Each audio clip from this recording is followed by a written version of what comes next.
Okay, hello and welcome. I hope everyone's doing well. I'm doing pretty good. Time for more Dwarf Fortress. Hey Griffin God, how's it going?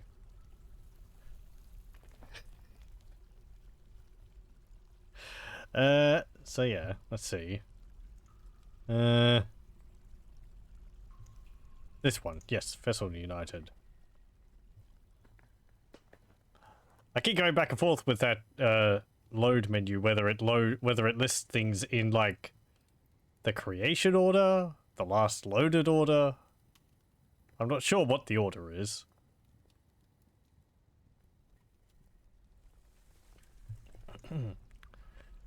Okay, let's see. So we have a lot of rooms. Because I was making bedrooms for more dwarves.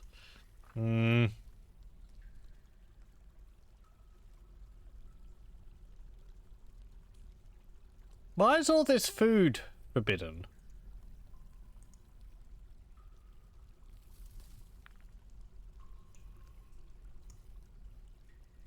Huh.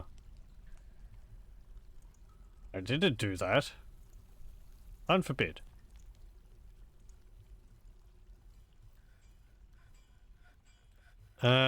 Oh yes! Last time we, hang on, that's going up. Last time, we broke into the, other cave level. So we now have a little outpost in the, second caverns level.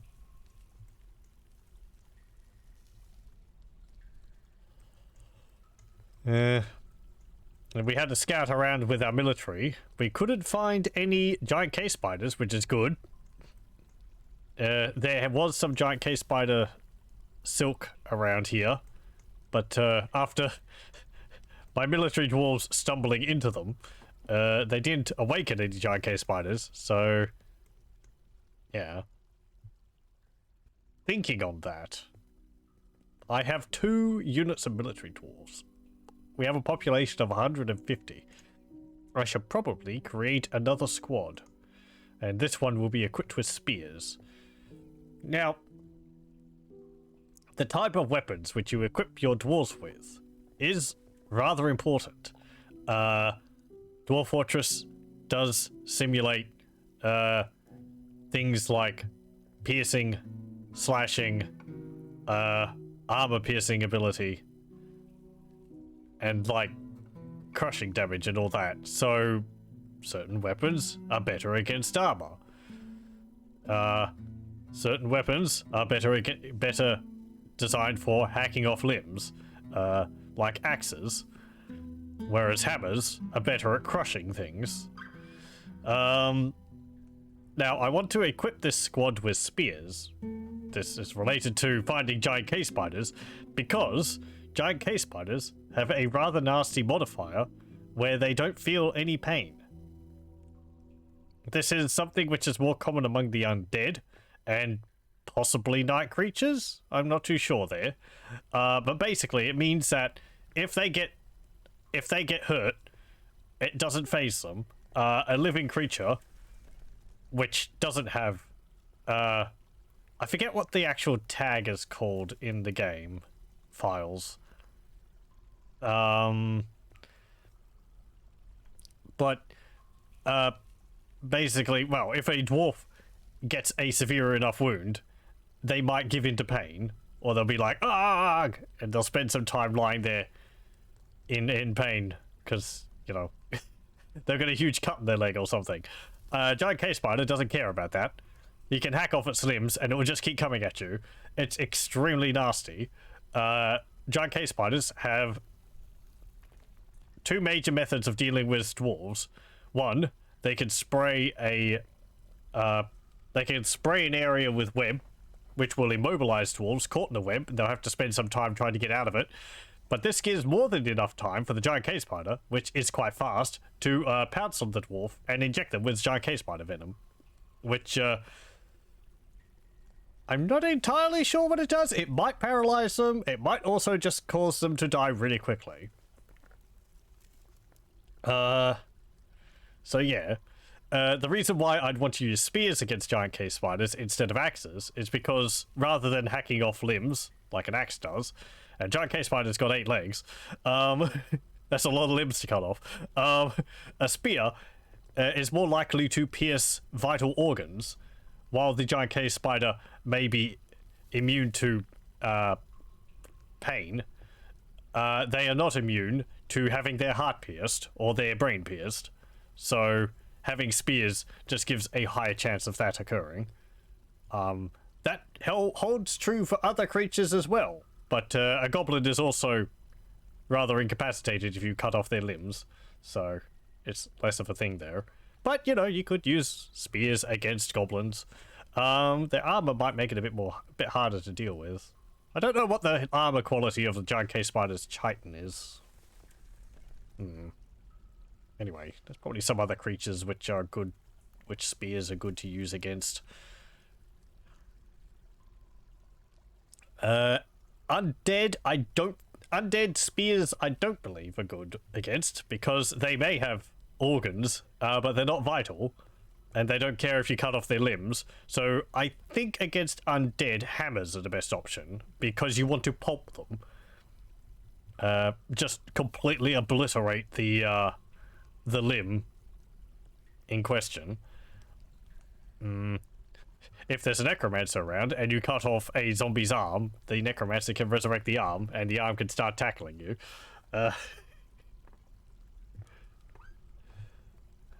I don't know if cutting the head off a zombie kills them as well.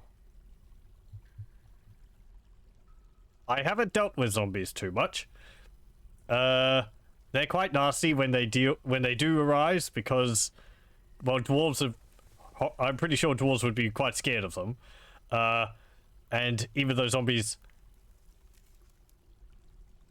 Actually, let me think. I don't think zombies are necessarily incompetent fighters. It might depend on how competent they were in life. But the other thing about zombies is that they don't get tired.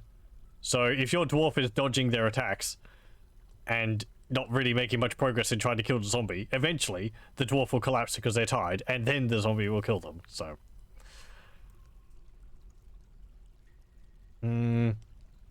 let's see, what was I going with? Oh yes, I want more military, another militia captain, and we'll do yeah,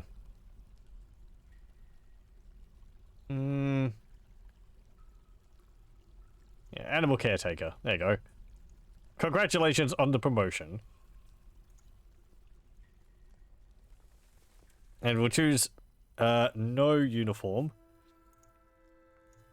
And we'll make another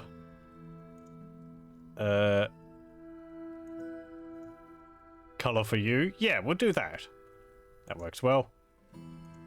And add some dwarves in here. Oh, nice. It actually tells you if they're in the position of if they're already within another squad. That's really handy.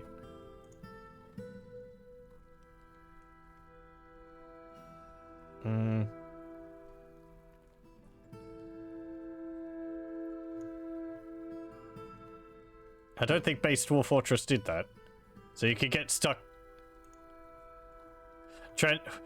You could transfer dwarves from one squad to another. Yeah, beekeeper.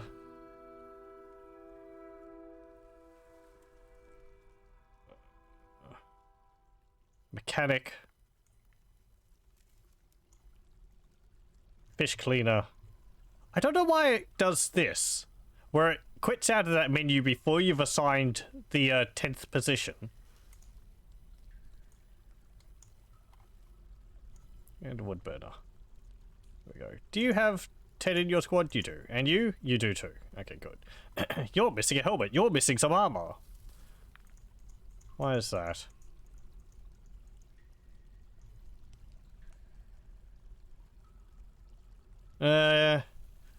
You might have equipment, but you're not wearing it.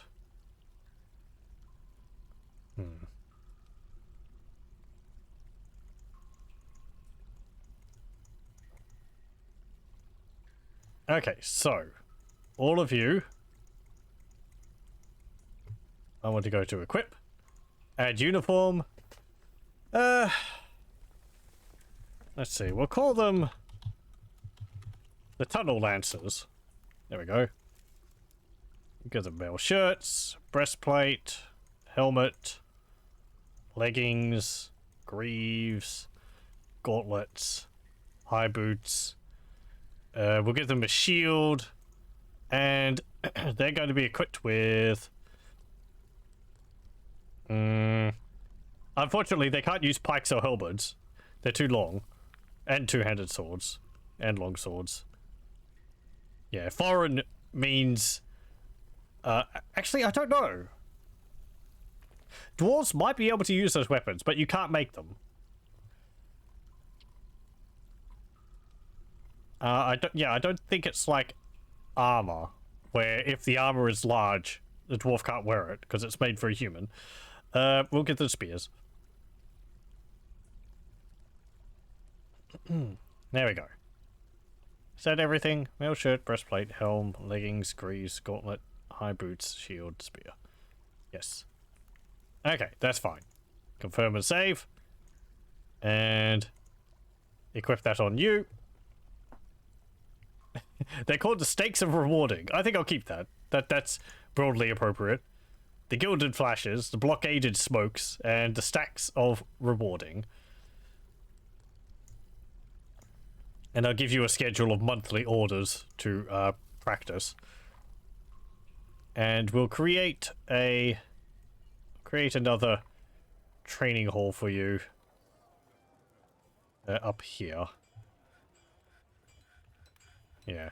I might actually just double it along here. Yep, that's fine. Just connect it up.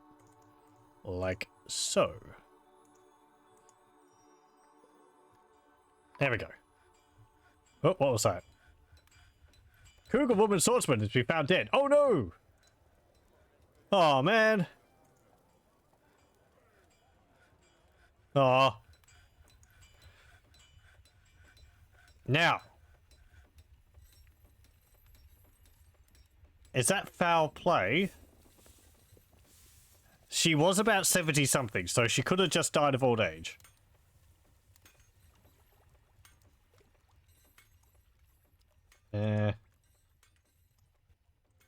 Just get rid of all this. Masterpiece, muskmelon roast.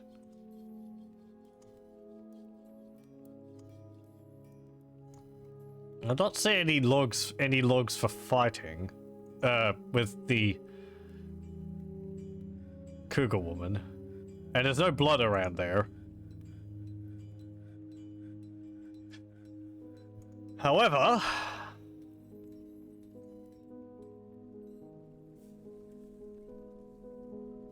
you are...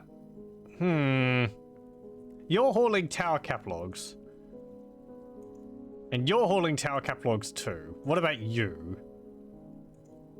You're hauling tower cap logs. Okay. I'm checking nearby people. Just in case someone is secretly a vampire. Let's see. Justice system. Convict Fath. Convict Fath.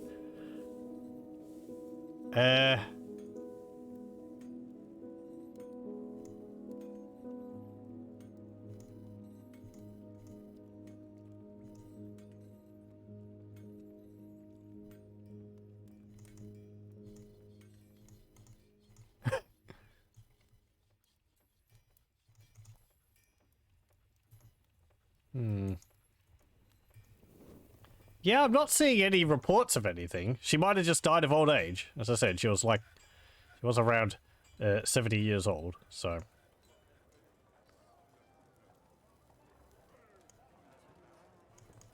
Oh well. Let me see.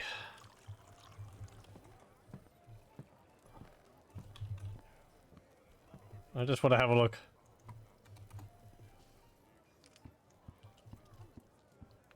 How long they... tend to live for? Max age is 60 to 80. Okay, so, yeah.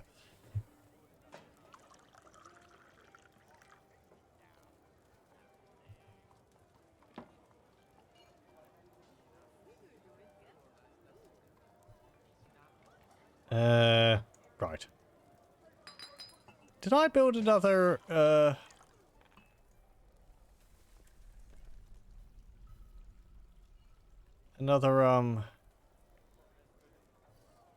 what's it called around here? Tomb?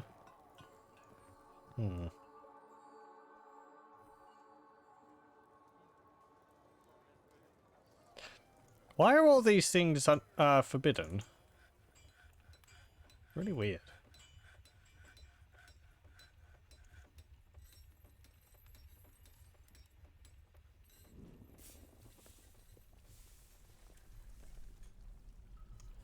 Oh well. Let's do boom there. And yeah, we'll give you a tomb in there.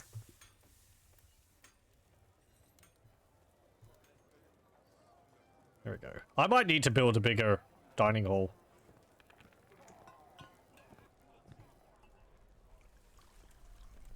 Just so we have more room for food and drink.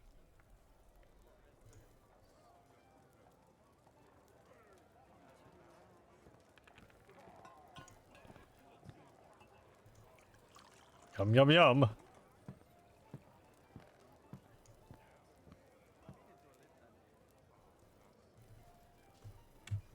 Okay. Well, we get all of our items. He had a steel helm there. Okay, have you finished mining this out yet? Not yet. Oh, do I have another? No. Weapon rack. There we go. How many weapon racks in that do I have?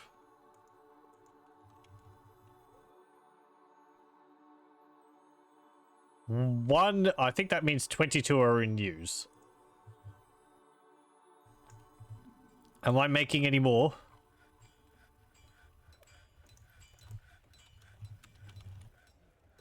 Okay, make 10. Armor stand. That's fine. Oh! Oh boy. We're starting off with the siege. Again. Okay. It's nice that it pops that up and brings me over to this. I wish the game did that for more things. Particularly dwarves getting moods, dwarves completing a mood. And just more of those announcements. I feel like the game's gone too far and removed too many of them. What have we got? A goblin bowman, bowman, and crossbowman. Lady consort.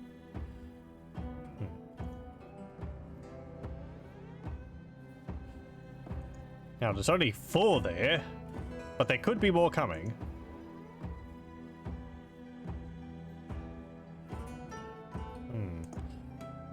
No, hang on. Oh no, those are guests. Okay.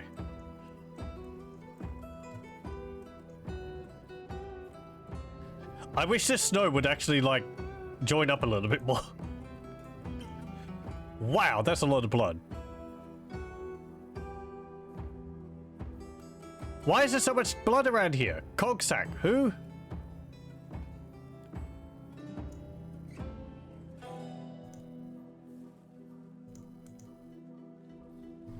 Who's Cogsack?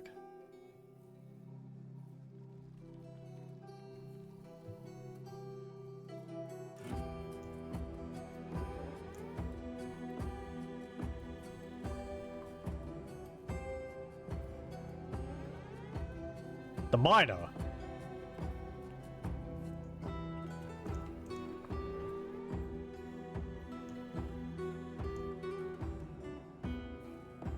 Well, you seem all right now. For the most part. Oh man, what? Wait, hang on. You don't... No, you got a dress, trousers, shoes.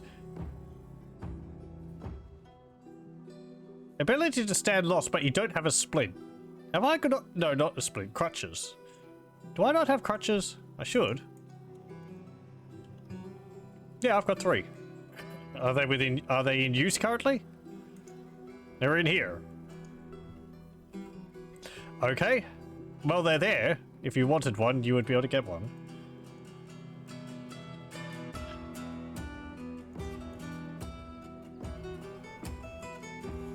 Okay. Nope. Everyone in. I want you over here. And you. Over here. I need to build some, like, barricades to hide behind.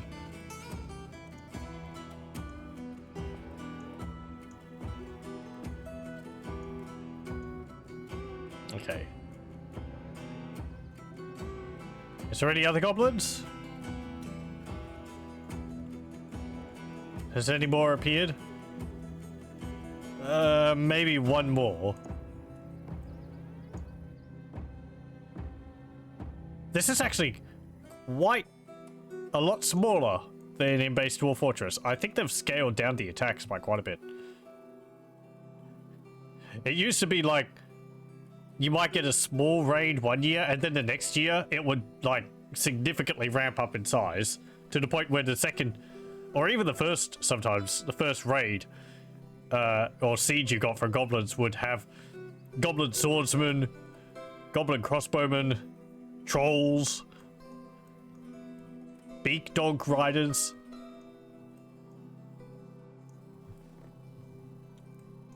I can understand if they've scaled it back a bit, make it a bit more easier to manage.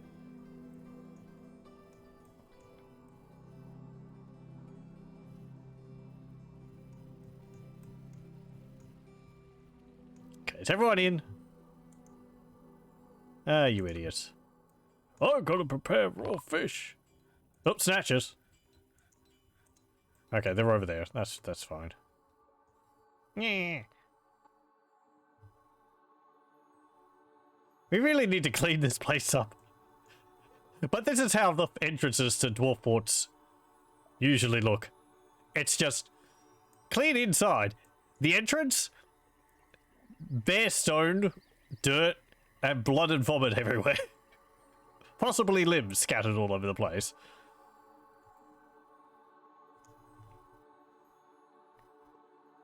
It just wouldn't feel like home without it.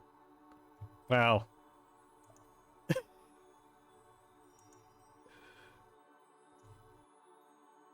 Okay. Cancel. Okay, they're running off. Oh, okay.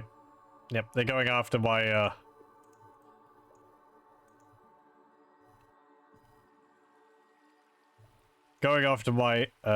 farmers which are up there. I want you over there. Okay, come on, get them! Okay, good, good. Good, good. My crossbow dwarves are firing their bolts at them. I want you to go over here. You dudes. Let's see. Okay, there's one there.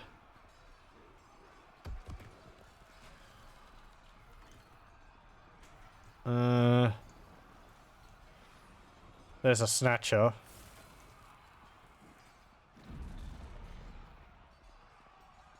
There's a tree frog.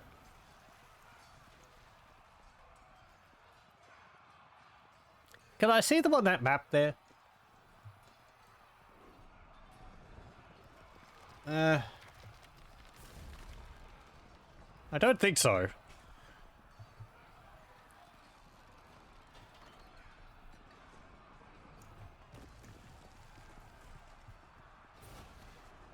Okay, where are you? You're down there. You're there. Okay, so let's see. Target you. You.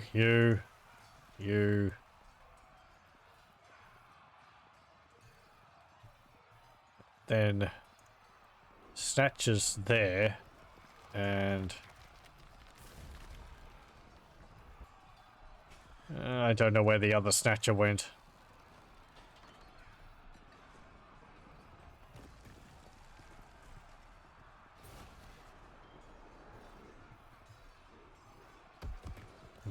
Okay, fine, whatever. Kill goblin.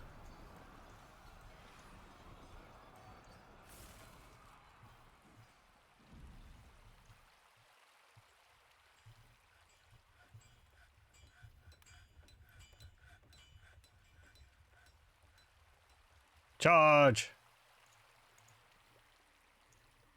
You can move down to here. Actually, move over to here.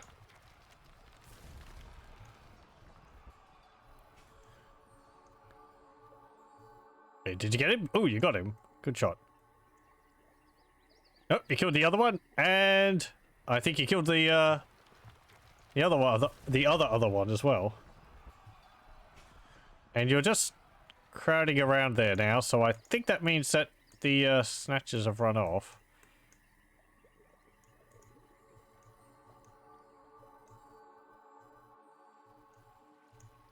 Let's see.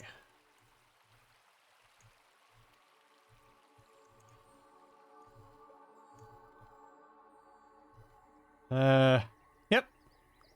Looks like they've all run off. Good job. Back into the fort you go. And we can turn off the burrow. Excellent. Nobody died. Again. Amazing.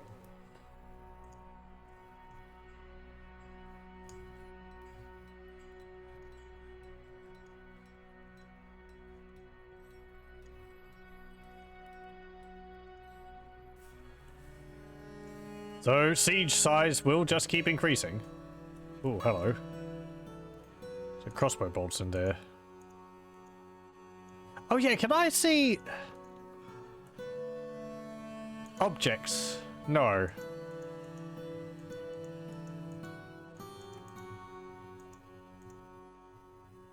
So one of the things you could do in Base Dwarf Fortress was... yes.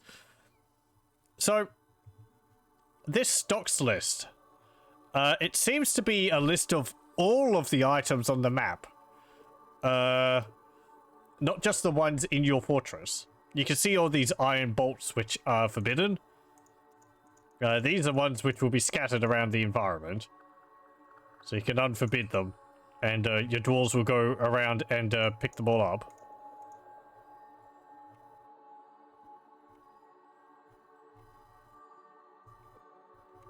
This is also kind of a useful way if you don't have to scour the environment for all of the tiny little bolts everywhere. You could just use this menu. You do kind of run the risk of some of these being in locations where there could potentially be danger. Unless you actually check, like, where these pants in particular are.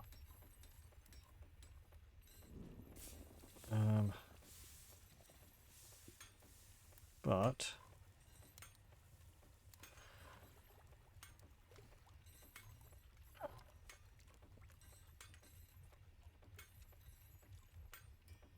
I feel like the contrast on the forbidden or non-forbidden button could be a little bit more obvious. Maybe if the background was red instead of just this white outline. It would just help, because I'm not looking at each individual lock here. I'm just sort of scanning my eyes over them. And if it was a red background, it would help it stand out a bit more. Though it's not too bad.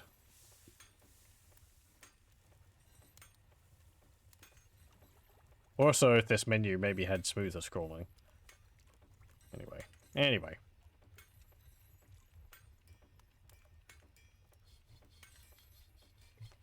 Nothing in there. Though it seems like,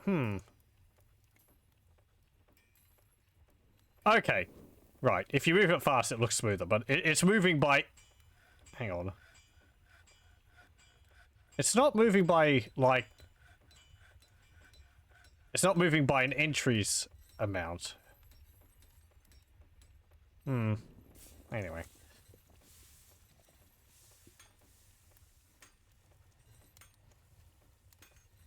We haven't built a ballista. Did I do so? Ballista are useful. They're very deadly. But they're kind of difficult to make use of.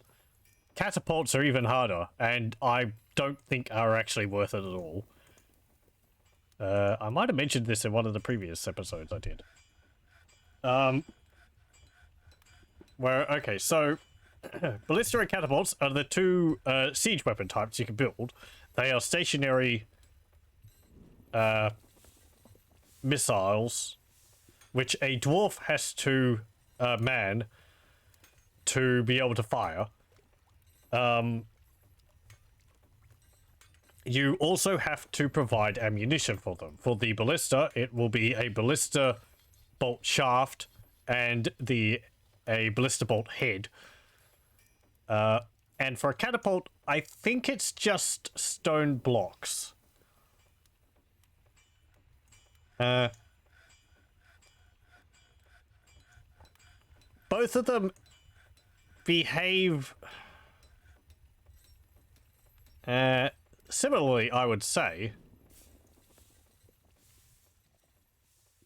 Let's see. So the ballista fires the bolt straight, pretty much like across a flat Z level. It can hit a target and pierce through them and continue and hit other targets behind them. So if you have if you have a very tight corridor with a bunch of goblins lined up, the ballista bolt can pierce through them, taking out a whole bunch of them at once. This is really useful. However, I'm pretty sure it has to be the front of the bolt which has to hit the goblin. So if the bolt changes course and it looks like the shaft or something hits the goblin, but that it won't do any damage.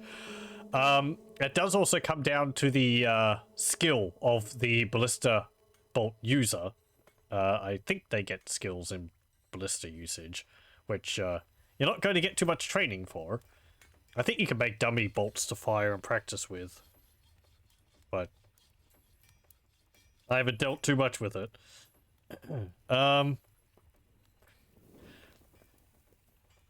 The catapult does similarly in that it fires a stone across one Z level. There's no arc to the catapult stone. It just goes pew. Catapult stones, I believe, don't pierce a target like a ballista bolt do, and they have to directly hit the target to deal any damage. There's no impact explosion effect, if you will. If there's a goblin standing here, and the catapult stone hits here, it just does no damage. It has to actually hit something to be able to deal damage, which, you know, makes it much less useful because, well, they're not going to be skilled at using catapults, so they're going to miss a lot. It could hit a wall. So then they have to get another stone, load it again, fire it again. And this brings up the next problem. Both ballistas and catapults are used by normal dwarves, not military dwarves. So if the enemy get close to the artillery piece, the dwarf manning them will run off because they're not a warrior, or they're not, you know, they're not part of the military. This can be offset. They have long range, so something which I would do, I've done when I've used them sometimes, is you put the ballista behind a gap of a reasonable length, so that if there's goblin crossbows, they don't have the range to shoot the ballista user or whatever.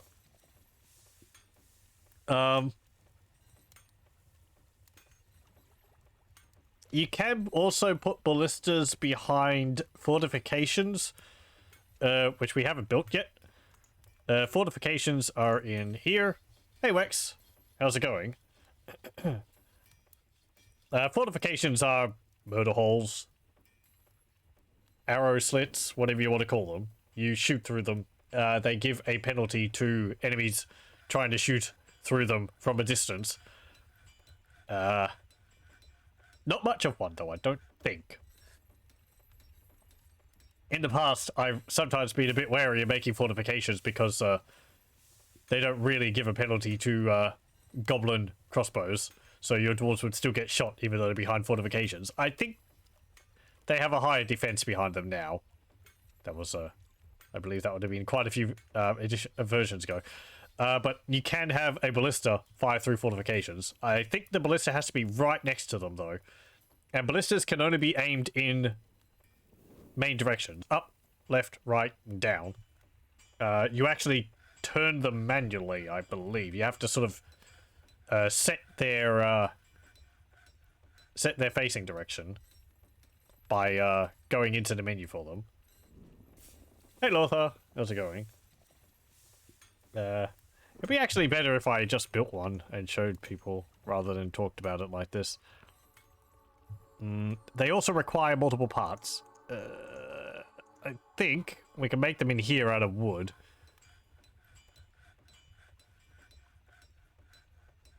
No?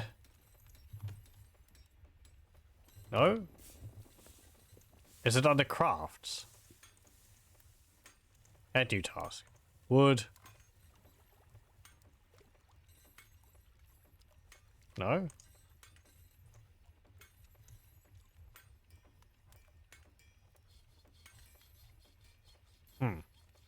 Oh, hang on. No, it's made at a, there's a building specific for it. Siege Workshop. Which is a big building. There we go. Doing good? Good to hear. Oh, look! Goblin cats are starting to pop up here now that we've breached the second cave layer. And got some spore trees too.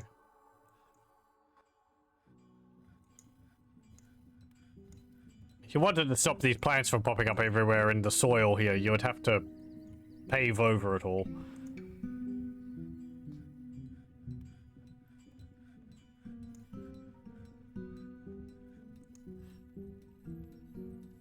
It's quite a large building. It's 5 by 5 instead of 3 by 3 like all the others.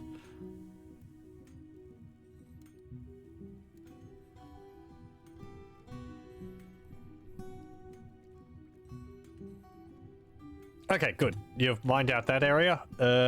Right, so I wanted this to be another barracks. Except this will be for the stakes of rewarding. There we go.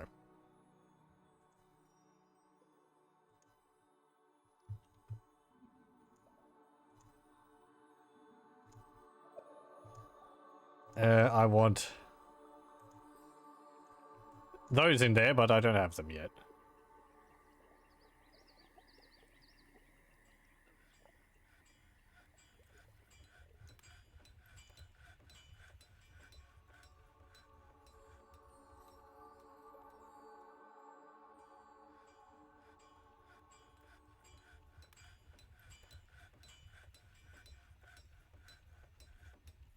Okay, there we go.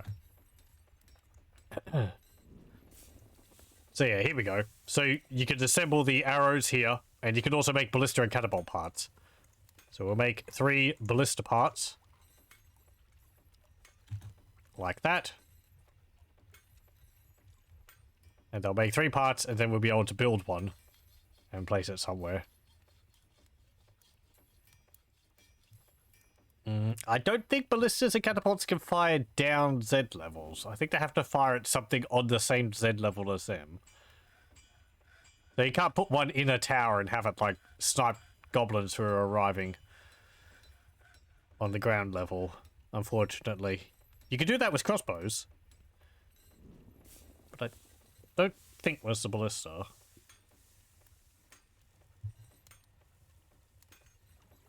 Might be wrong on that. Let me have a look.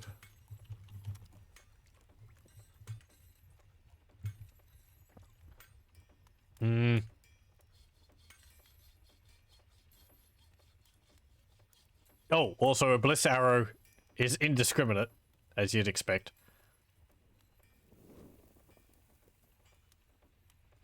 Let's see. A ballista arrow can kill or injure each creature in its path, indiscriminate of friend or foe, but a stone launched from a catapult cannot harm dwarves or tamed animals.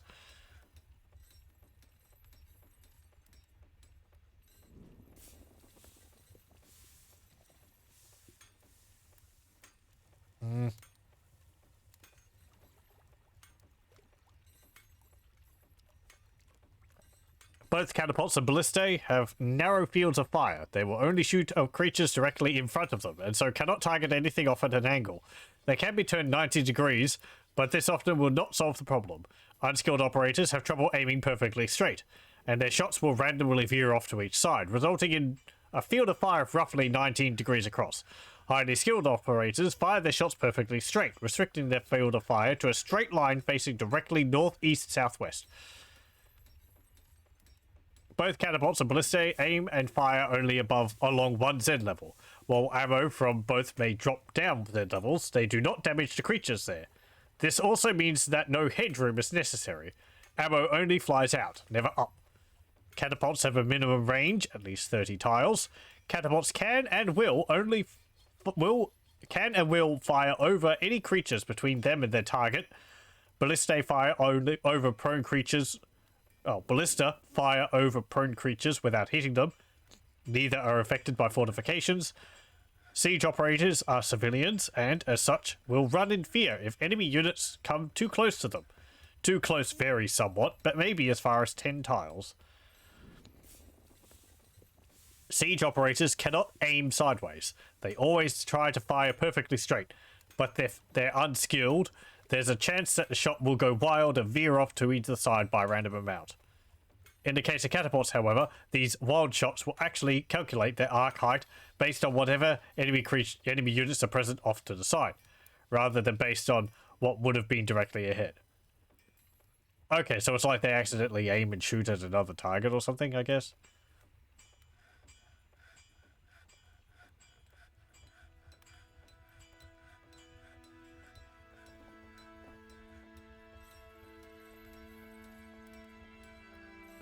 Also, something else to note.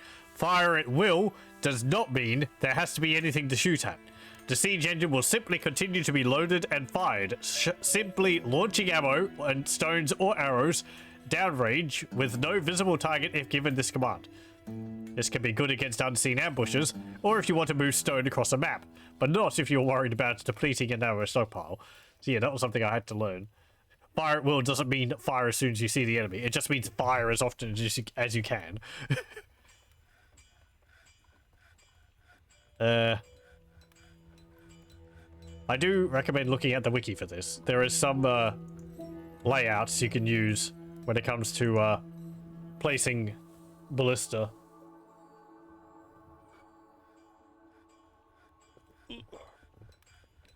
I have seen ballista used effectively. Again, in a fortress called Nistakath, they had ballista in little bunkers scattered around the map.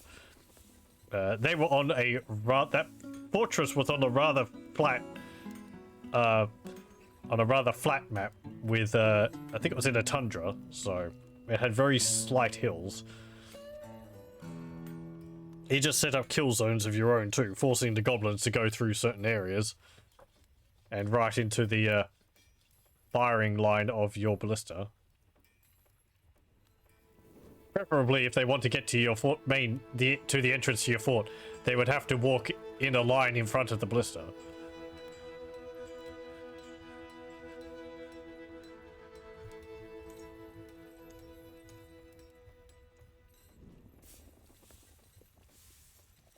Let's see.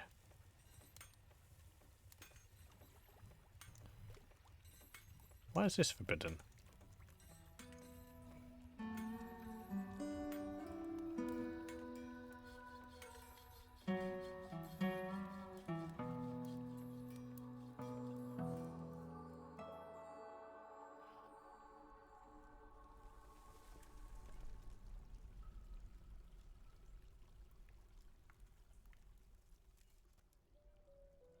Okay, good. Hey, look, the spear tools are all practicing it there. They actually have a whole bunch of spears. I haven't even built them any. Where'd you get those from? The goblins? Oh, no. No. The spears would have been from the Antman we killed quite a while ago. Yeah, we don't have enough for all of them. How much iron bars do I have? Well, I've got a lot of copper. And I want iron. Ooh, I'm out of iron, not iron, coke.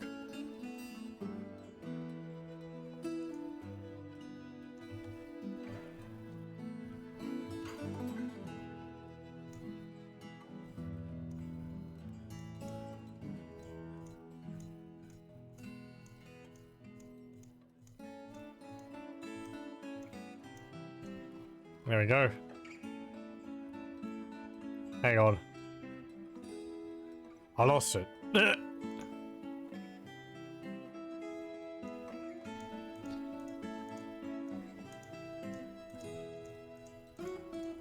was moving the wrong one.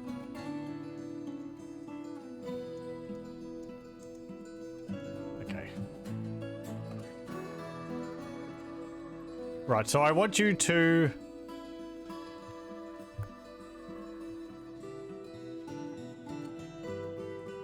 Yes, if the amount of refined coal is less than 10, I want you to make, 10 charcoal. If we dig deep enough, we might be able to find magma, and that way we won't have to deal with, making constant, coke. And charcoal. Which would be nice. We could just use the power of the earth to fuel our forges.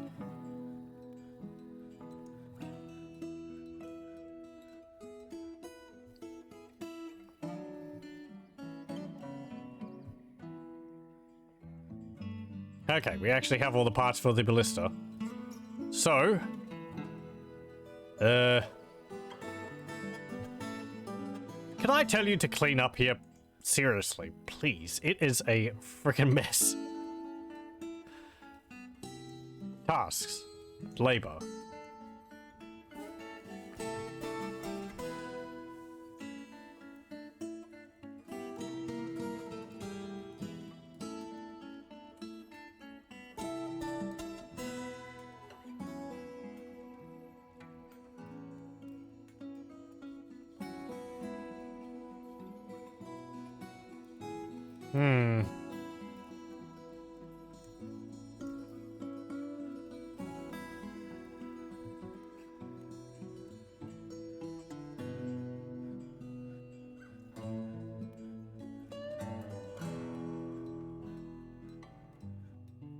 I don't remember how you can get them to clean up outside.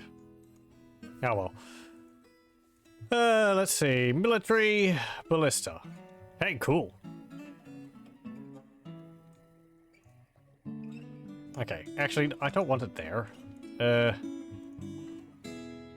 Ballista.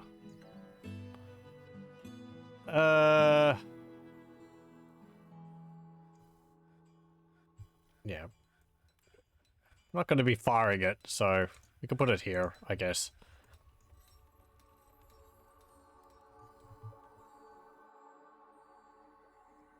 Yeah, sure.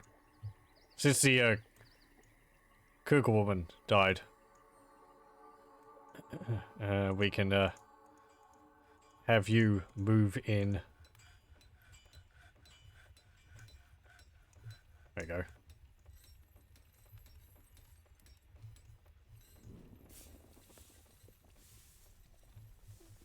No, hang on. Doors.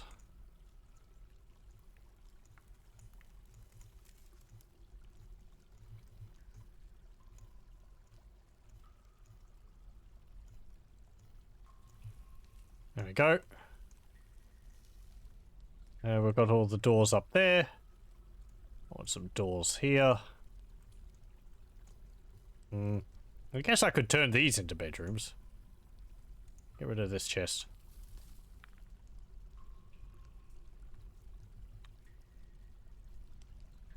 Those have all got beds in them. No bed there, bed there, bed there. There we go. That's fine. Yeah, we'll put some beds in here.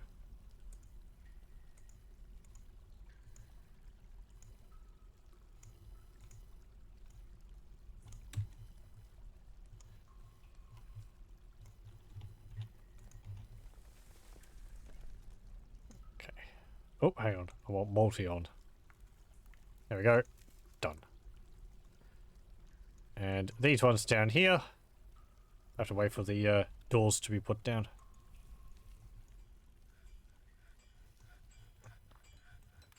And the beds. No. Yeah, well, the bed's over here. You just removed that chest and then shoved it in the doorway. Good job.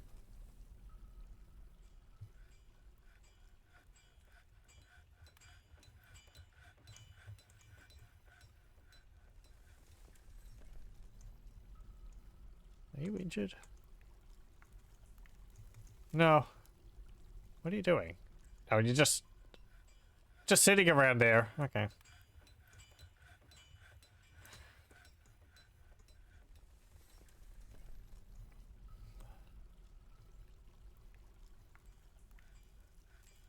Okay, we got that ballista built? Not yet. Someone's carrying the parts there.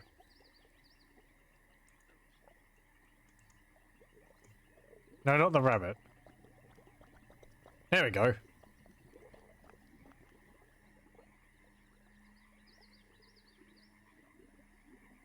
Cool. There we go. So we have a ballista here. It doesn't have a ballista bolt in it, but yeah, here we go. So this would be fire at will. Prepare to fire. That means that they'll load it, but they won't fire it.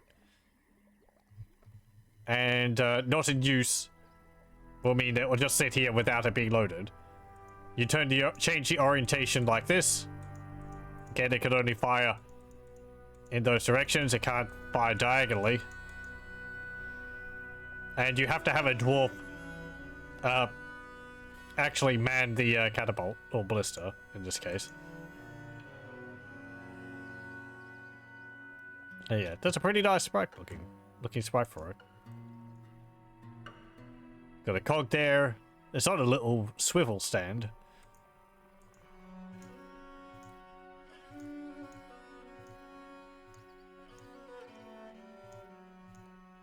Yeah, neat.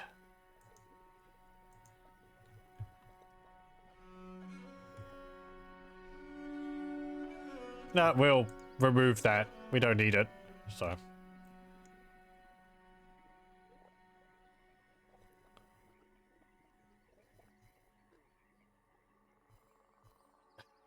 We've got far too many animals up here. I'm pretty sure these are all still scheduled to be slaughtered.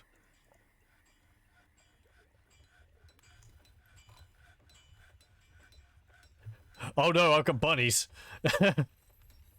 Wow. Yeah, I'm getting... Oh wow, no. These dogs have had, like, even more puppies. I killed off most of them.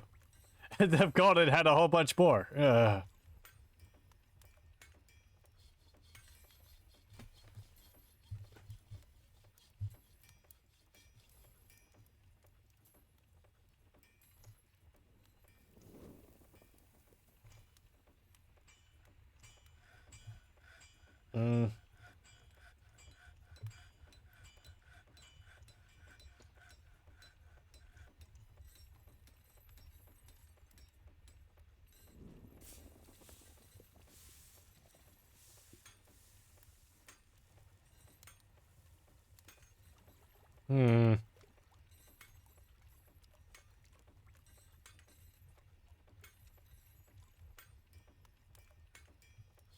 Thing is, I don't want to get rid of all of them because I kind of want to keep, like, the potential to have more if I need them as the food. Need the food. It's like beetles. What's this? A thrip. A tick. A louse. Oh, lovely.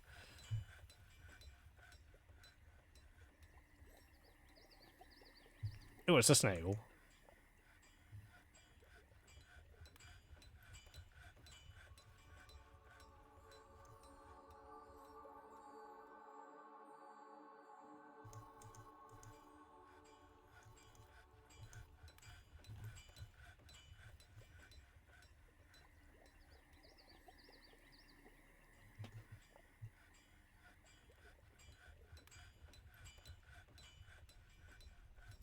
Okay. You built all that? Good. Let's, bedrooms, multi,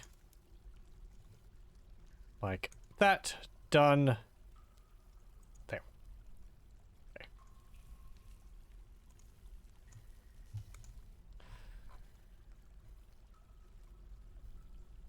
Okay. Hopefully, a bunch more of the dwarves will be able to have bedrooms.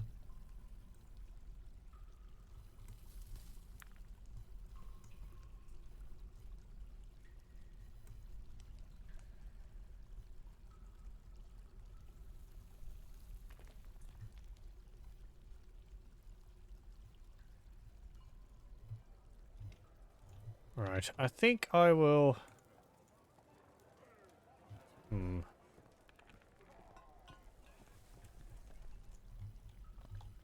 build up here. And we'll make a bunch more rooms over here.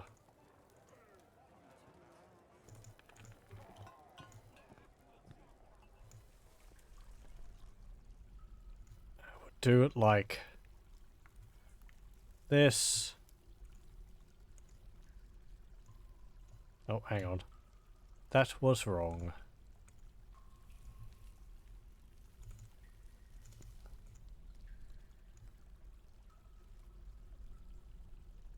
Okay. Like that. I mean, I'm just making... This is... I'm going a long, long route around doing this.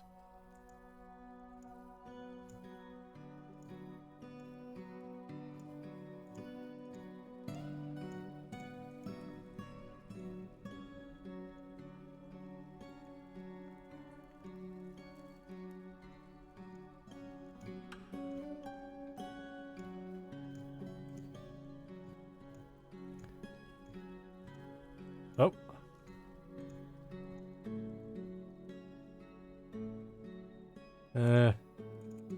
There. There we go. Oh, stop. Unpause.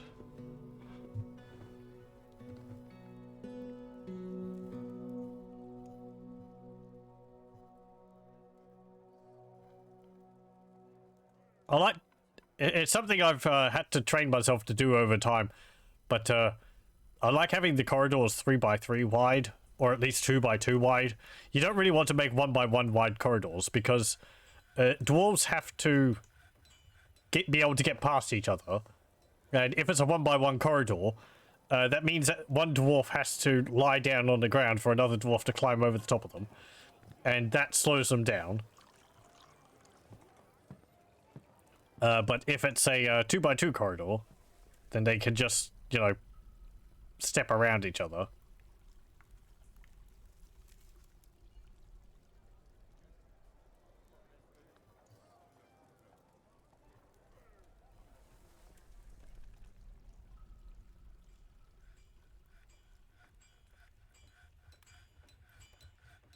At least for the main thoroughfares, right? These ones could have been a bit wider, but keeping these stairs are 2x2. If they were 3x3, then it would have been 3 wide. So, whatever.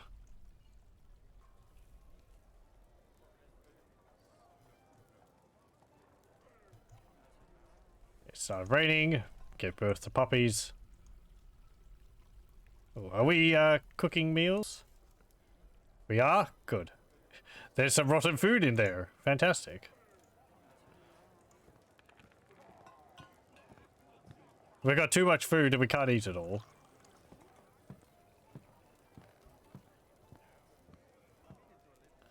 Delightful.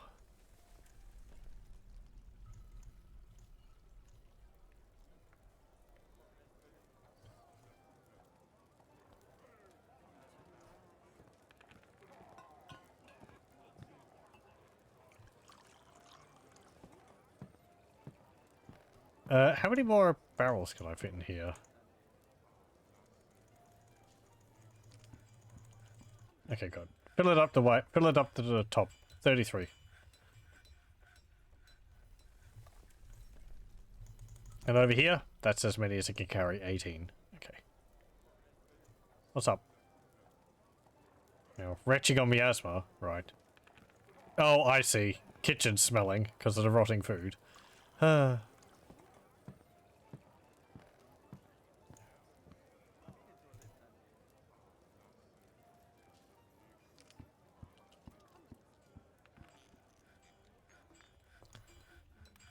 They'll just toss it down the pit.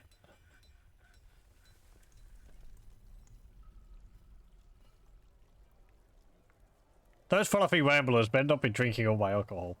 I don't think they can.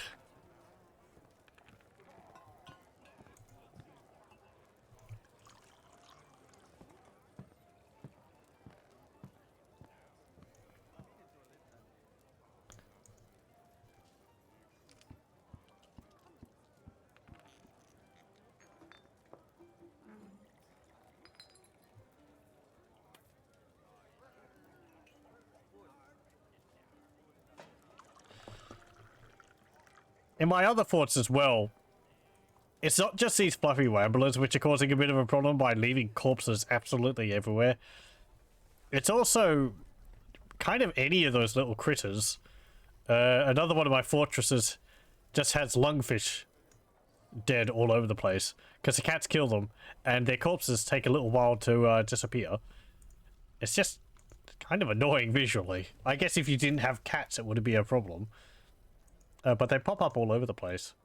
You can't do anything about them either. They just sort of spawn and disappear. I don't think they're like entities actually moving around.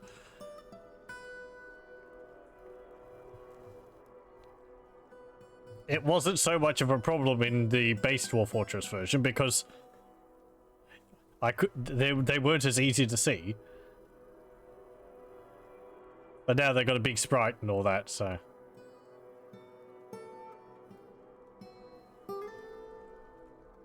I can just see them wandering around.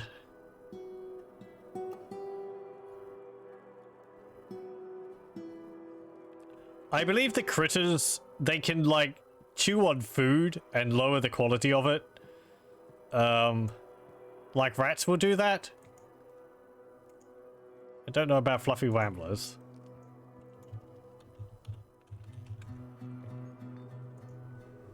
Let's see.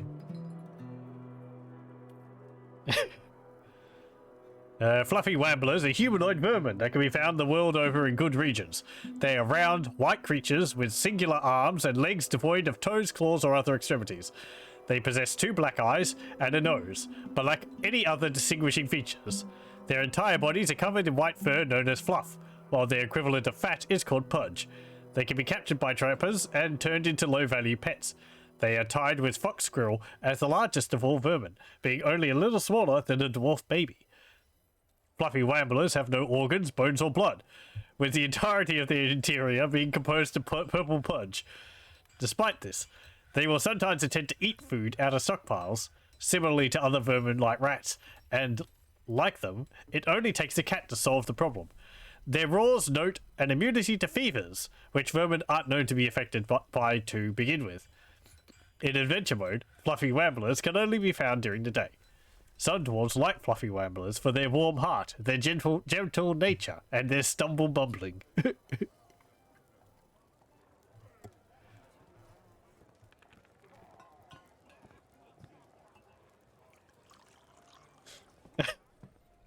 Hold on, there's a bit more here.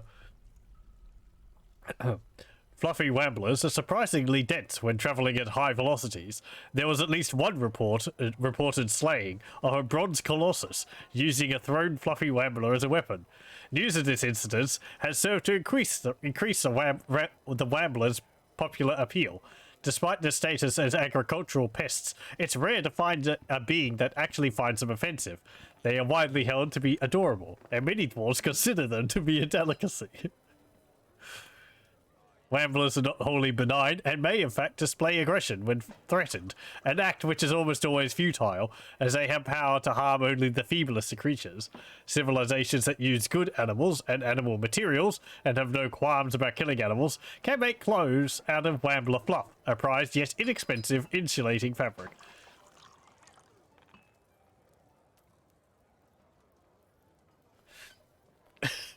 Anyway.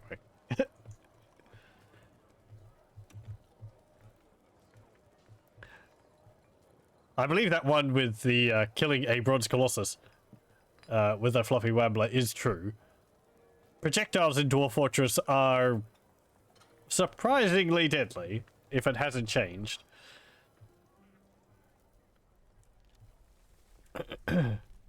Basically, Dwarf Fortress didn't, like, check the density of the object you're throwing, it only checked, like, the velocity and your skill, or something like that. So you could throw sand at a creature and pierce their head with it, or vomit. That was another popular projectile to throw at creatures, and it would hit just like a crossbow bolt.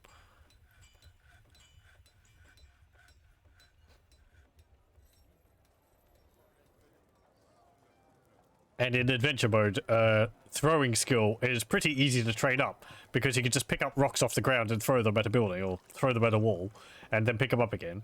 So just do that over and over and over again. Unless that's changed and you have to actually hit a target now. I don't know. I don't think so. I haven't played much adventure mode. I've always been waiting for the ability to, like, make things in adventure mode. You might be able to make structures in it, but I don't think you can create weapons and armor.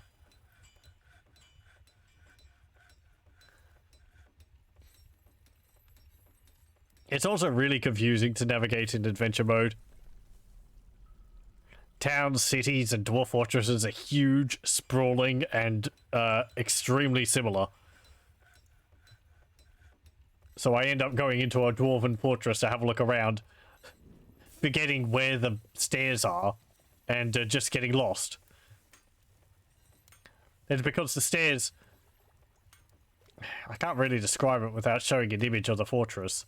Dwarven fortresses, the ones created in-game, they're basically a lot of winding corridors with rooms branching off of them. And they all have doors. And they'll have, like, large rooms. But the stairs can be hidden anywhere. Like, they can be in a large room, they can be in a corner, behind a door. So, if you forget where the stairs are, you're probably not going to be coming out of there. And I think your adventurer can forget the path they took. So, an area which you moved through before, if you take too long, it will start to fade away. And you'll have to explore it again. Oh, there's a tree in there. I can't get down there. Oh, no, I can. Can I?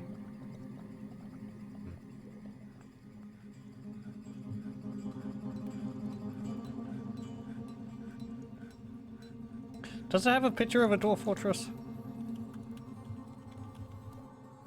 If I can find one, I might show a picture.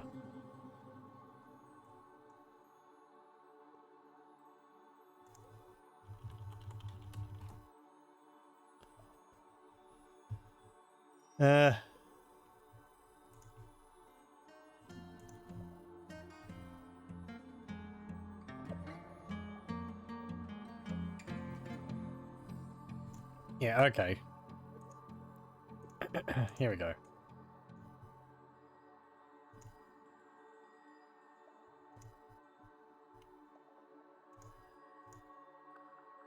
Okay, so here's a picture of a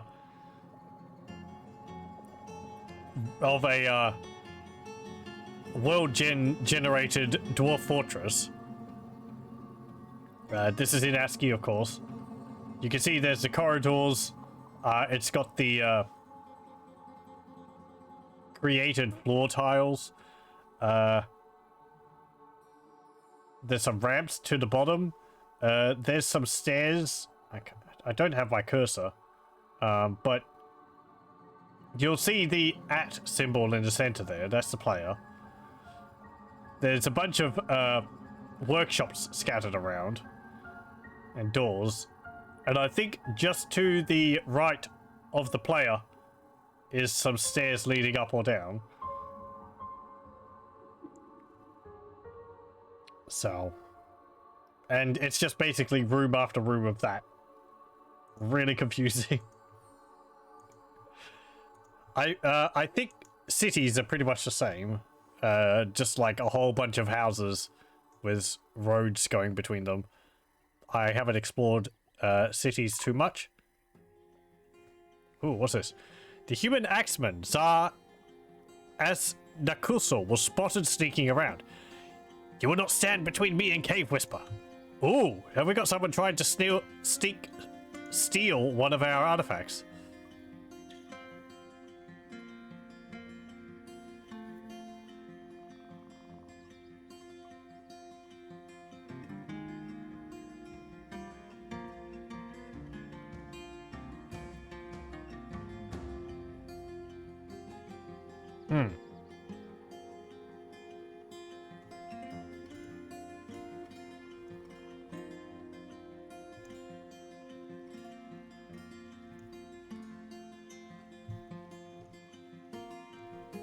Are you hostile? You are. I don't think I've got an item called Cave Whisper.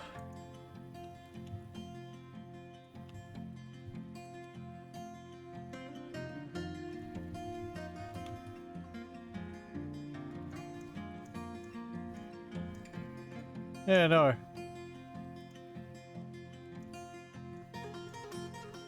Oh, here we go. Okay, so he wants this axe.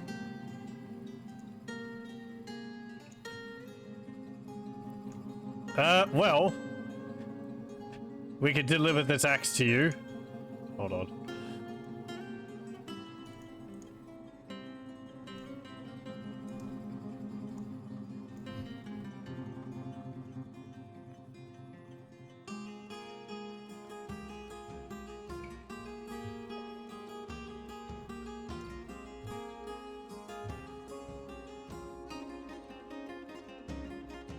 Yeah, get out of here. He's running off. Ah! He's bleeding. Silver battle axe. Copper mail shirt. Goat leather tunic. Iron helm. Oh, and he's crying.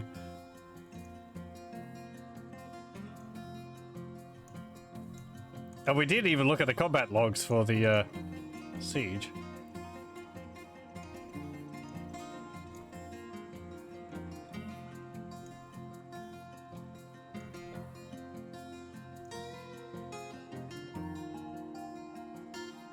Militia commander hacks the human axeman in the left hand with a steel battle axe, and the injured part is cloven asunder. So he lost his hand. He lost his bronze shield. There it is. Thanks for the donation, human.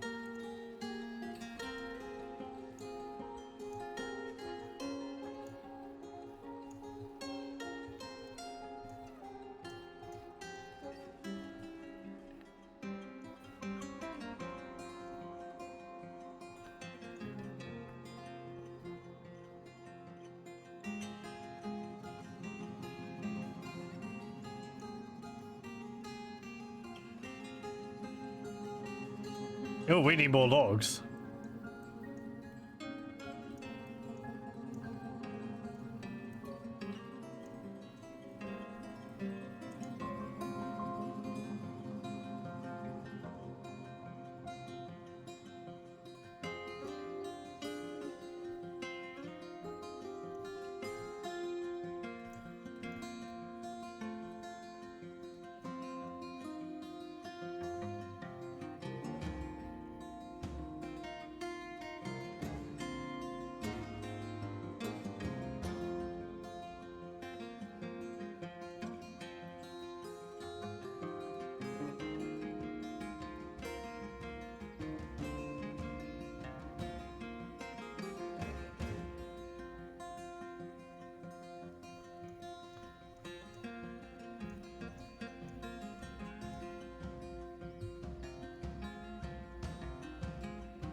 How skilled are you? Skilled axe dwarf. Competent axe dwarf. Great axe dwarf. Yeah, they're pretty good at it now.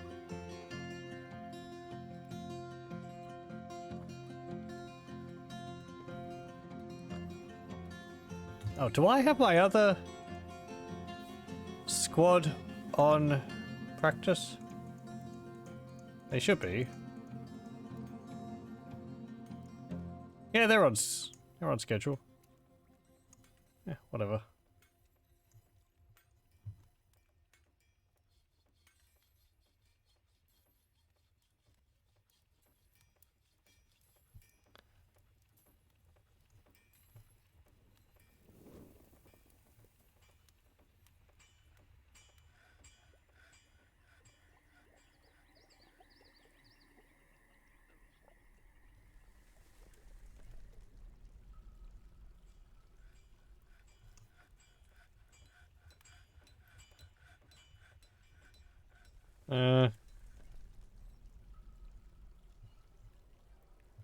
Okay, yeah, I wanted to make some more bedrooms, so we'll smooth this.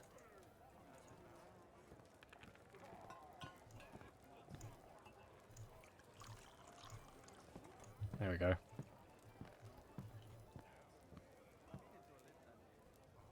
How are you going?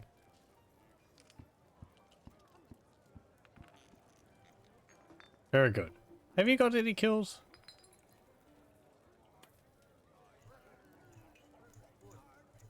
No.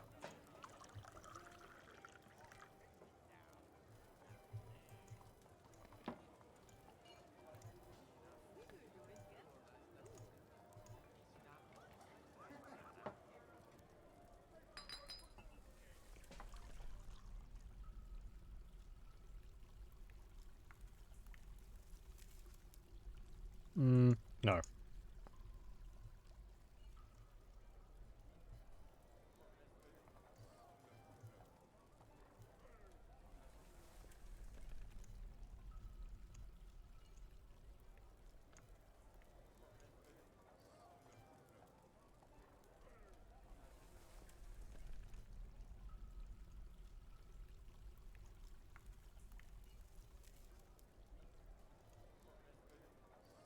Okay.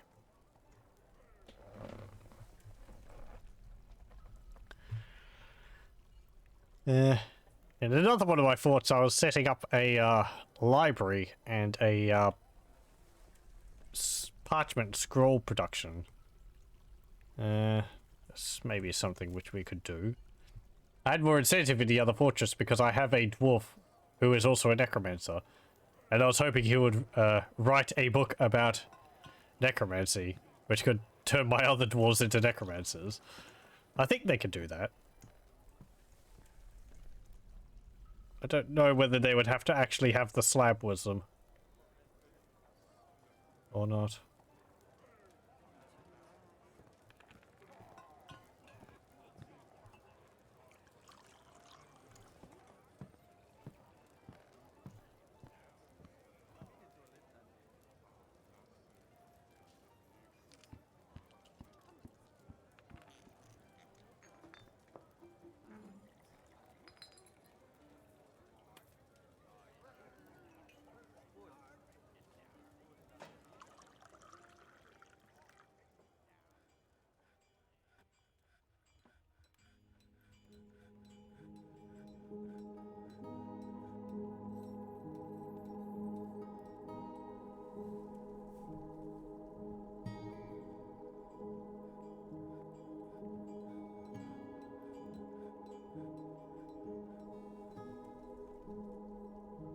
Got coyotes around there.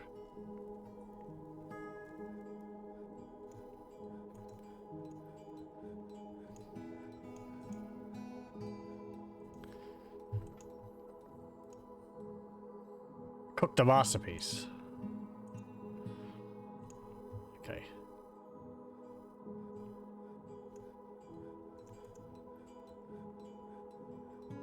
So you've got an amount of gear. Not all of it though.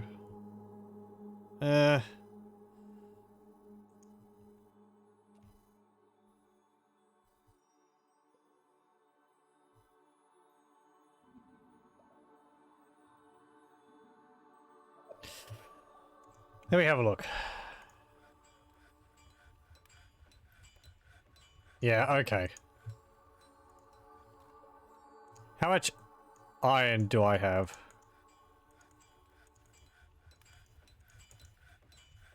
Well, I've mostly got copper and gold.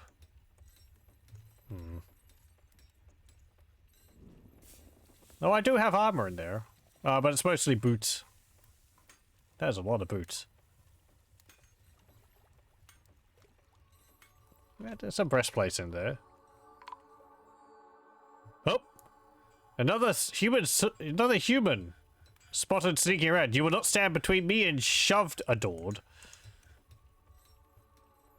What? Another one of our artifacts? Yeah. You want the cat-boned buckler? Oh, you're up there. I mean, you know. Get out of here, man. These are our artifacts.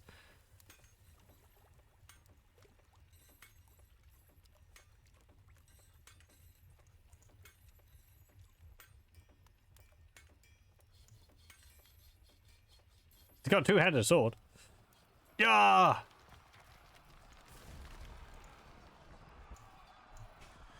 Yeah, he lost both of his arms. Well, she lost both of her arms. Oh, actually, no, she hasn't. Oh, they're just mangled. Eesh. Chop, chop, chop.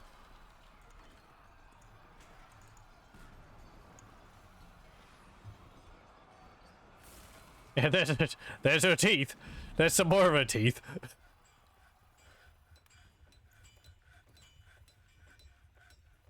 Right, we're gonna have to smelt this stuff down.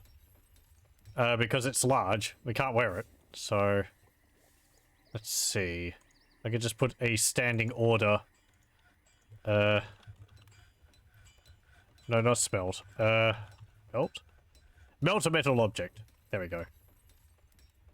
And we'll just make that a repeated task whenever possible.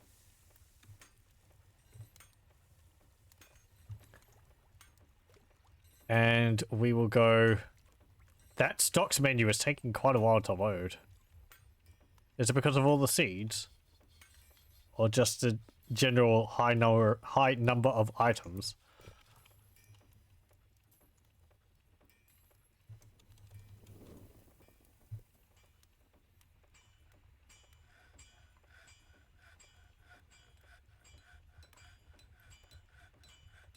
Here we go, large.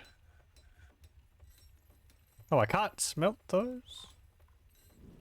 I can smelt this one. Well, melt that one down. Yeah, why can't I melt? Why can't I melt these? They are in here, aren't they?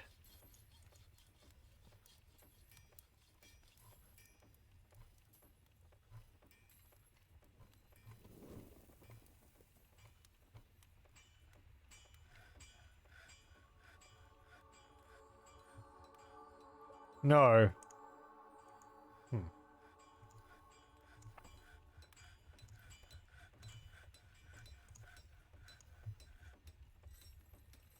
Oh well. People carry it into here.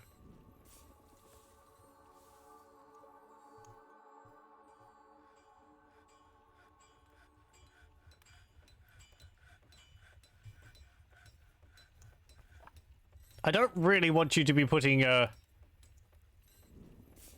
dresses in here, so don't put plant, cloth, silk. I guess wood's fine. Don't put yarn in here. Glass?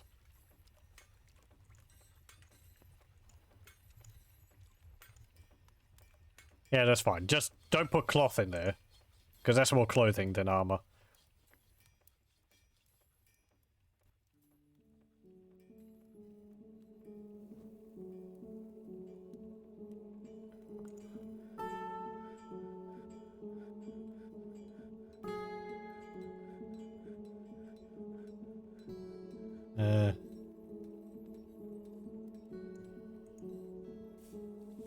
I guess not leather either.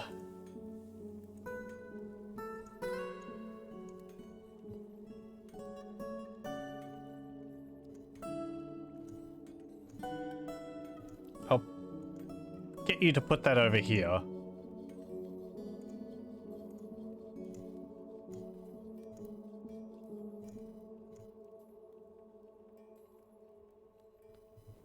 There we go.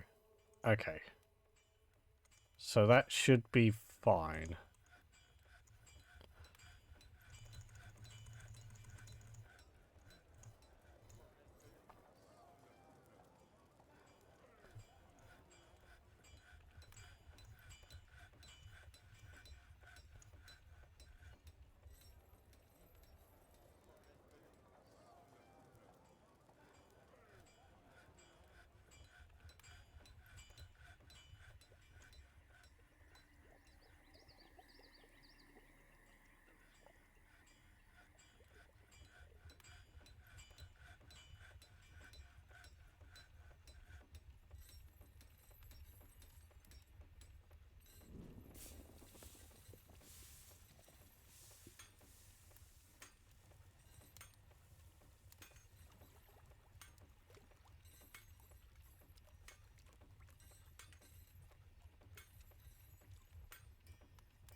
Yeah, make a bunch of leather bags.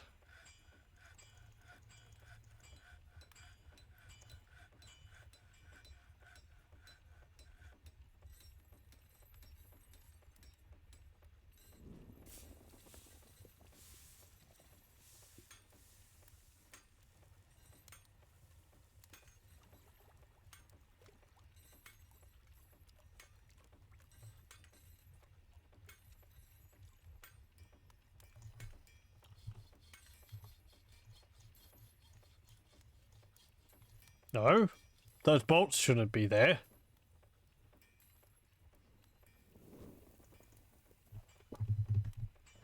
Because that's not an ammo stockpile.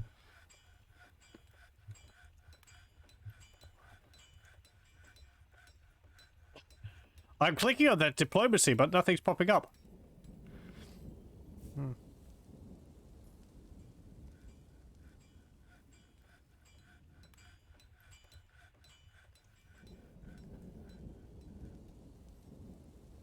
Do I need more wood again?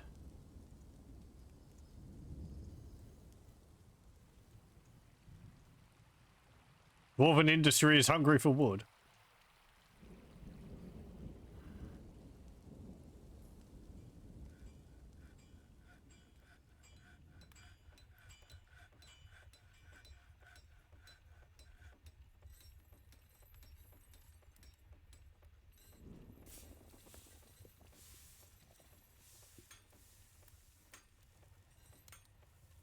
Oh, good. I've got that now. There we go. And there.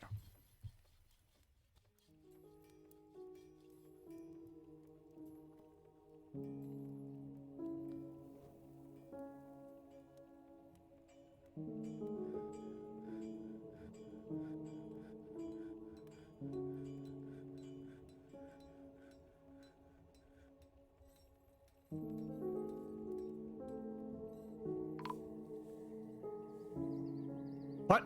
The hammer dwarf Nish the Bonnel was spotted sneaking around. I'll live to fight another day. What the heck?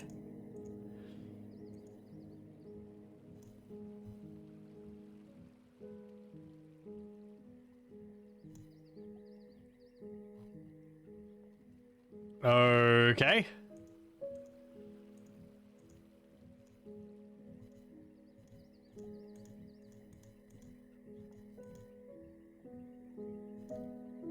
Who are you a member of? The pink construct of planes.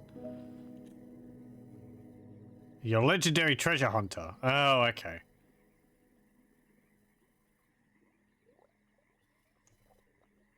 Which is a pink construct of planes?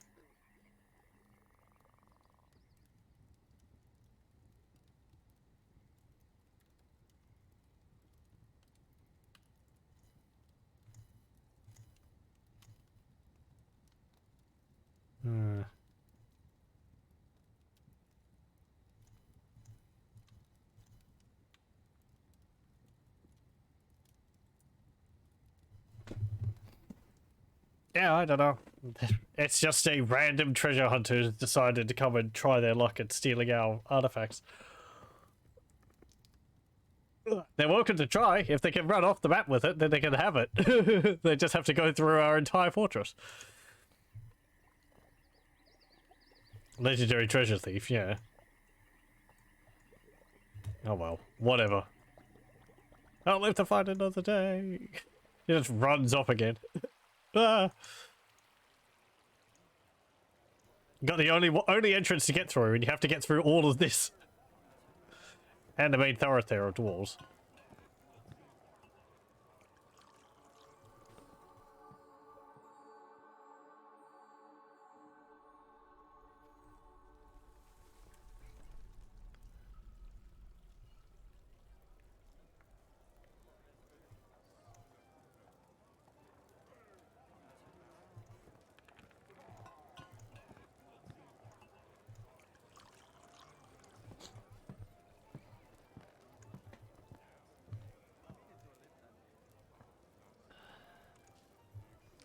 Oh.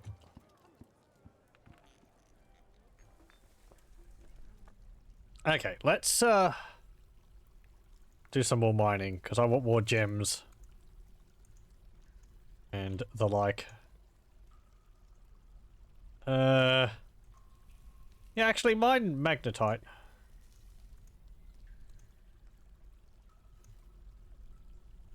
Just mine all this.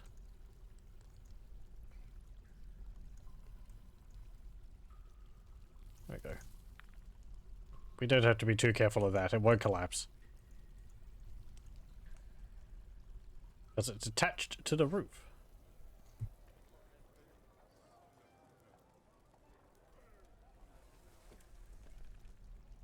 Objects which aren't attached to anything will collapse in Dwarf Fortress. You can use this to your advantage. Many an invader has been stopped by the Dwarf Fortress community by dropping buildings on top of them.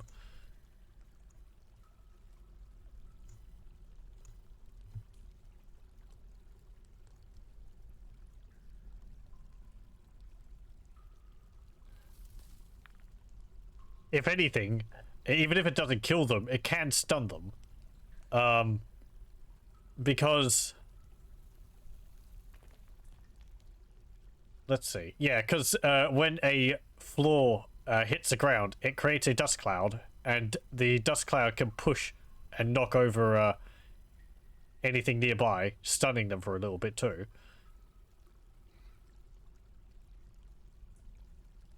You get notifications about there was a cave-in. And so on. Oh, also, hello, welcome, Quatch. Hello, welcome. What's the use of auto mining? Well, you're seeing it here. I designated the magnetite to be mined, and as the dwarves are uncovering more magnetite once they've mined it, they automatically designate it to be mined more. It's mostly useful for mining veins of ore. I could just do all and click and drag and mine this whole area. But if I have a vein of ore snaking through here, if I do like this bit, they'll mine it all out. Does it stop them from mining a lava wall? I believe it will. I'm pretty sure they'll also stop if it's damp stone for a water. They'll stop doing that anyway. Even if you just tell them to mine like, you know, like this. Because they'll stop and you'll get a warning about it being like, you know, mining cancelled, damp or warm stone. They should stop. I'm pretty sure it's a constant thing that if you want them to mine through damp or warm stone, you have to designate it again once you've uncovered it.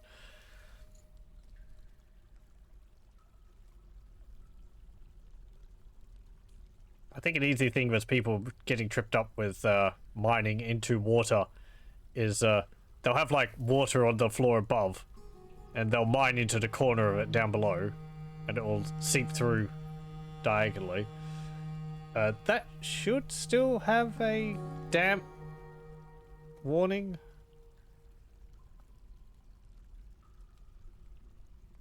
I'm happy to help to the best of my knowledge with any questions people have. Any clue why your patients are dying of dehydration in the medbay? Injured dwarves will only drink water. To be able to feed water to dwarves, you have to have a water source nearby. This could be a river. If you have a well, that's better.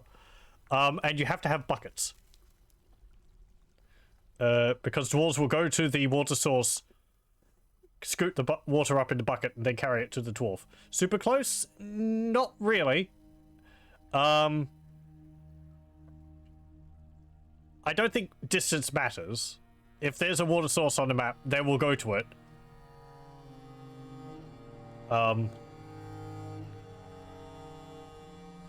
You think you need more than one doctor is why? Any dwarf should feed and provide water to dwarves in the hospital. That's part of the orderly job down here. If you've designated some dwarves to be orderlies, only these 3 dwarves will do that job. I would suggest keeping no dwarves and everyone does this. For orderlies. That means everyone who has a free moment will go and feed, will give water to the dwarves in the medbay. You didn't know what was happening. 10 of them died in the hospital. Yeah. Don't worry about it. It's one of those things. You know, I had to learn about that as well.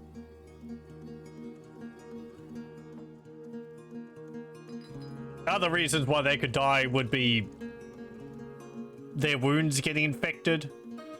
That means you have to have, like... Oh boy. Let's see. So, you have to have a chief medical dwarf. Here's my hospital. You also have to have designated, this is a little bit different, a diagnostician and a surgeon and a doctor. Doctor, I'm not sure what they do. Diagnostician will come along and say, yes, your problem appears to be you've broken your arm. The surgeon will actually be the one to go, okay, I'm going to close the wound with sutures, like thread, and apply a plaster cast. I'm not sure what the doctor does. Maybe cleaning of the wound and so on. But if they're dying of dehydration, I would say the biggest problem is probably not having enough free buckets.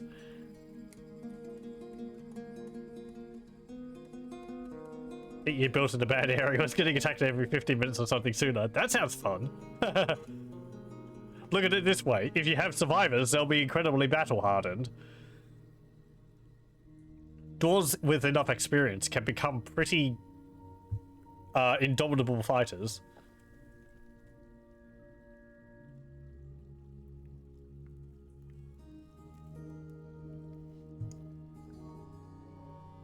Insane. Well, yeah. They won't feel anything anymore. They were so battle-scarred that they'll just be, you know, living husks of their former self, but,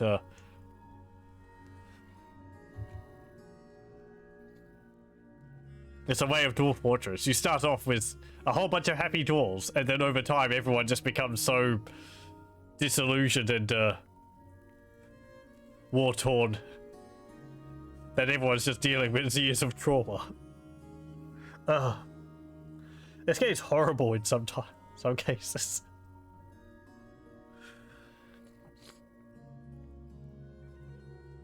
Any advice on moving your fortress deeper? You're taking them like 6 hours of moving stuff and they're still not done. That's your fortress. That's my fortress, not yours.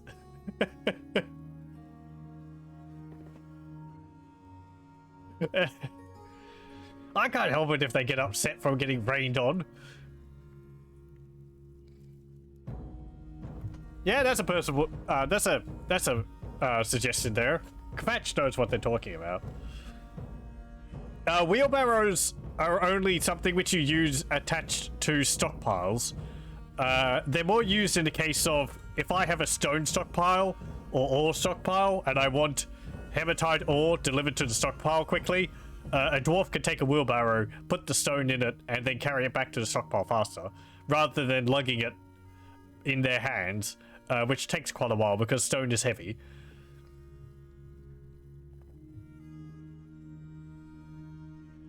But yeah, the wheelbarrow will be attached to the stockpile. I think we'll have some around here somewhere.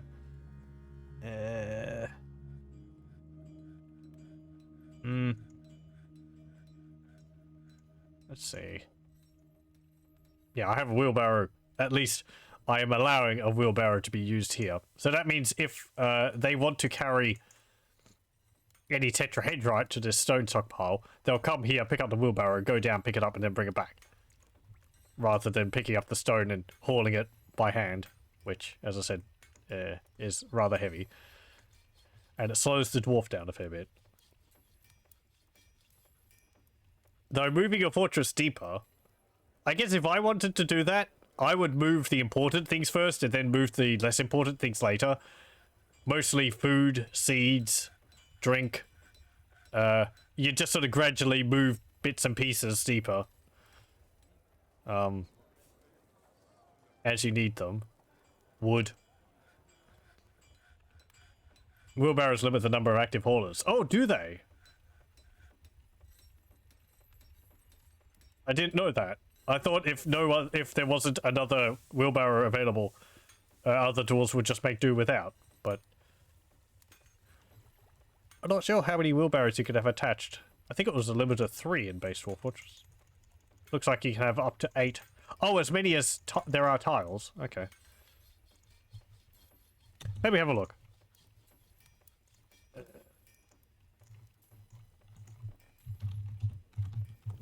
This is something else I recommend. If you have questions, check the wiki.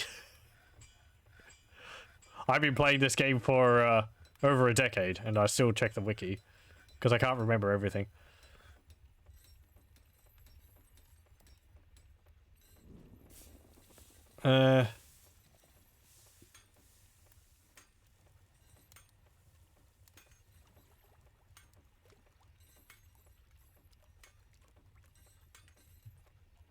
If wheelbarrows are assigned to a stockpile, dwarves will use them exclusively and cease hauling items to it with their bare hands, meaning that the number of assigned wheelbarrows is also the maximum number of active hauling jobs for said stockpile.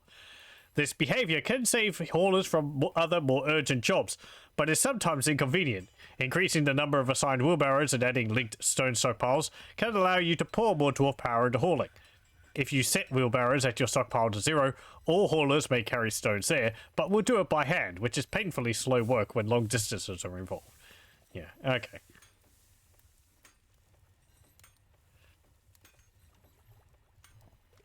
There's other ways to speed that up using minecarts, but minecarts are kind of complicated. I wouldn't really bother with them. Unless you were, you know... I don't know. They work well, but I'm hoping the Steam version is actually made using minecarts a fair bit easier. They're a bit confusing in the base game.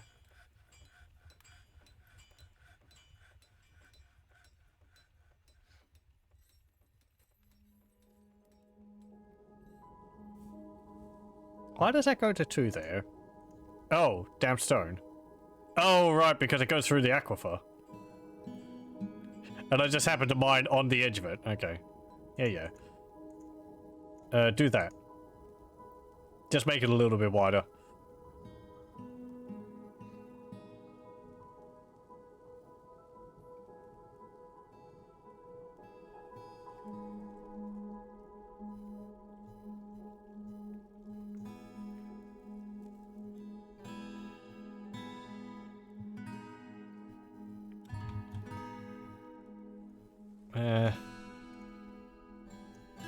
Put some cabinets in here.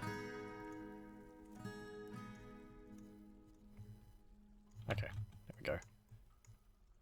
Do I have more beds? No, I do not. How much wood do I have? Yeah, a fair amount.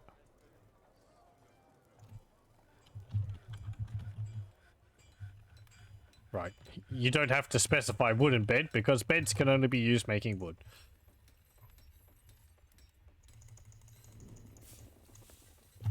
I kind of wish that wasn't a thing. I believe it's to stop you from having a fortress which completely doesn't require wood. Because if you have magma forges, you don't need wood. And I'm pretty sure you can make everything else out of metal. But beds you have to make out of wood.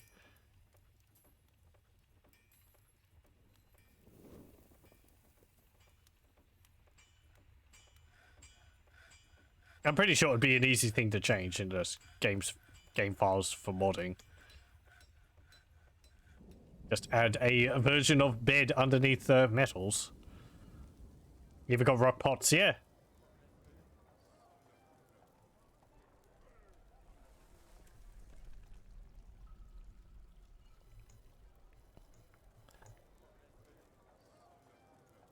Oh. Some more of these tower caps around here.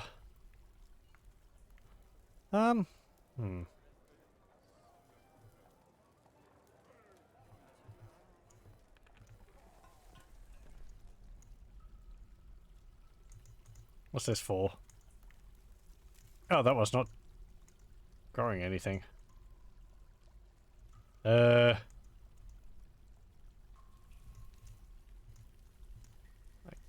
guess grow pigtails. This is growing sweet pods.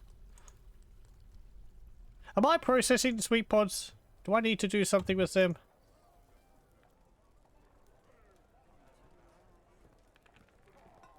Let me see.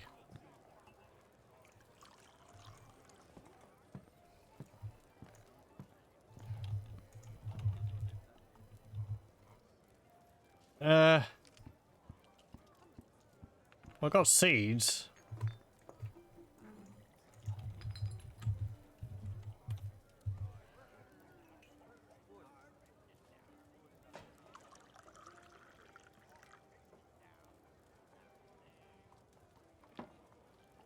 Okay, so they can be ground into dwarven sugar or processed at the farmer's workshop into barrels of dwarven syrup. They can also be brewed into rum.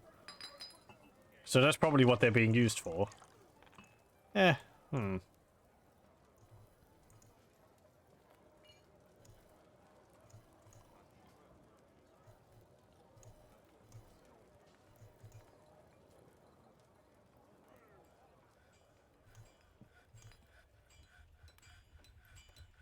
Wow, where did all of our drink go? Hang on, let me adjust something.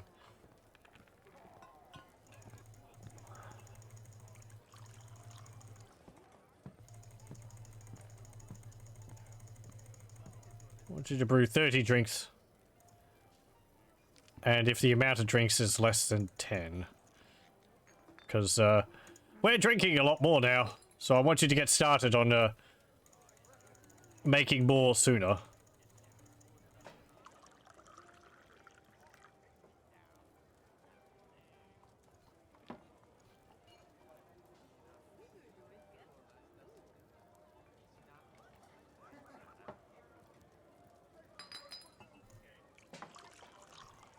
Look at all those plump helmet roasts.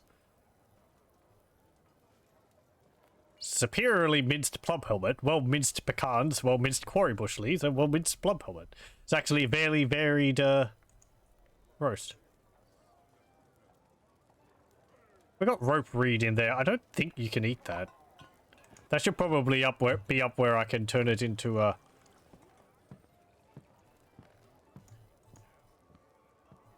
thread and all that. Let me have a look.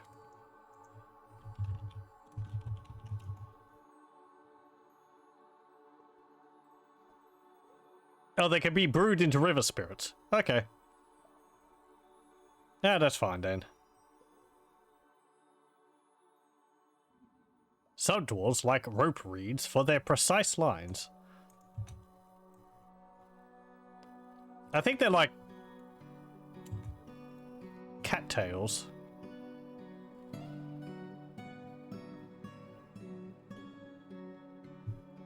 At least that's what the sprite looks like.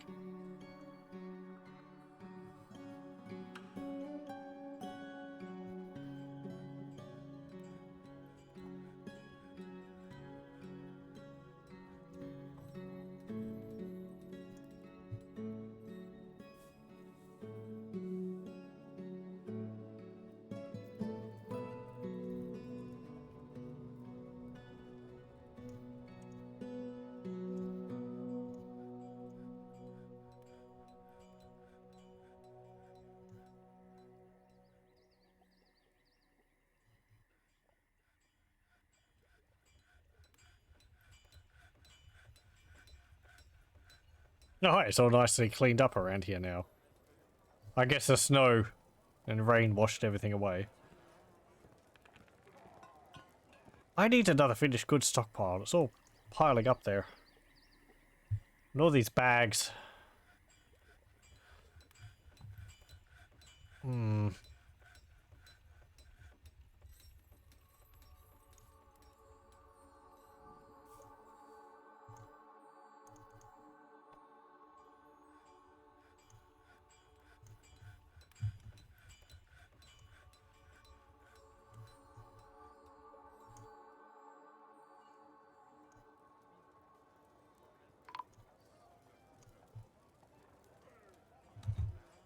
Cogsack. Miner has been found dead.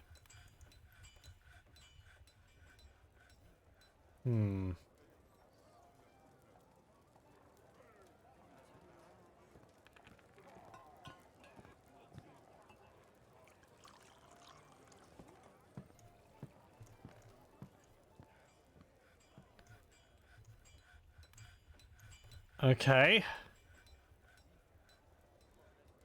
Mutilated corpse. Were you fighting? Oh.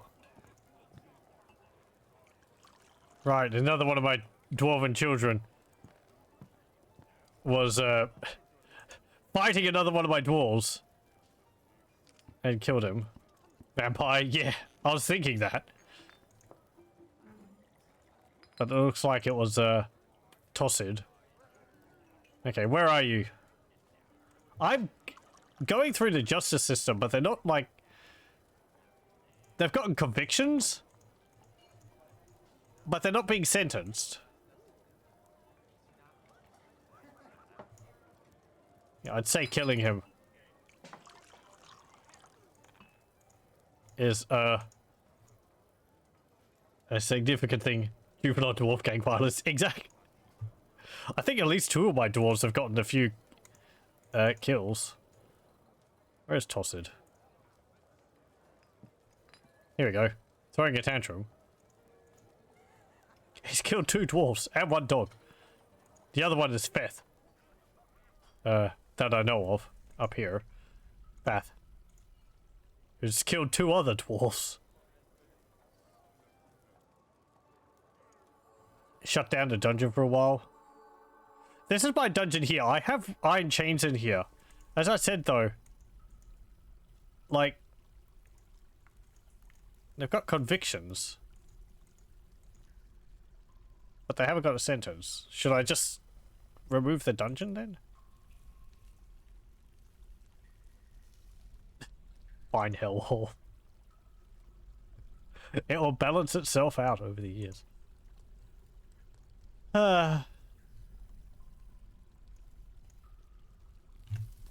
What law officers do I have? We have the captain of the guard. I don't have a hammerer. Do I need that? I'd prefer not to.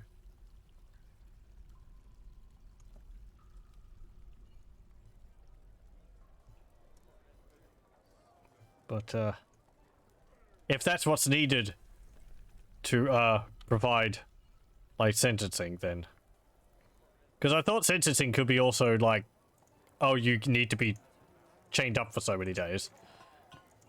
And they'll just go and do that automatically. That might have been how it used to be.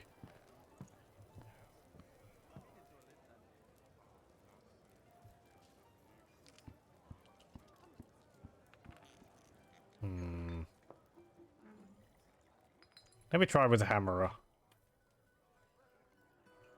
I think Captain of the Guard's sufficient. Yeah, I would have thought so. Is it because they're busy doing other things? Zulban.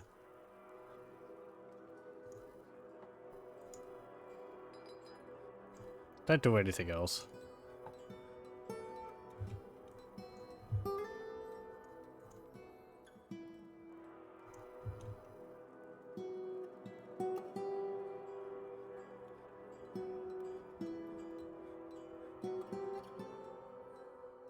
Yeah, she's just praying.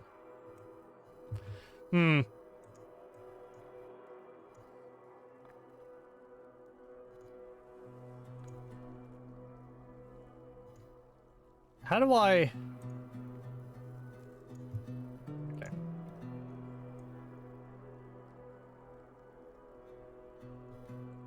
Okay. Zuntia. You are now my hammerer.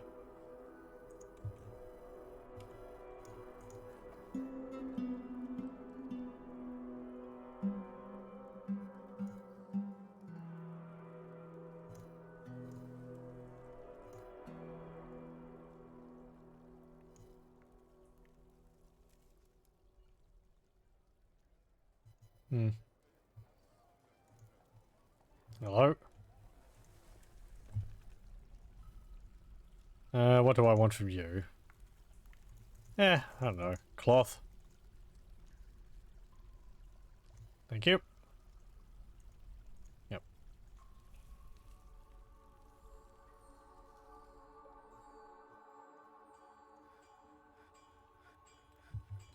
Okay.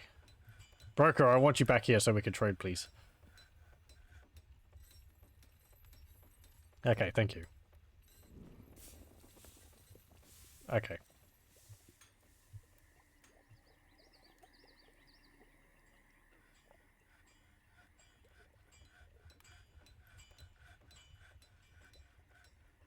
Thank you. Let's make a deal.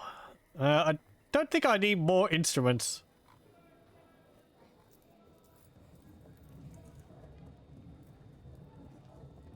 I don't need more meat. Or fish. They must have had fun doing all these different types of fish sprites.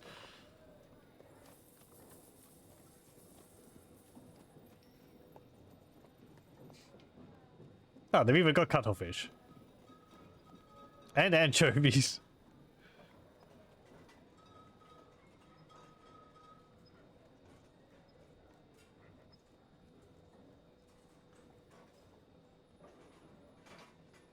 I don't really need plants either.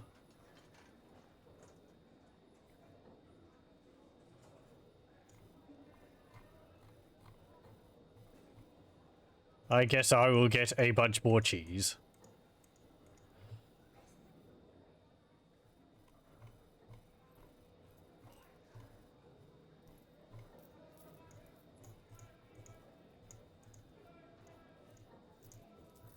Everybody likes cheese.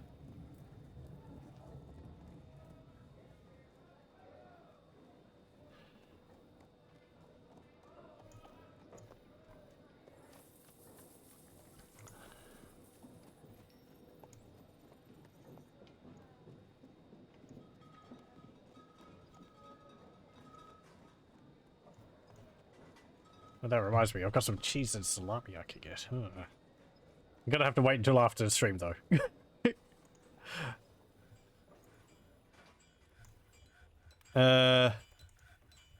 Okay. This menu would be very nice if it had a extra panel up here, which allowed me to see all of the items which I had asked to be delivered to the trade depot. So I could easily uncheck it, rather than having to go through each of these individual menus to do that. Or just a button saying return everything to stockpiles.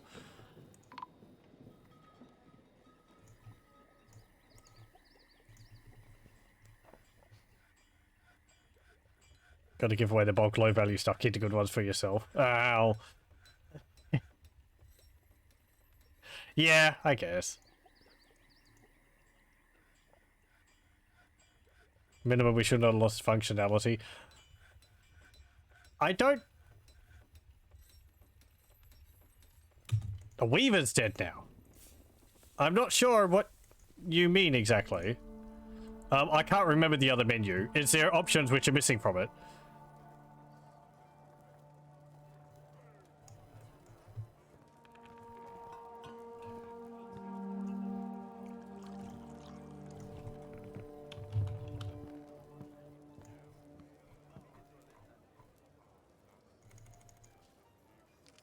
Is this another... Yeah, toss it. He just killed another person. Oi! Kid! I'm impressed by your prowess, but still, please stop killing your fellow dwarves.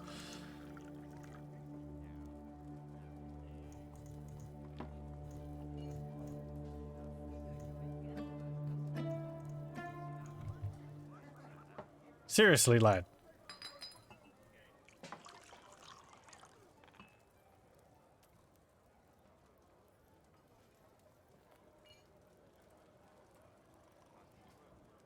You can have all the delivered stuff grouped together and bulk cancel even without DF hack. Ah, yes. Yeah, that might be why I'm not remembering it being an issue before.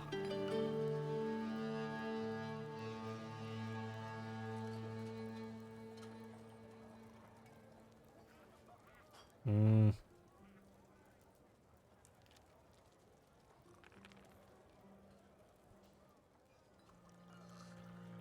Toss it.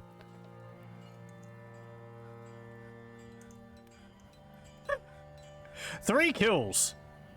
4 if you include the dog. Again, I'm impressed. It's only a dabbling fighter.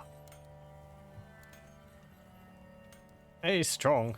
Seriously though. Stop it, kid.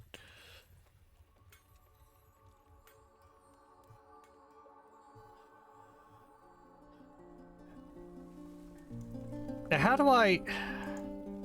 As I was saying, before you could assign a dwarf to a chain. You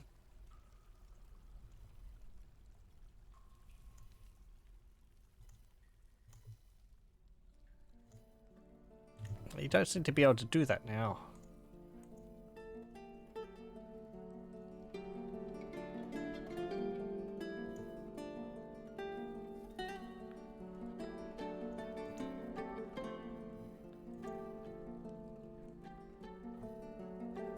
What's my hammer doing?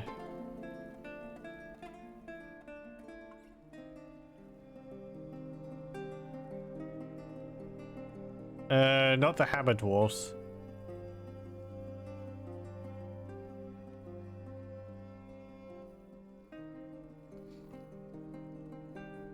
No.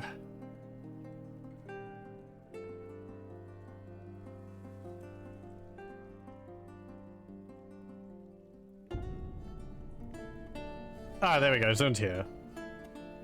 Shouldn't you have a purple name?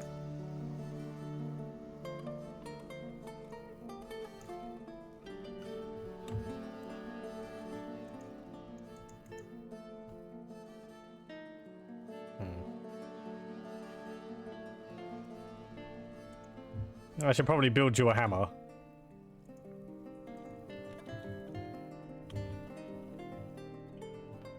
Yeah, just an iron hammer.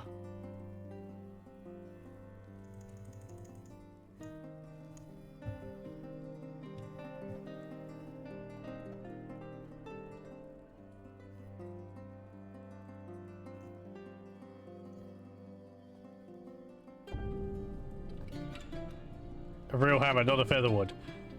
I know, yeah, I know. Let me think.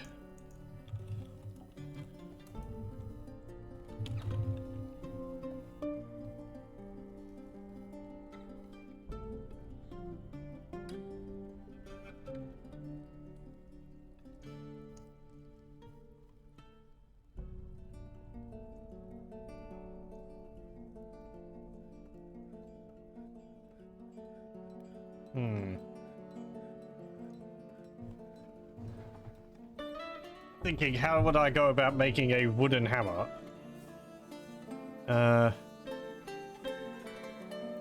Is that even possible? Doesn't look like you can make training hammers.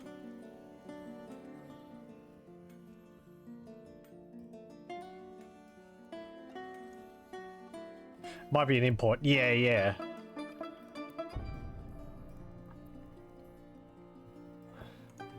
Yeah, whatever.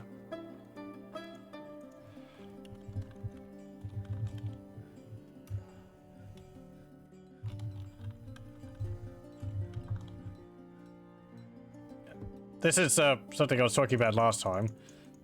The weight of the material which you use to make the hammer determines the effectiveness of the hammer.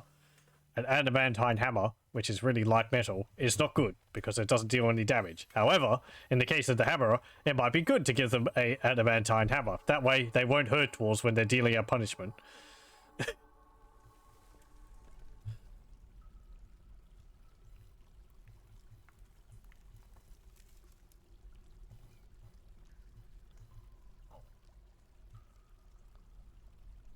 Featherwood is... Yeah, that's another material you can get. I'm actually in a mirthful zone, but I don't think I have any of those fancy trees around here. That might be in blissful zones. Because you get like sunberries and featherwood. But I don't seem to have any around here.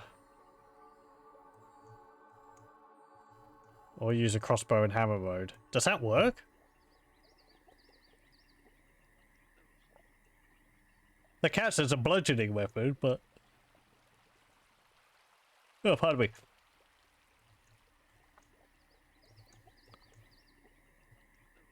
Yeah, actually, come to think of it, I'm a bit disappointed we don't have any of the fancy, good biome trees around here. Featherwood is really, really light. You don't use hammers? Yeah, I don't really either. I'm just wondering whether... Because I want to convict these killers, but... Oh. They're not getting sentenced by my justice system. It's got a bit of a pause going on here.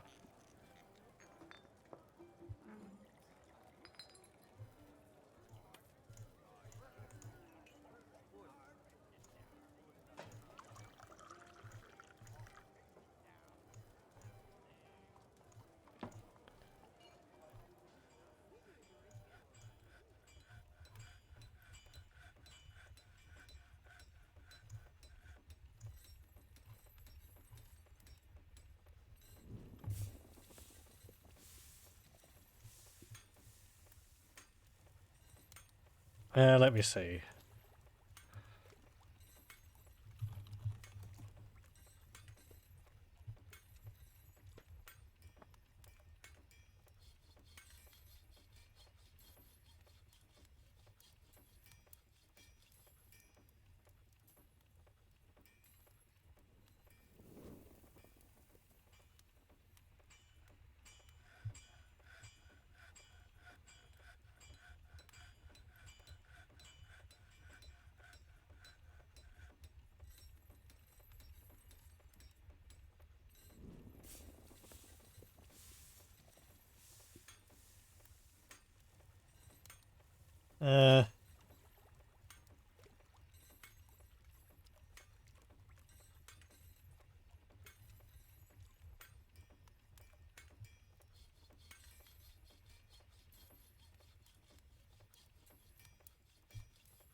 Dwarves who misbehave can receive punishments if a sheriff has been assigned. Well, I don't have a sheriff. That's the captain of the guard, I'm pretty sure. Yeah. Until your fortress grows large enough to require a captain of the guard.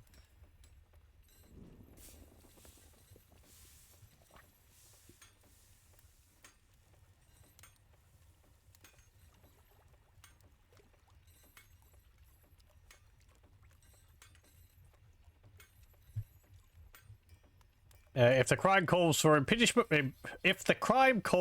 imprisonment, then the guard will try to put the prisoner in jail. If no jails are available, the guard will downgrade the punishment to a beating, giving the criminal a happy thought and the injured party an unhappy thought. If the crime calls for hammer strikes, then the hammer will attach the prisoner to a restraint before carrying out the sentence. If no justice restraints are available, the punishment will be downgraded to a beating. All punishments will give the criminal an unhappy thought. Downgrade, yeah. Note that it is usually not a good idea to train your guards to physical perfection if you want your dwarves to survive beatings.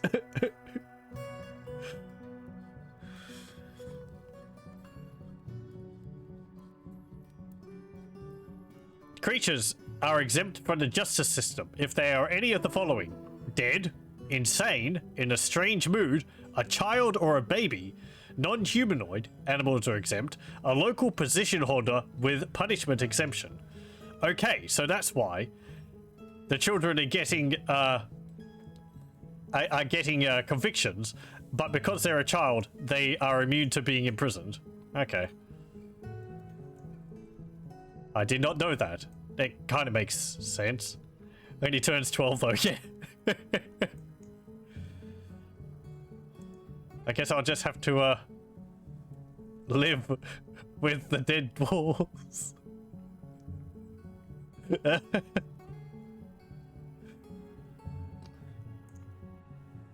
How old are they anyway? I'm kind of surprised they haven't gone crazy. Let's see, Fath, you are 11 years old. So 1 more year and you'll be an adult? Stumbling around obliviously, but she's not gone crazy. And Tossid was where? Hold on. That'd be nice if it paused when you clicked on this. 9 years old. So like 3 more years.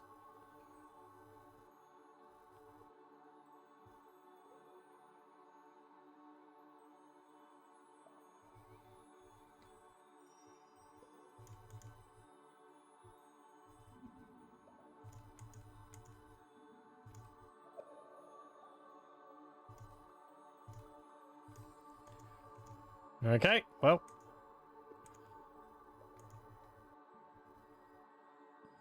Let's burrow the kid in the dungeon. Yeah, but then I'd have to, like, deliver food there and water, drink there and...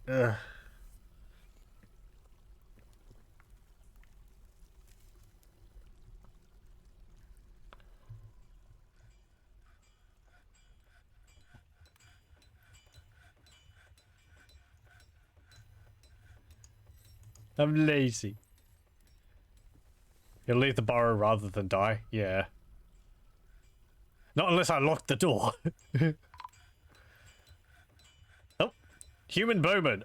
Oh no, Esperwom was spotted sneaking around. I'll live to fight another day. They say as they run off.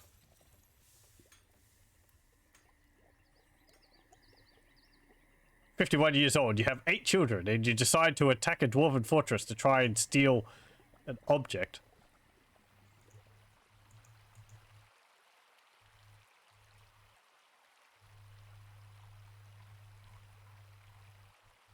Covered in water.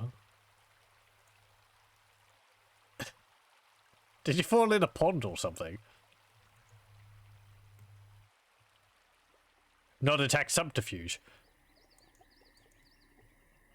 I'm guessing that they're trying to sneak into my fortress to steal items, or are they scouting it out or something?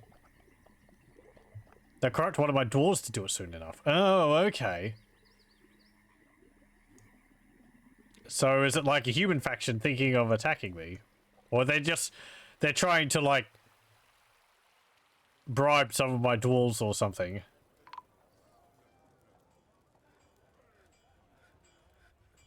You will not stand between me and Furnace Tail, the revered seal. There's a hammer dwarf.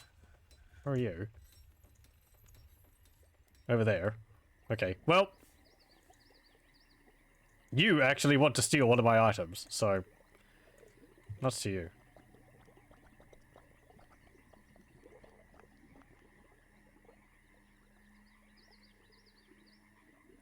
They're arriving on the map and making a declaration of give it to me or die, which is a open way of doing things. Oh, okay. These are the plots you can stumble on with random interrogations. Oh, okay. Yeah, that's something I don't have too much experience with, the whole plots system in the game. The idea that your dwarves could be doing things against, like, the interests of the fort. Oh, hello. Oh, wow.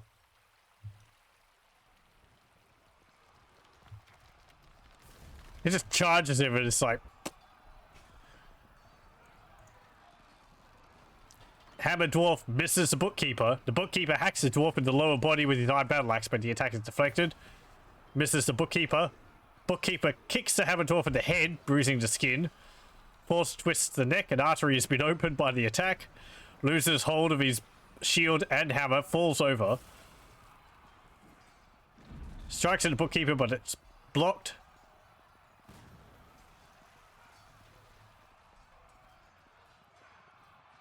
Hacks him in the upper body with the battle axe, bruising the muscle and tearing the liver. Our time in the Ever-Planes of Omen is so brief. Begone fear. Hacks the dwarf in the right ear with his iron battle axe, and the 7-part sails off in the dark. Hack, hack. I've been injured badly. Where? Oh.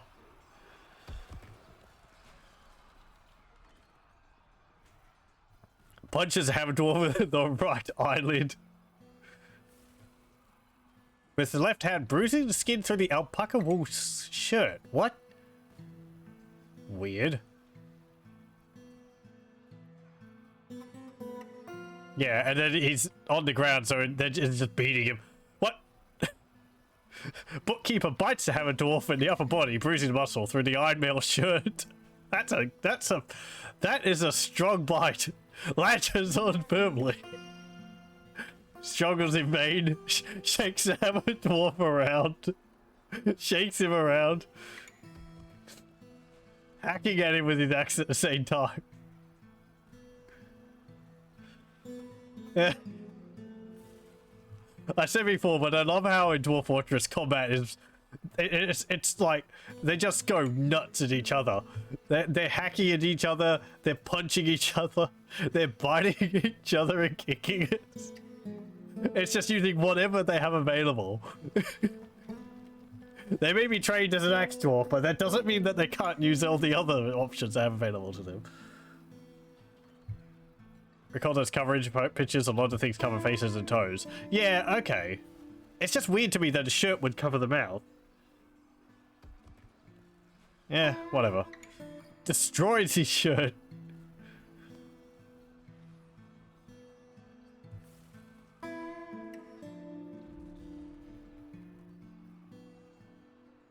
Pommel of his iron battle axe. Yeah, that's neat too. He can actually hit him with the pommel of the battle axe. Attacks deflected by his gauntlet. Pulls the wrist, tearing apart the muscle and bruising the bone. Tearing apart the muscle and bruising the bone. Ligament has been bruised and a tendon has been bruised. Well, he's probably not going to be living for much longer.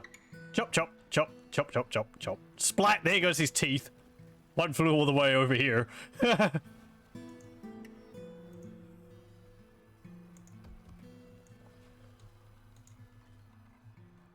Let's see that. Latches on firmly again.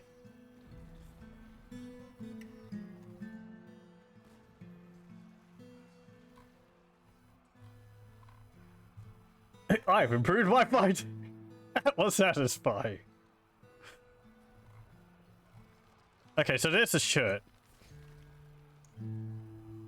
Misses. Punches. Punches. Another artery opened.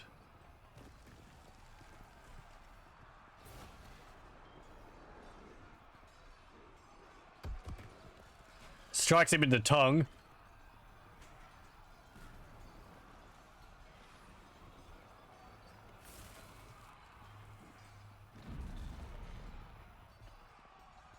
Punches him in the upper left back teeth with his left hand. The 7-part sails off in the dark.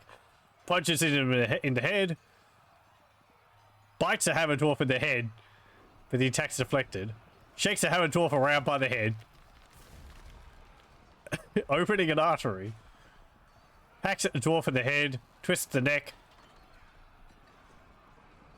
Grabs the hammer dwarf. Grabs the hammer dwarf. Grabs. Locks the hammer dwarf's left ankle. Bends the hammer dwarf's left foot. It's just grabbing him over and over again. Strangles him. So lower front teeth. I guess at some point he just punched all of his teeth out. Very well.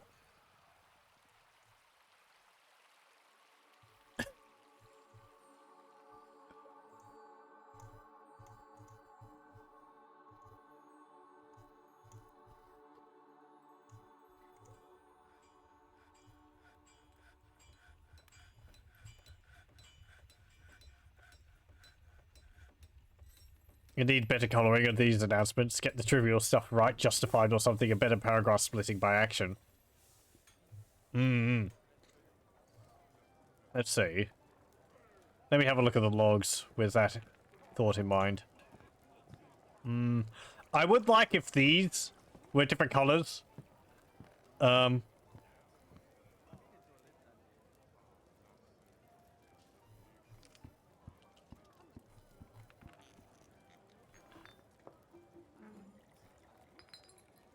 I wonder if you could have different parts of the sentence different colors. Like, you could have the text, what he's saying, a different color than the title or something. Arteries crushed, severed, etc. needs highlighting. Yeah, yeah. You want, like, the most interesting information highlighted. It's possible. Ah, okay, well then. Well, yeah, in Legends mode.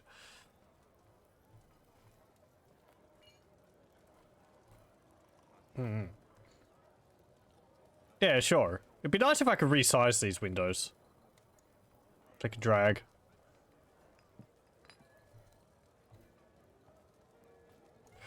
As well as being able to check these later on, because I believe if I get rid of this, I can't go back and check old logs. Damn. Anyway. I'm sure they're going to get more than enough feedback from everyone playing this. Turns out we did stand between you. What were you trying to get? Furnace tail?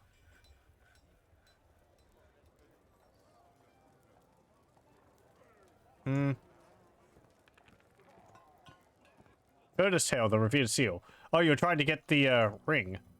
Apricot wood bracelet. Okay. That's actually only up here.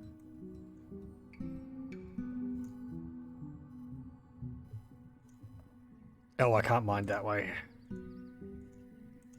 Don't know how this made it past the design stage. I think the UI for what it is quite good. I feel a lot of the things which are missing are more because they haven't had input outside of the development team. Like the UI's there, it functions, but user accessibility, which requires, you know, actual input from people who are going to be using it, rather than the people who are developing it, is a bit lacking. Which, you know, I guess a small group, it costs a bit to get that kind of, like, detailed research done. Takes time.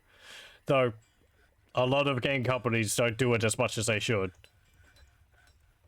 Pardon. I have opinions on this because UI UX development is quite interesting to me. Oh. Farmer's been possessed.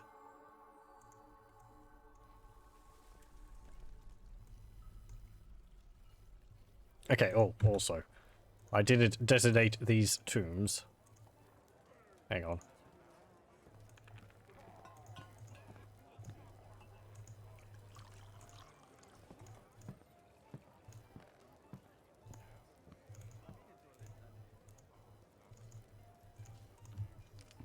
Okay.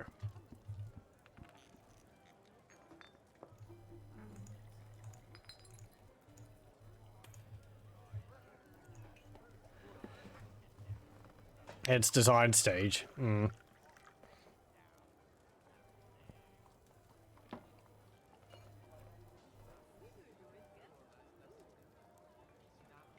I would still like if these updates had a little ticker down the bottom or something, which they went through, and you had the log like in base Dwarf Fortress. It is a lot of information presented at once, but it presents it in a chronological order, which these don't provide. I mean, it's like the lowest thing is the most recent, I guess, but it doesn't. I don't think it doesn't also. I think base Dwarf Fortress states the day when something occurred. You'd much rather that than the junk you've got stuck up the top. This? I don't know. I rather like this. I like having this here. And the overall population, I guess.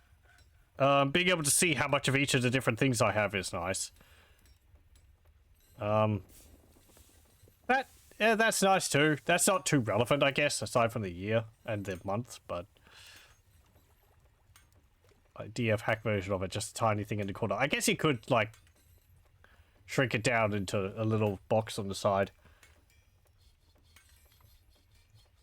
Maybe options to collapse them so that they're not on screen. If you wanted to get rid of it to clear up the view size, because I guess it is covering up a bit of the screen up there. And also this, if you clicked on a button and it, like, shrunk it down to a little button in the corner or something. Or you could just have, like, a key combination which turns off the UI. You never need to know your stocks, you pass that point. I find it useful, at least so I can be like, oh no, I don't have enough drink. But I have the thingy set up so that they just create more, so not too much of a problem. Have an undying ever burning hatred of emoji.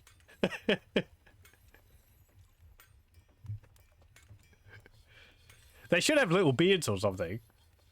Yeah, well.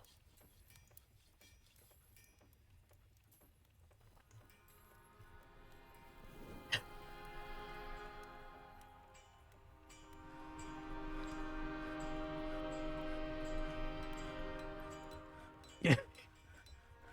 Hello, welcome, Sugnif.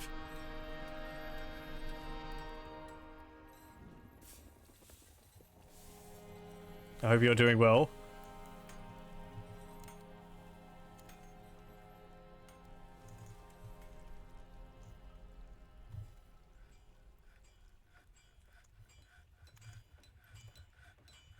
We are critiquing UI.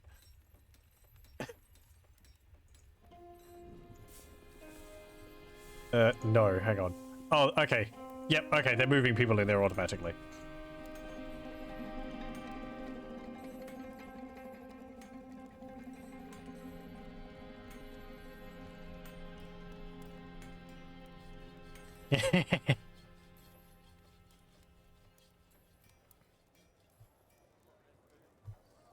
Just found out your old job was paid in advance. Ooh.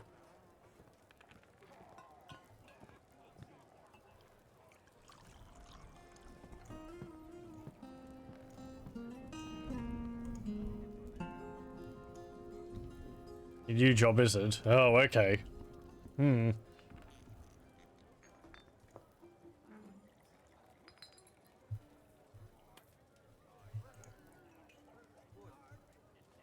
You get something like that. You get, like, part of it paid up front or something.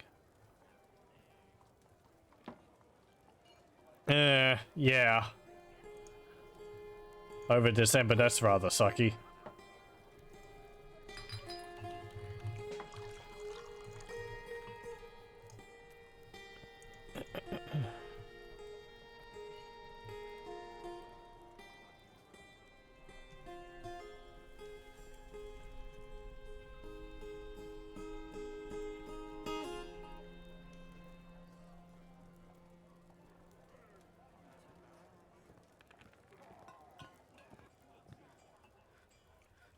Yeah.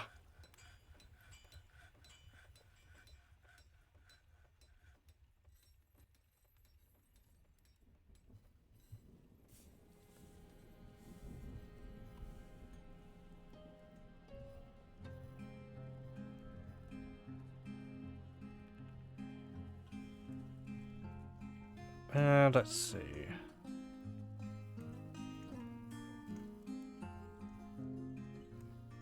What was I doing? Dealing with the dwarven children killing people. Also people who keep trying to invade in my fortress.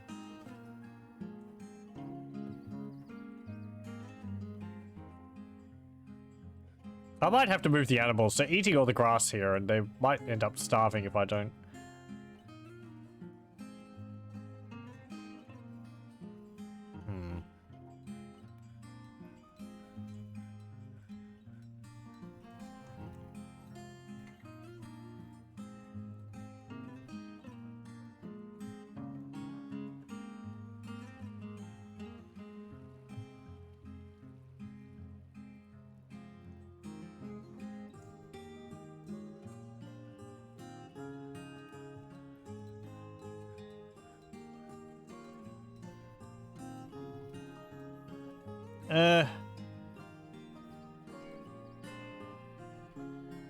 We'll put some of them over here.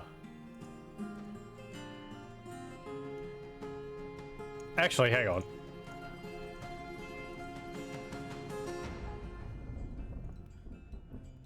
No, I want to paint this. Hold on.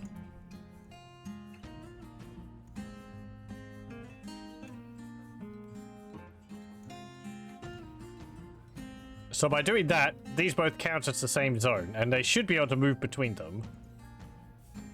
I guess I could just do this. I just want more room for the animals to eat grass.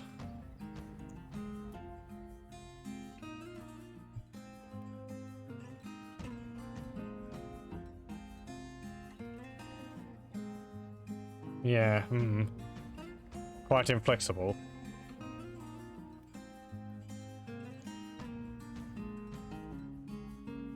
Oh, merchants arrived. Are they new merchants, or did I...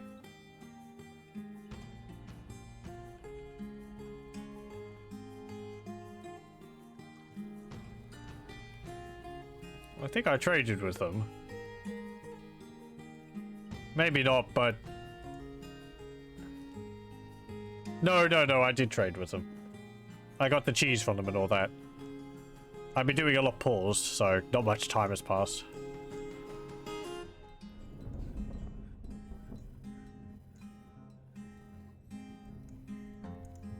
Okay, let's have a look down here.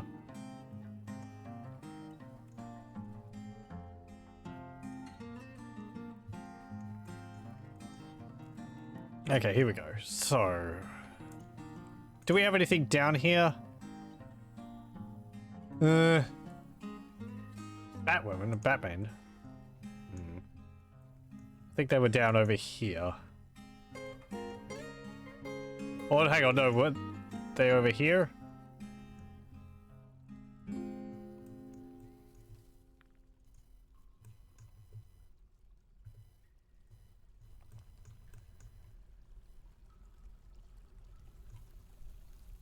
Yeah, let's cut down some more of these mushrooms. Mushroom.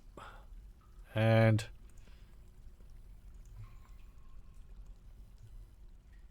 let's see.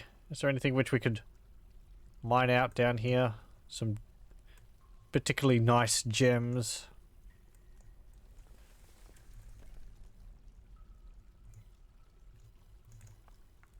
Let's just mine in like that. Well, we'll have a look. In the stone. There's tetrahedrite there. Oh yeah, we were mining gold down here. There's actually a lot of gold nuggets.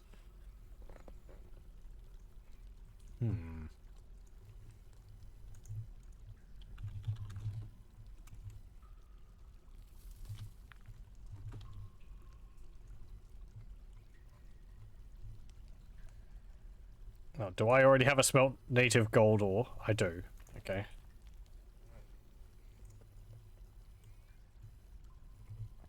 I could make things out of gold. Ooh.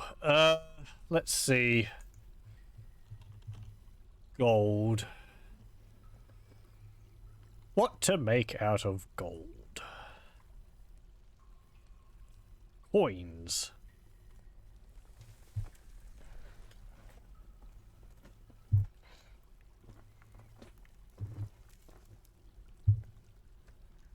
Gold amulets?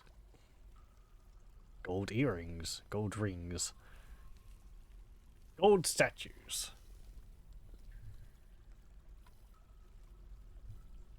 Yeah, let's make a whole bunch of golden rings.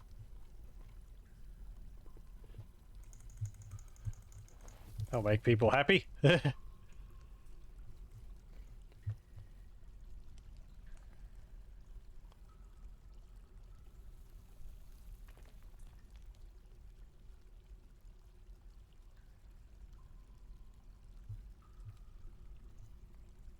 Oh, they've actually explored a fair way. That's a lot of case spider silk over there. Not giant cave spider silk. Holy crap, that's a lot of cave spider silk.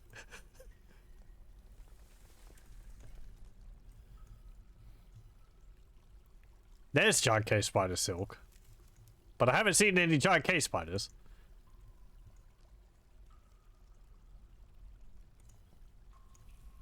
Yet.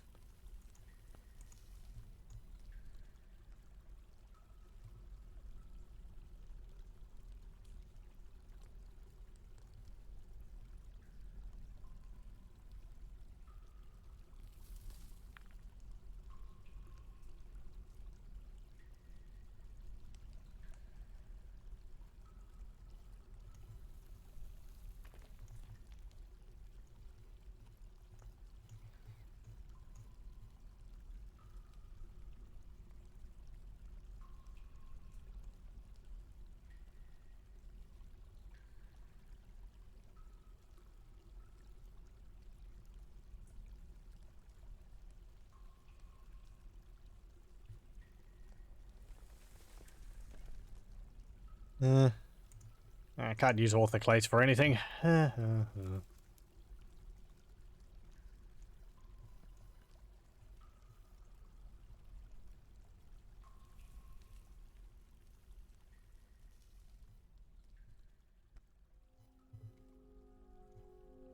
Let's see.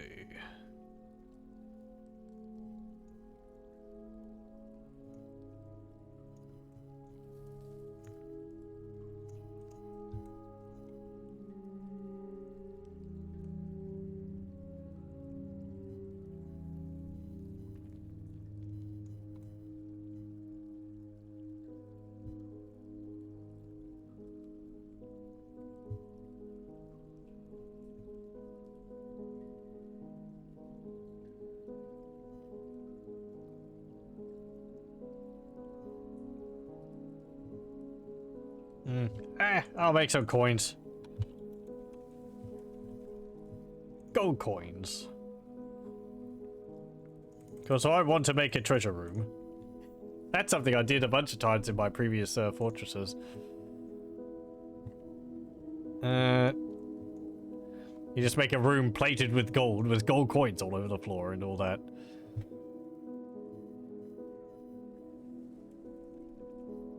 Where would I even shove that? Oh, hello. What are you doing here? Oh, look, he's actually chained up. They've got the rope, they've got the iron chain attached to him. I was confined. The guilt is almost unbearable. She feels guilty after being confined. Why are you in there? Oh, is this because someone didn't fulfill the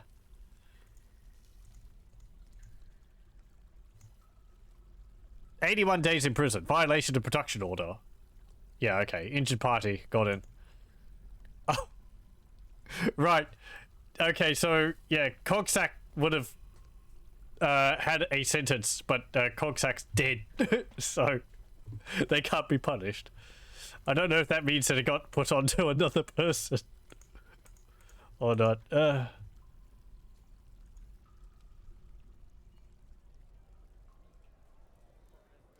mind the restraint, though, did they? Interested near a fine restraint, yeah. I love that. It's like, oh, I'm in prison, but this is a really nice chain. I mean, it's not that interesting. It's just an iron chain. It's not special or anything. Do I have a high quality iron chain over here? Yeah, there's some nicer ones.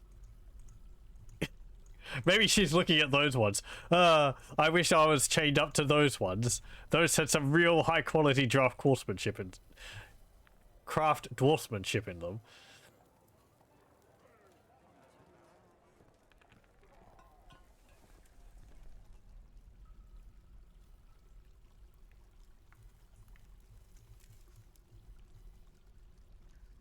Diorite. Cobaltite. Yeah, just all stone. Oh, what's that? Smoky quartz. Okay. Nice.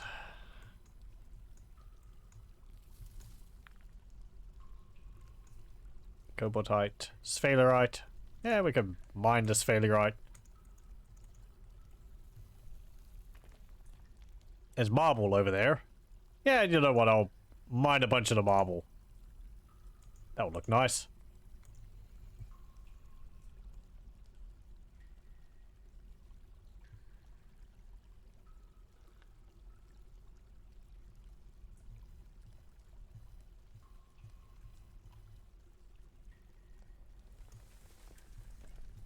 Actually, considering the color of the goblin cap trunks, I kind of wish the wood was a little bit more red in color.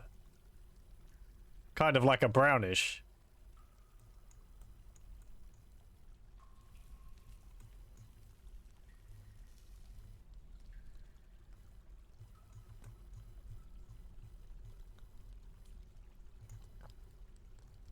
Oh yeah, I could use iron, marble to make steel. What's the other flux stones?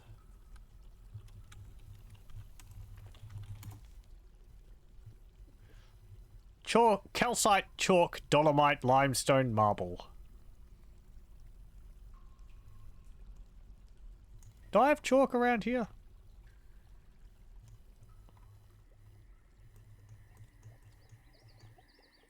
Yeah, I've got chalk.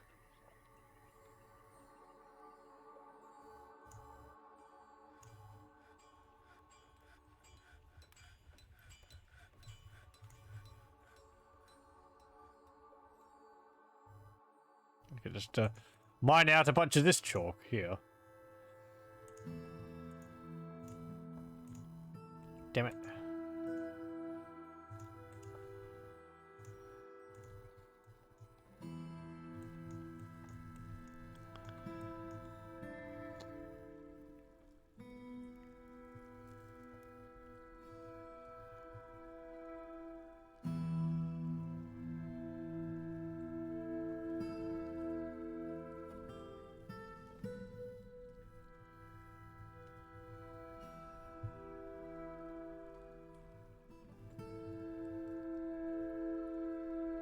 Ooh, some moonstones.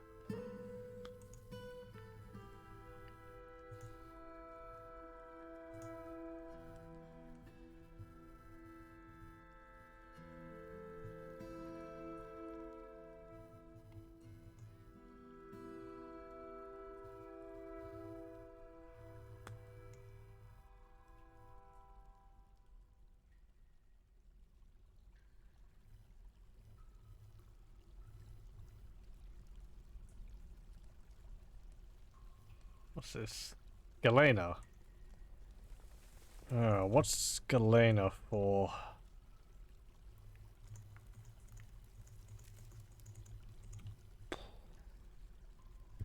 Is that lead? Silver and lead.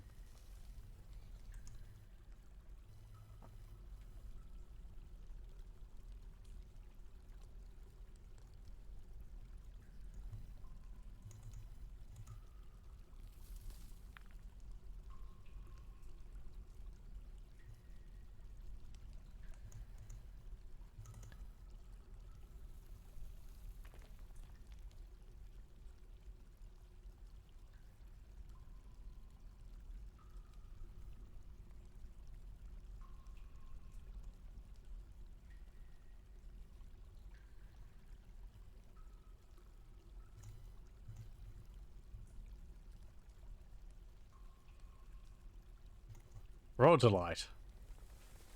I don't know what that is. I think that's just a economic stone.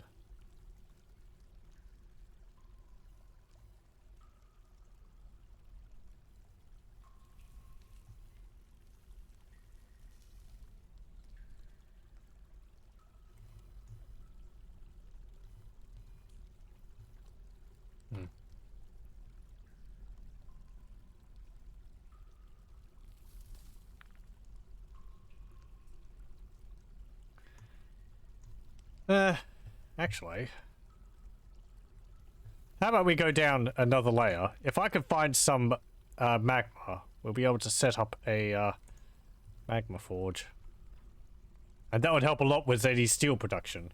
I wouldn't have to spend so much wood.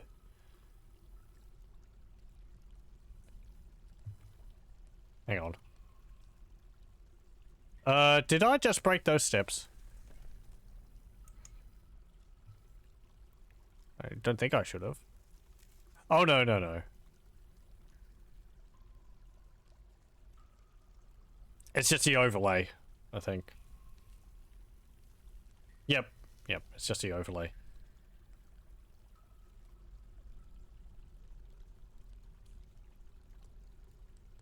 Okay, diorite, cobaltite, gneiss, tetrahedrite, gneiss, microcline, tetrahedrite.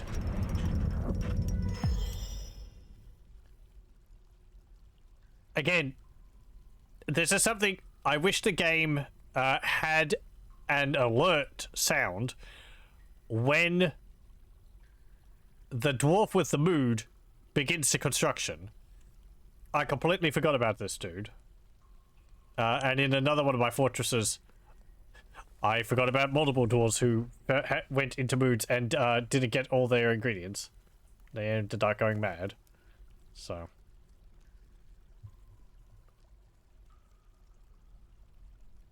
I guess I just have to pay more attention in those cases, because I wasn't. But getting an alert saying, hey, he's begun his construction would be nice. It does have that, but it doesn't, like, pop up with anything. Created Nothis Ostath, a gypsum amulet. Claims it as an heirloom in the name of the family ancestor Cyril Firelances. I believe this family ancestor has had, like, 3 items now dedicated to them.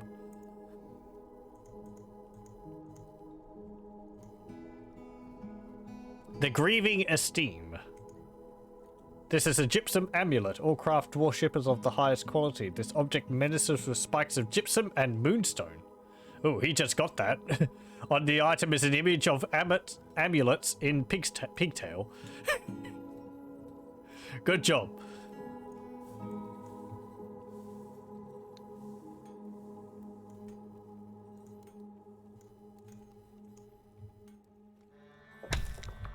Oh. Expansive cavern underground.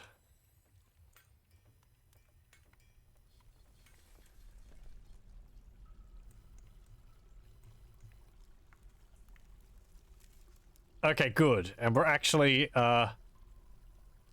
inside of a pillar there. Oh, hang on. No, hang on. Oh, no. We're on stone. It's just open on these sides. Okay. I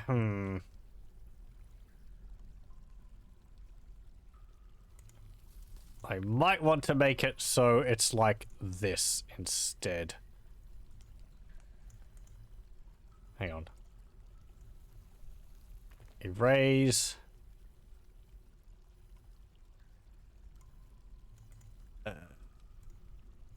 Channel those.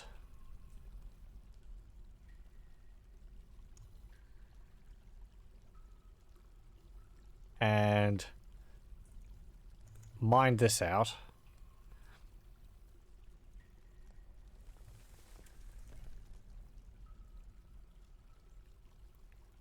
Okay, so we want to mine that out, that out, that out. There we go. Seeing an active mood thing with colored stages or something on the top bar would be much more worthwhile to see. Yeah, that could be something. Just a little thingy up here for active moods.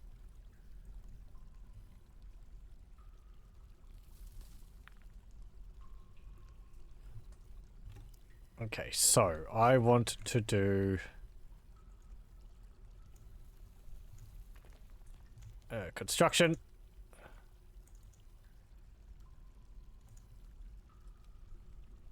Like that.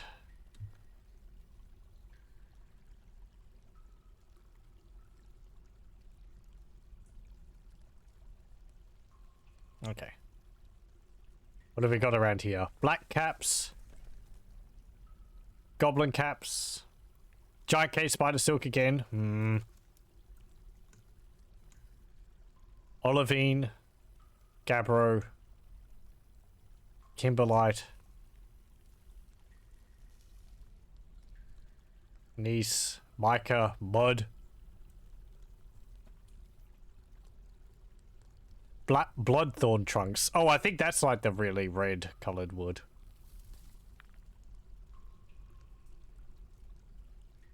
Black caps. Oh, interesting. Those are just like long stalks.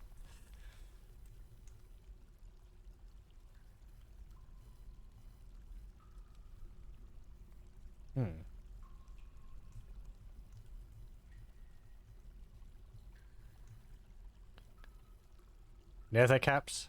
I think that the wood for that's really cold. Or something.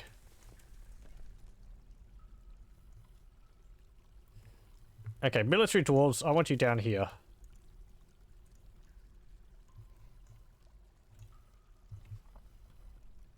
It has an absolute temperature. Ah, okay. Kind of pity it's not like freezing the water around it.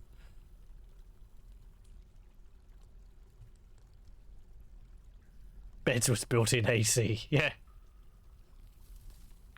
I forget how that's how that could be useful. I don't know if that makes it like fire and magma proof.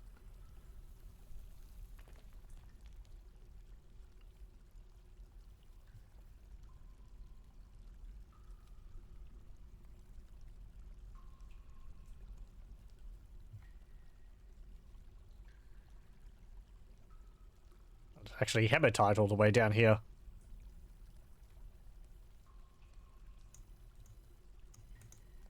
Okay, fine.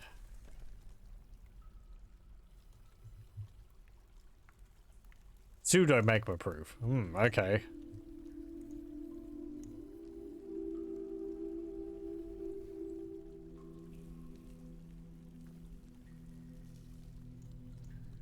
Alright, I want that, that. And then we'll put that there, and that there. There we go. So that they can only exit from over here. And, as a bit of a preventative, I'm going to extend a wall over here, so that they don't... If there's fighting here, they won't dodge into the pond. Oh, we were really close to hitting that water. They would have stopped, but...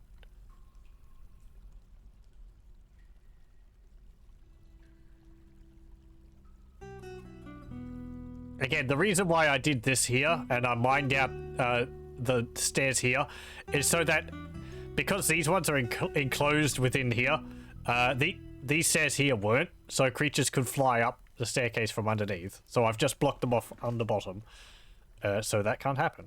Oh no, the black caps do have caps. Just that one which I was looking at. Yeah, these ones are like, they're just flat. It's like they're not, the roof isn't tall enough for them to have a top. Let's go over here.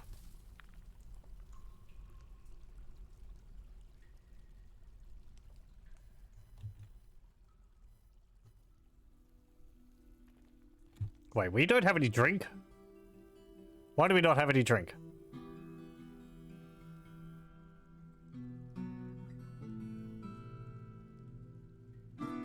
Cancels processed plants barrel. Needs empty food storage item. Do we not have any barrels?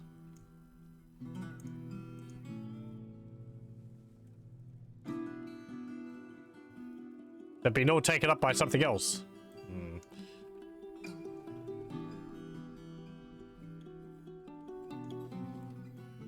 Okay, well, I guess make like 50 wood barrels.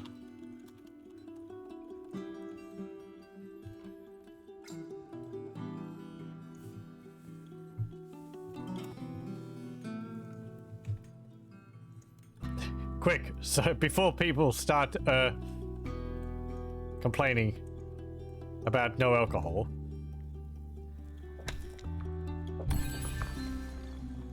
You've discovered an unusual volcanic wall studded with gems.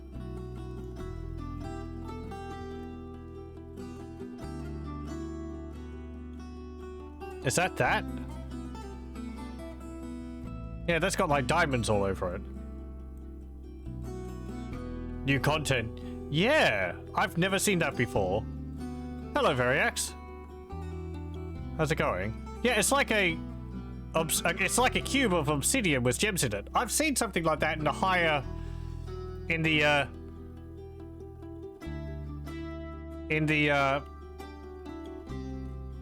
upper cavern levels, but it didn't give me an announcement about it. Glad to be home again. That's always a good thing. How am I? I'm doing pretty well, thanks. Apparently discovering new content in Dwarf Fortress. I know nothing about what the 50.01 version adds, so I wasn't sure whether it added anything. I thought it was just like 0.44 or whatever was an interface. I'm gonna have to get rid of that floor there, because if I mine this out, then the top will just collapse on top of you.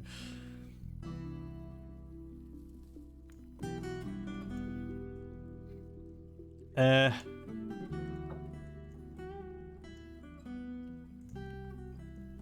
I could do that.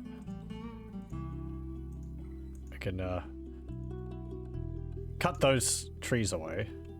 Miners ramps, it'll be fine.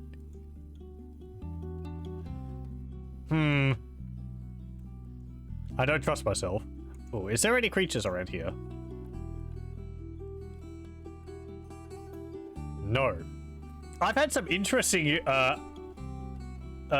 guests in my in another one of my forts.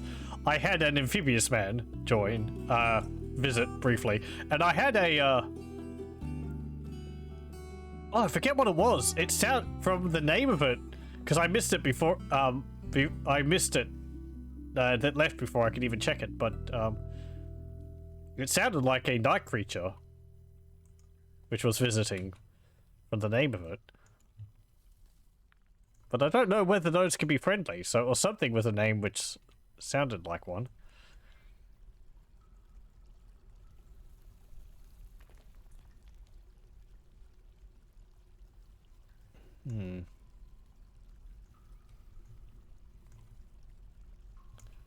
Okay, go over here. Ooh, green diamonds. There's another one. Oh, hang on. This is just a whole bunch of obsidian there. And it's full of diamonds. Okay. Yeah, that's very different.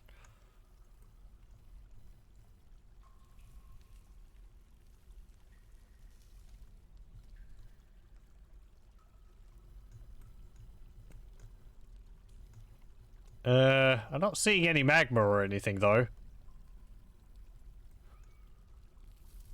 I was hoping there would be a, there's another one. I was hoping there would be an open, magma vent or something around here. No.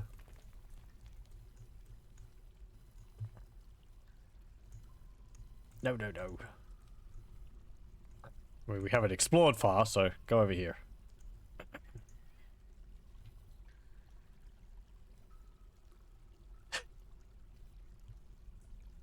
I'm very different. Oh no.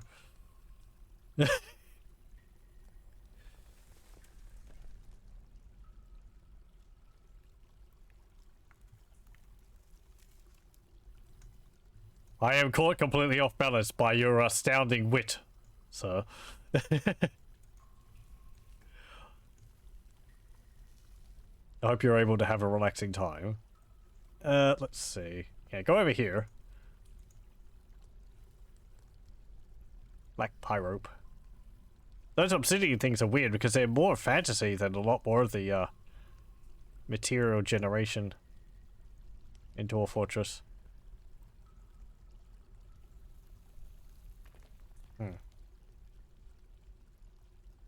Can't get over there, can't you?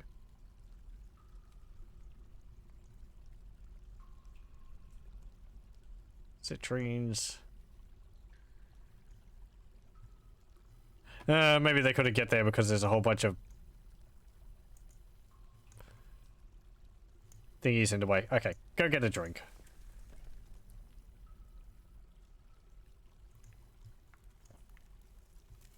Totally unlike any of the other deed structures. The completely natural Slade. Hey, hey. Slade's a little bit further down.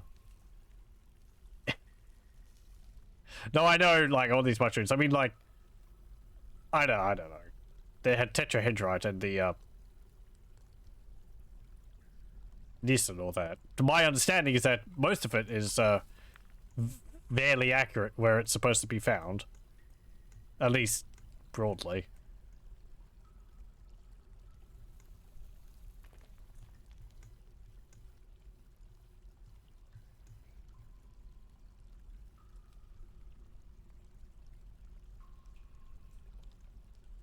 Actually not too bad down here. I'm not having to fight off hordes of creatures.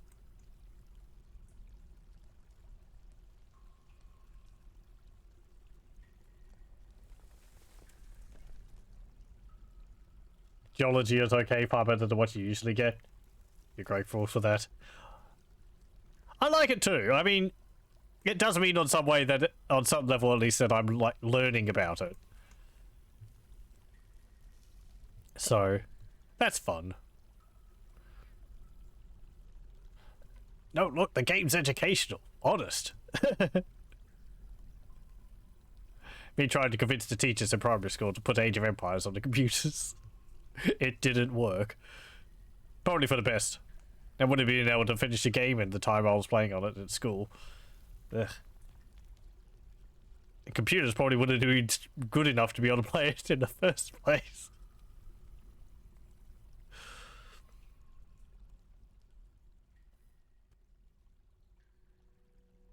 It's a bit like the cooking. There's a very limited number of forms it could take. Content's there, but the expression's very limited. Yeah, I wouldn't mind if there was more variety in things which you could cook. Yo, hello Zishia. How's it going? Thank you very much for the raid again. I hope your fortress is going well.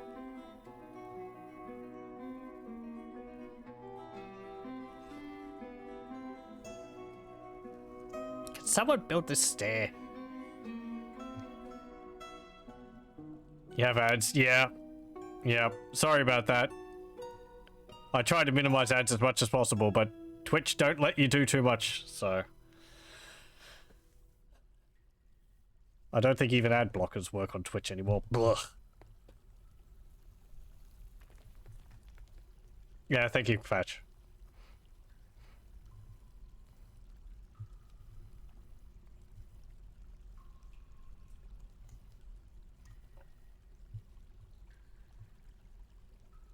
No, it's only a little one. That's good. I've heard some people having, like, just so many ads. Ugh.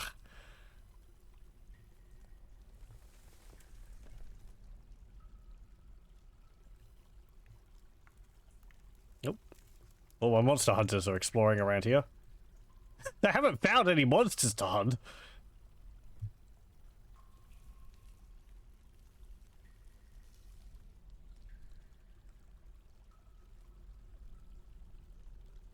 Once you have does just blacks the feed most of the time. Yeah, okay. You don't have to watch it, but oh, hang on.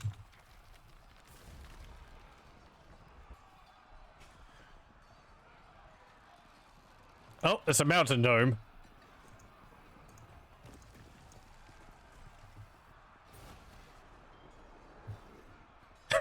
Dogs are tearing apart a mountain gnome.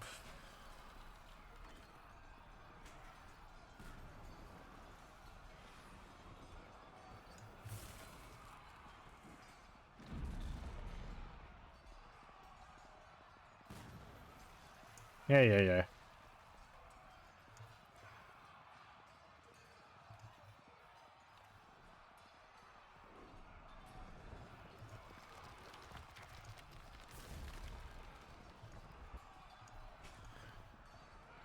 Okay.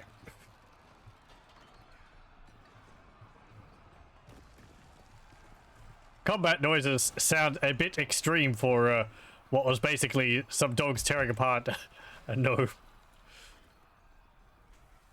Why do I still have the wagon there? It's acting as a meeting area. Does it still? I mean, yeah, I remember that, but I guess I don't know. Animals, dwarves aren't really gathering around it, so I will get rid of it.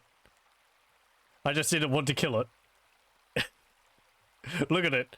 It's roaming free in the fields. Thanks for help the other day. You have your officers working as they should. Hey, good to hear. I'm glad you're able to untangle it all. I'm happy to have helped. Sometimes you just fence them in. The animals or the wagon?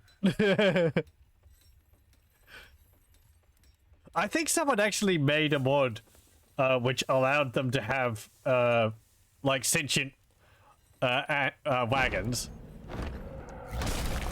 Oh, hello.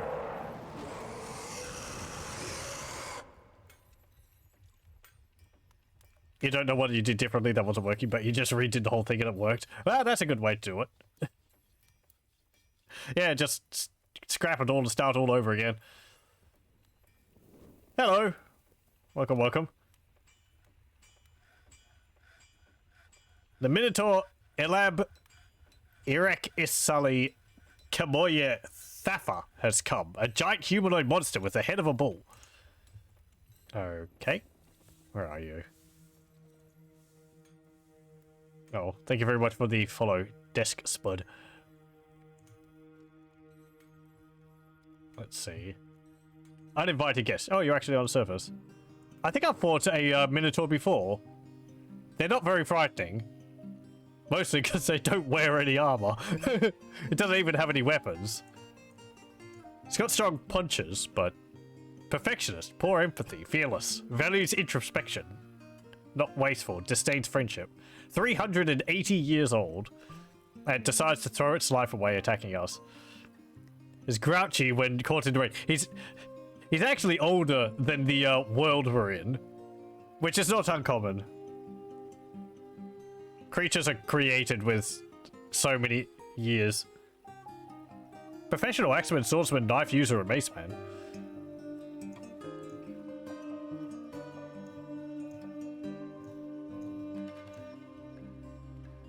Meager ability with social relationships and a very bad sense of empathy.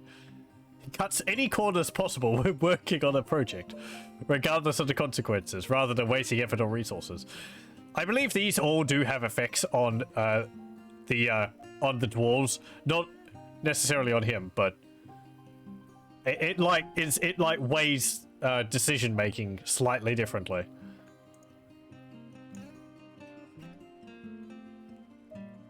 Okay, dwarves. Well, get down here.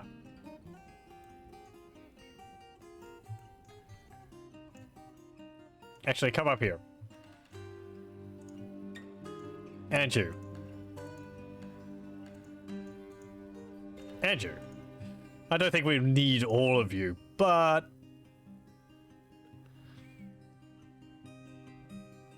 older than recorded history. Yeah. Oh.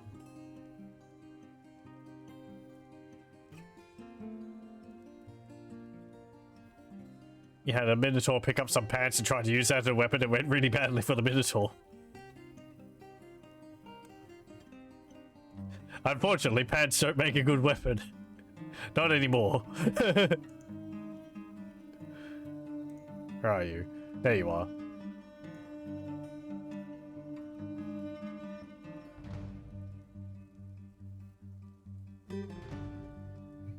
Where are you going?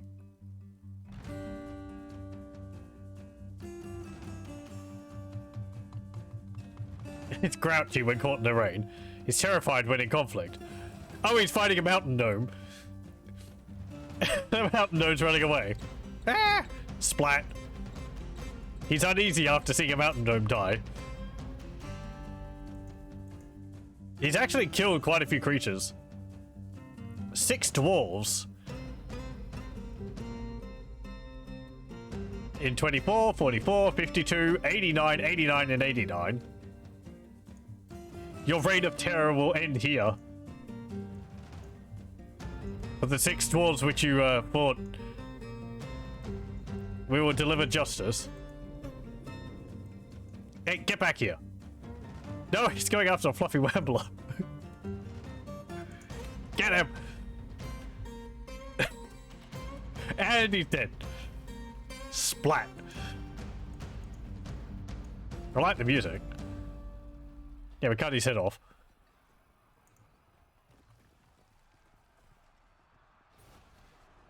Let's see. Mountain gnome is unable to... The mountain gnome grab... The Minotaur grabs the mountain gnome by the right lower arm with his left upper arm. Unable to break the grip. Misses the Minotaur. Minotaur gores the mountain gnome in the upper body with his left horn. Mountain gnome's having trouble breathing. Death is all around us. I feel very uneasy. So easily broken. This doesn't scare me. Oh, I did see what its name was.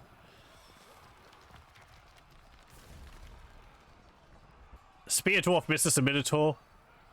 Minotaur gores the spear dwarf in the left lower leg with his left horn, bruising the muscle through their leggings. Force pulls the left knee. Okay, we're going to need to heal that. Axe Lord slaps the Minotaur in the left foot with the flat of her iron battle axe, bruising the muscle. Force twists the left ankle. Bookkeeper attacks the Minotaur, but he jumps away. Grabs the spear dwarf. Releases the grip. Grabs the spear dwarf. Kicks the Minotaur, making his foot explode. Minotaur falls over. Stabs the Minotaur. Grabs the spear dwarf. Hacks the Minotaur in the right upper leg. Iron battle axe is lodged firmly in the wound. Minotaur grabs the spear dwarf by the thumb. Stabs the Minotaur in the right upper arm with his bronze spear. Artery's been opened. Loses hold of the river off the leather leggings. Oh, did he actually? Was he actually using pants as a weapon? Oh no, no, he was just holding onto them by that.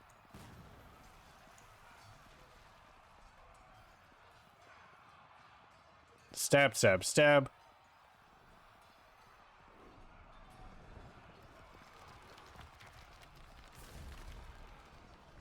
Bookkeeper hacks a Minotaur in the right hand with his iron battle axe. Minotaur's having trouble breathing. The upper body.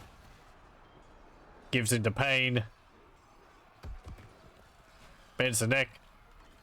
And then the bookkeeper hacks the Minotaur's head off. There we go. Seriously injured, yeah. Ability to stand lost. Diagnosis required, crutch required. His neck's torn open, his left lower leg is bruised. That's not good. Someone please come and haul him back home. Please? Forget that. Help! Help my neck! Recover wounded. Thank you very much.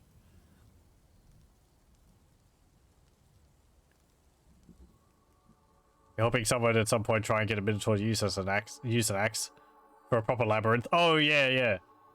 Okay, I guess we could set up some cages. Eh.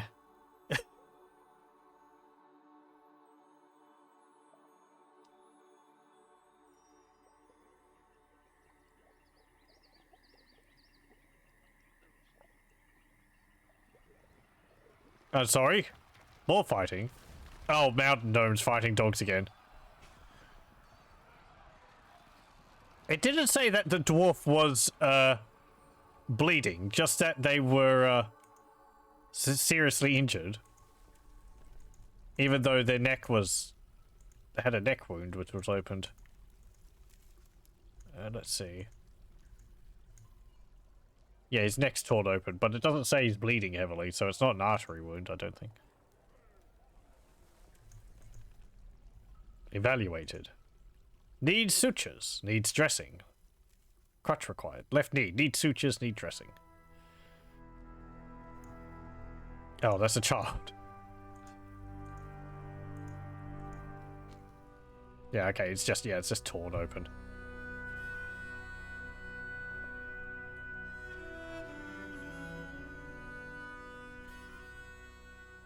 Oh, do we have a medical dwarf coming?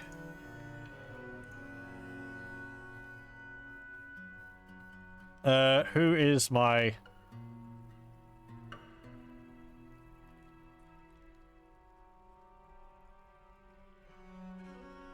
Okay, you're suturing. Oh, it unpaused. Okay, there we go. You can actually see the thread sewn into the body here. Counts as an item they're holding. Or on their body.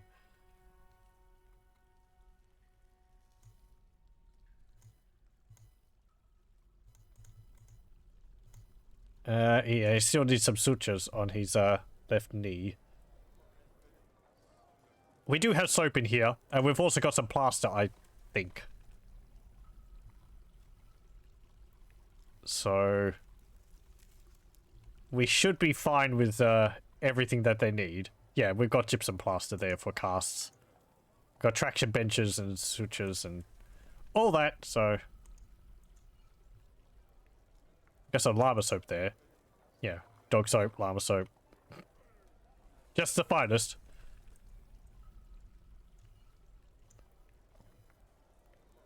Nope.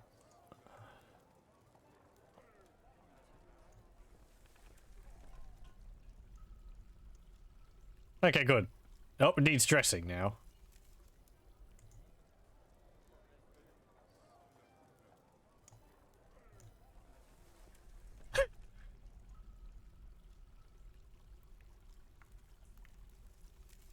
What are you doing?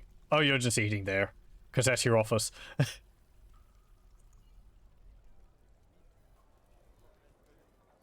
I need to find a way to make my dwarves less stressed.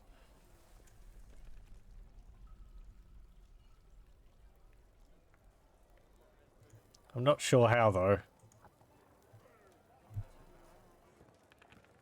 Like, they're not really doing anything, which is like really stressful. And I was having problems with the temples, so I don't have temples dedicated to each of the gods. Because they got stuck worshipping one of them. So I just have this one.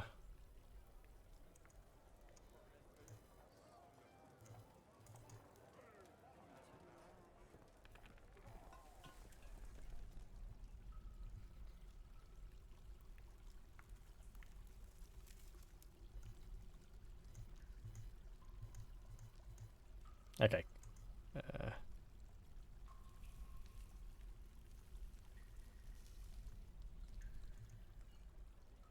Okay. Oh, good. He's got them bandaged now.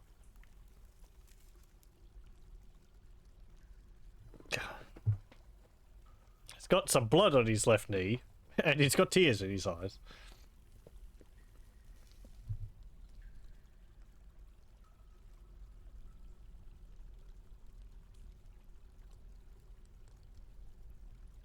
How are we going for time? Okay.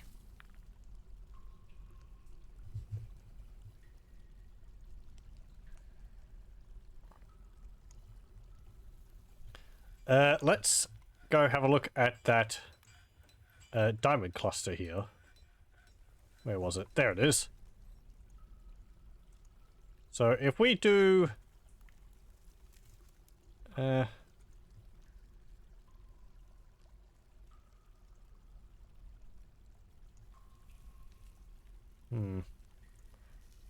see. Let's mine around this.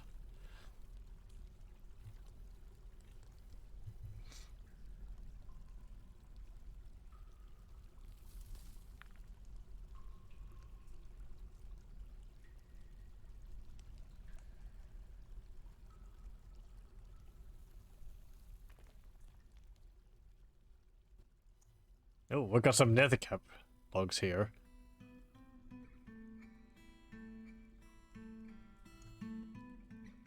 I wish it gave you a bit more detail about it, because as we were saying, Nether caps are really cold.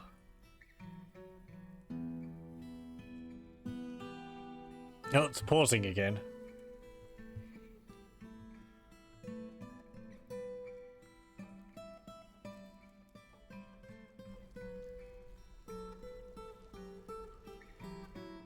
Okay. Oh, we haven't checked the rumors which we were getting. There's not really anything happening near us.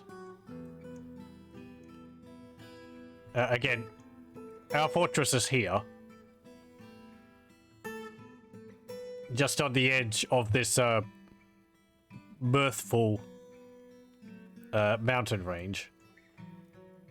There's some goblins up here. There's a human castle there. There's some dwarven hillocks around here.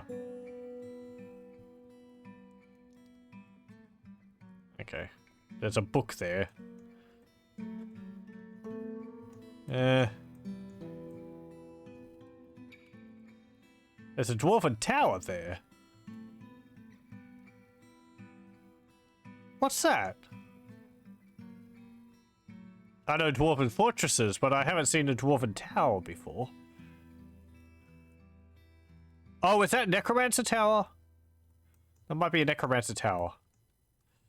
Which is now owned by dwarves? There's one. Because it's only got a population of around 10. There's another one. There's a volcano all the way over there.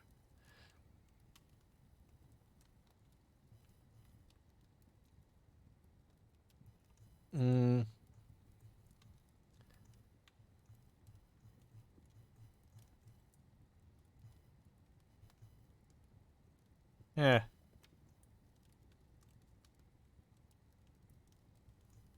There's a few other things on the map which I can't really see.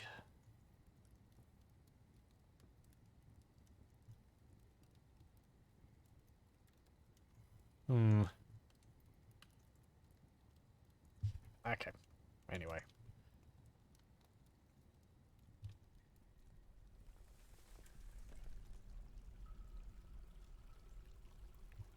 Come on, mine these diamonds, please.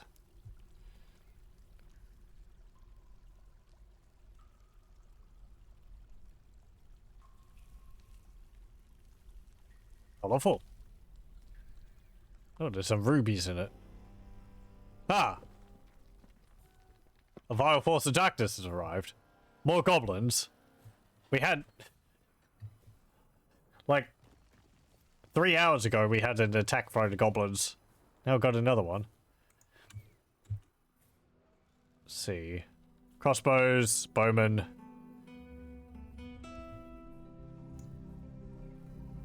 A whole bunch of mountain gnomes again. Yeah, it just looks like 6 goblins again. Oh, no, that's quite a few more. Quite a few more. How many is that? 1, 2, 3, 4, 5, 6, 7, 8, 9, 10, 11, 12, 13. And they're all bowmen and crossbowmen. Lovely.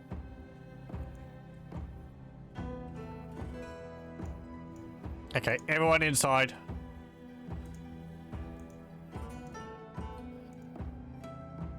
Military dwarves in here. Archers, or crossbows over here.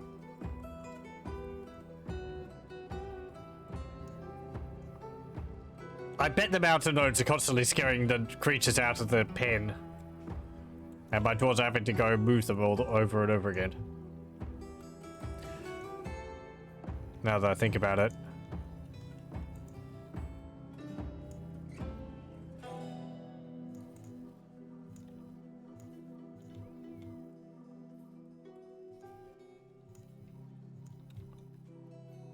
The animals won't move over here. Or will they? Actually, no, they will, because they are part of the pen. Nope, there they go, they got scared. A good fence with a roof, yeah.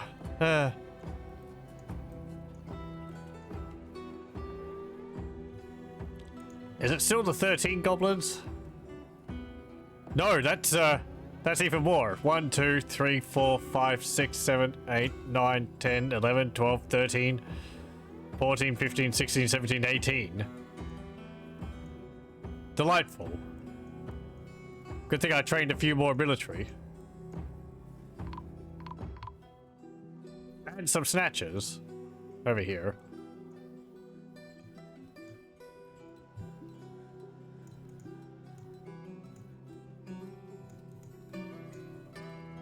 Gotta get them.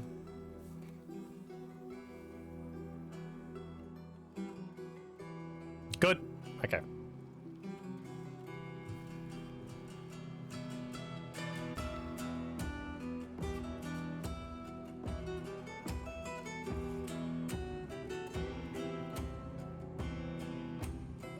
Yeah, they're all gonna kill all of my animals. Ho hum. I guess at least they'll waste a whole bunch of their ammunition. People are gonna get upset that their pets are dying, though.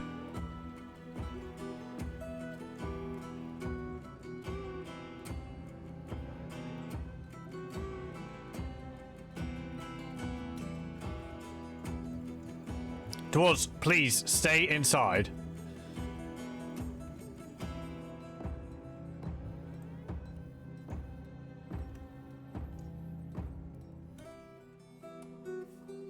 You're I haven't updated the burrows to include everyone. No wonder they're not all obeying, because they're not all a member of it.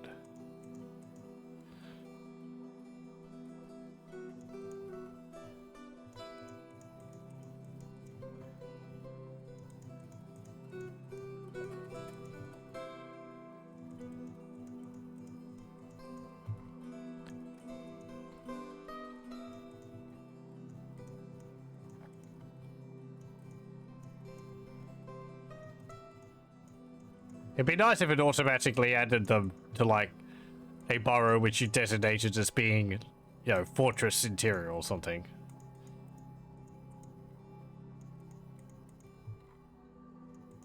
I don't know.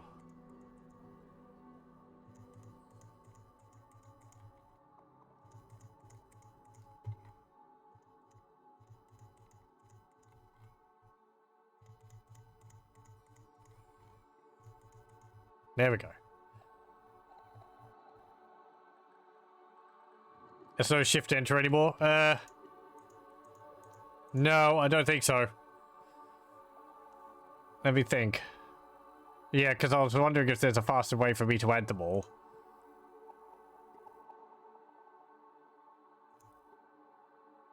No.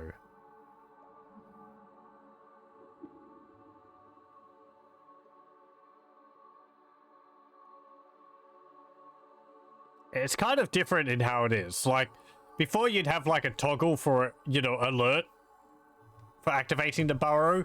But now I think it's like this suspend button, which it doesn't feel like the same thing.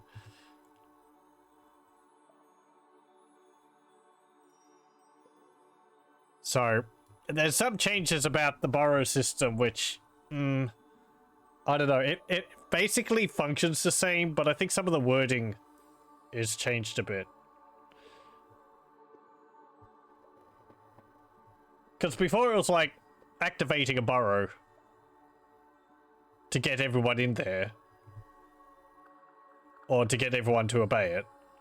And I think you could tie it to alerts. So it could be like, you know, alert, the fortress is under attack. Activate, you know, siege burrow. Format or something. And it would do that. Burrows have always been kind of weird. Burrow civ alerts were super confusing to everyone. Military burrows used versus fortress management. Yeah. I can't say I knew every way how they worked, but you've seen a couple of people have issues with burrows in this version. Apparently the dwarves ignore them. My understanding... So... I think part of this can be A burrow is not so much, hey dwarves, you can't step outside of these squares. A burrow is more like, hey dwarves, in this burrow, you can't accept jobs from outside of these squares. It's not restricting their movement, it's restricting the jobs which they will have available to them. It's only take jobs and materials. Yeah, so by restricting the dwarves to these burrows, they will completely ignore tasks which are outside of the burrow, like getting these fields, or picking up wood which is in the forest here, or harvesting plants from these trees. However, if you see this one over here, I have my refuse pile over here, and I really shouldn't, because dwarves will use that as an exception. Well, they'll go, oh, I want to place some refuse in this pile. This is inside the burrow, so I can walk around into this refuse pile and put the rubbish here because it's inside the burrow, so they can accept a job to place something in there. Likewise, I have the well here accepted, but it's not connected. But that's fine, because that will mean if they need to collect water from it, they'll just go over there, collect water from the well, and then go back into here. So you'd think burrows restrict their movement. It's not. It's restricting, as Quatch said, their jobs and materials they accept. There is the option I saw to toggle whether workshops can source material from outside the burrow, which I kind of feel like should be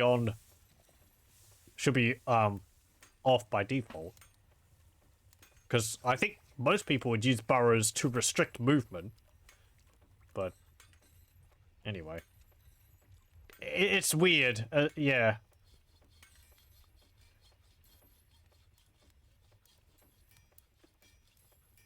I'm just thinking, because I certainly use it as a way to say, hey, you guys can go here, but you can't go there.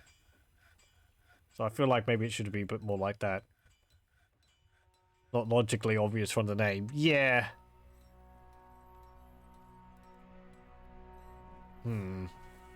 Anyway. Todd might have had a different idea when a different idea of how it would be used when it was implemented.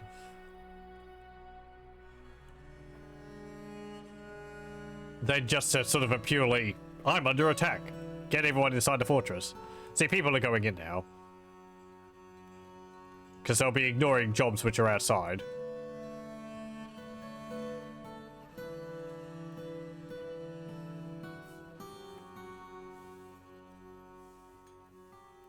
As a feature, it seems to have been intended to be used like linked stockpiles. Yeah, yeah. So you can run 2 fortresses on 1 map. Yeah. Yeah, so they wouldn't go like, oh, like run between 2 places. Yep, yep. Where's the goblins? Oh, they're over there.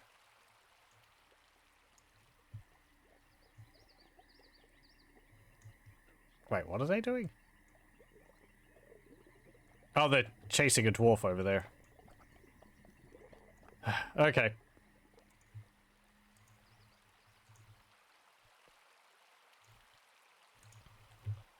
You.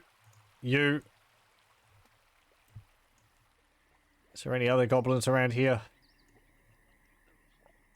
No? Okay.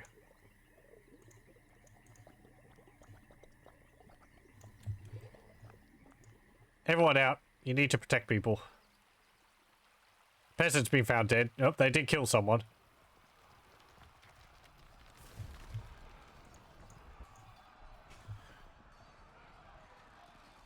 Okay, good. I wish the goblins were a bit more visible. I find it really difficult to see them in this forest. Yeah, I don't think you get the red splotches up on the auto map here either, which would give you a general idea where they're located. It wasn't terribly useful in base Dwarf Fortress, but... Okay, there's one.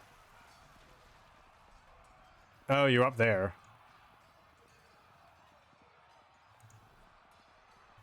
Okay, so you...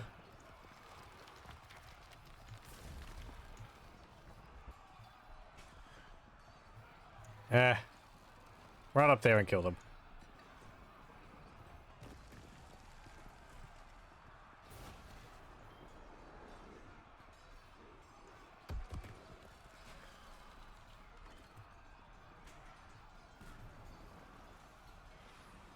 Where is he?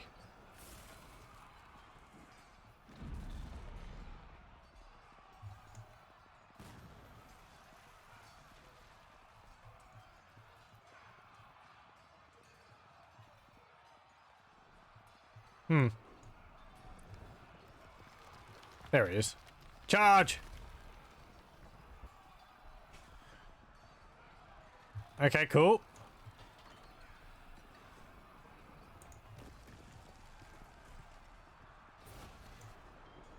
Oh! There's a nice large group of goblins.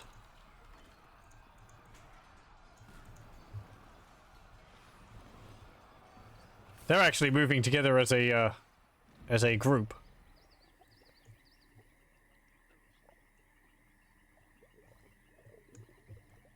Okay, crossbows. Hang around up here. Axe and spear dwarves. Hold on. Cancel. Hang up here.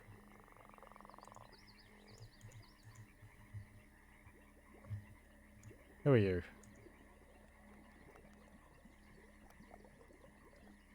Okay, you have a spear, you don't have a shield. Oh no, you've got a shield. And you got a crutch. Okay. Step back a bit. Hey, hey, hey, dwarf. Where are you going? You're getting a bit close there, mate. Good.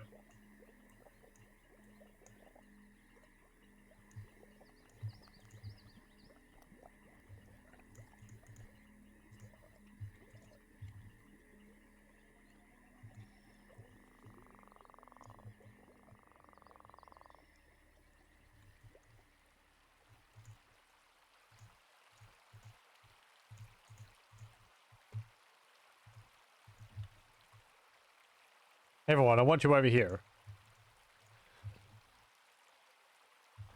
Where are you all going? Station. You don't have a station in there. What are you talking about? Get over here.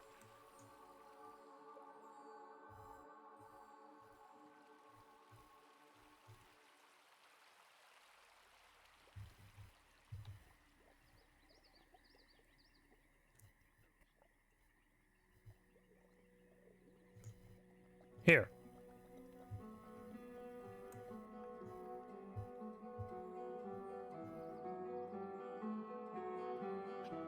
Well, I'm glad you're all deciding to go back inside the fortress. That's really helpful. I guess maybe you're thirsty, but come on.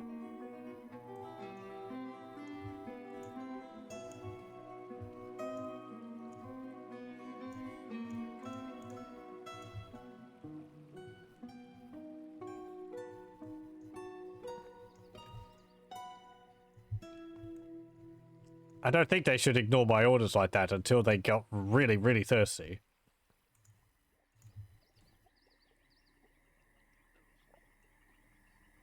Yeah, here they come. Maybe it's because I cancelled their orders. So they were like, oh, I have to go back to the training hall. And then they came back.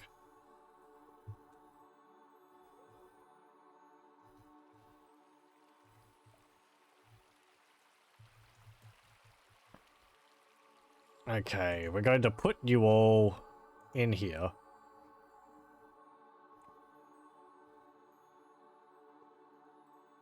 That's another thing. I kind of wish you could use the move location to say, I want you to move within this square. Like, I could highlight this square area and they would restrict their position to be within that square.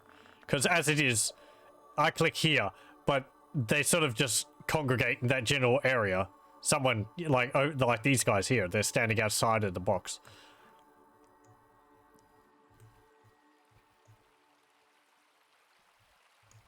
I could raise the bridge, the drawbridge. That wouldn't get rid of the goblins, and they have bows, so I want to ambush them as they come over the bridge. They're probably going to shoot the yaks and all that. If they run past the drawbridge, I will go and attack them. Yeah, here they come. Okay.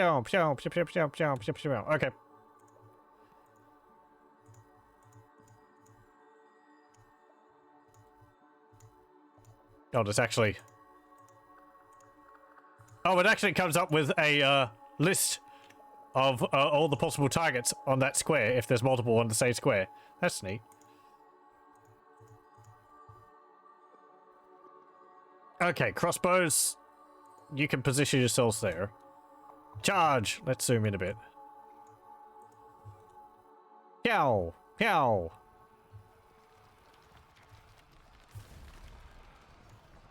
You don't have a shirt on. Oh no, you've got leather armor. Hack, hack. Slice, cut. Just bits of goblin are flying everywhere. There we go. Siege is over. Yeah, we killed all of them. Well done, everyone. You can all go back to training and get a drink. Let's have a look at that. Yeah, a lot of animals died.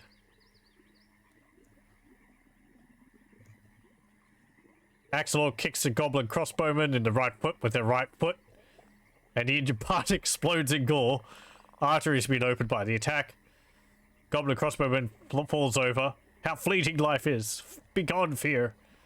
Bookkeeper strikes the goblin crossbowman in the throat with a pommel. The injured part is crushed. Loses hold of the crossbow.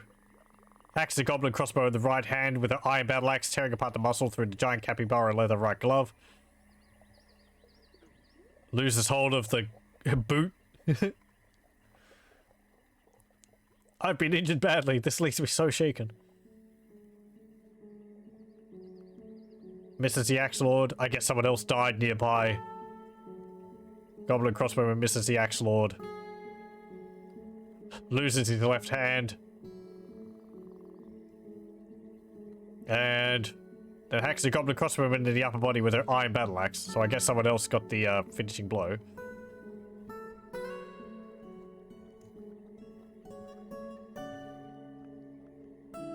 Hey, one of my crossbow dwarves actually fired and hit the goblin.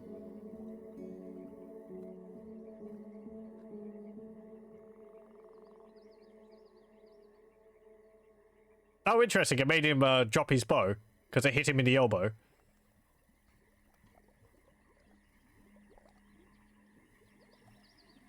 Bookkeeper charges. Looks a surprise. Collides. Knocks and tumbles backwards. Misses the bookkeeper. Scratches the goblin. Pulls the right hip apart. Falls over again. Hacks the goblin. Another iron bolt hits the goblin. The axe dwarf bites the goblin in the lower left back teeth.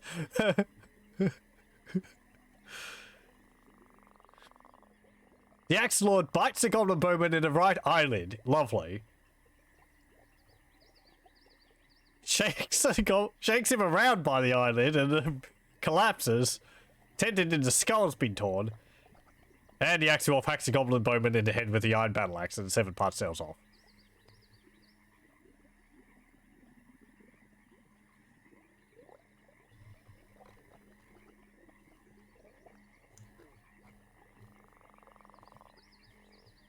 Yeah.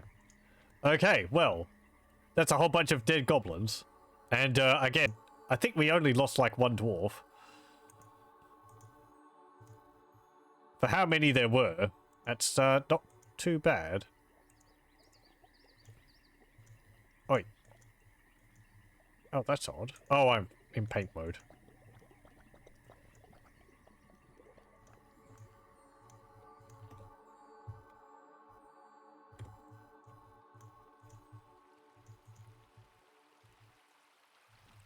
Right, let's see.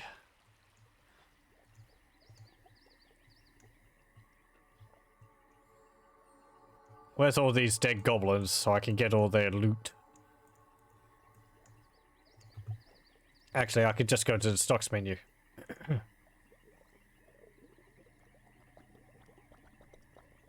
Oh. There we go.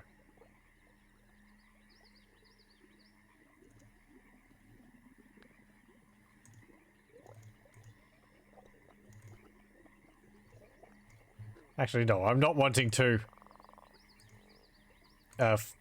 dump. I'm wanting to unforbid.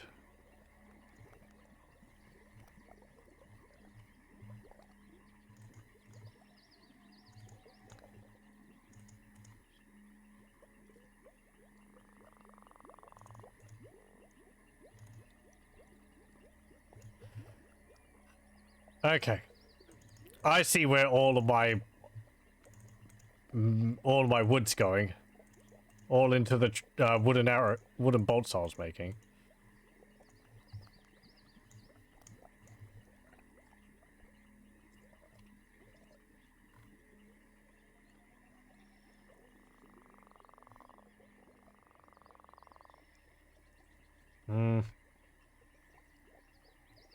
I think they've actually finished it. Okay, never mind. We have a stupid amount of ammunition.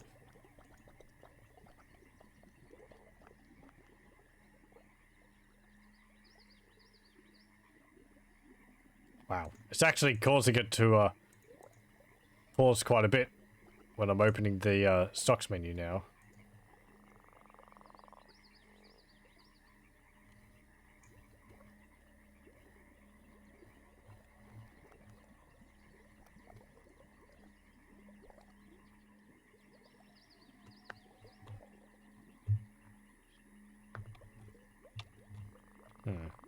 Being able to use arrow keys or page up and page down on this would be nice.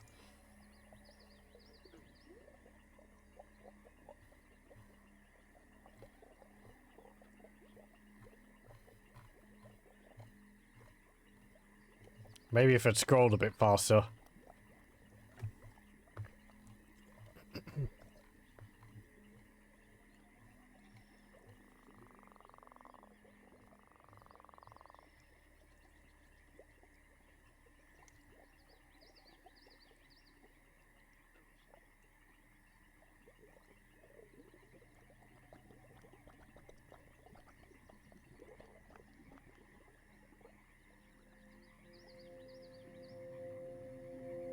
I actually can't, like, roll the scroll wheel too quickly.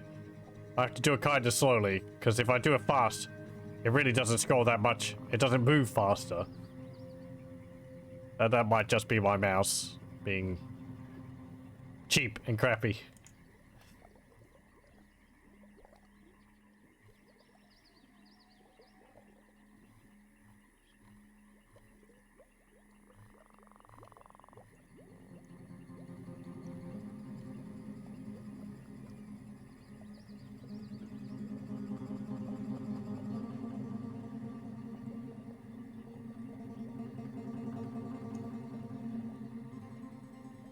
Okay.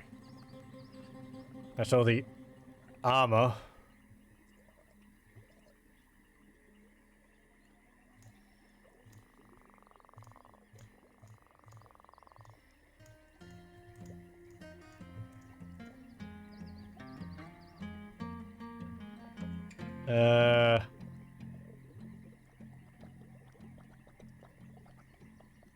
Let's see.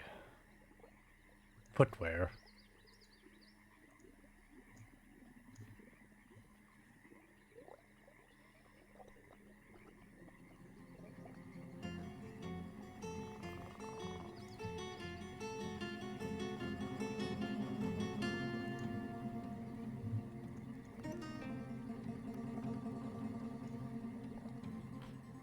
Might be easier just going around the map and having a look, honestly. That's not very fast.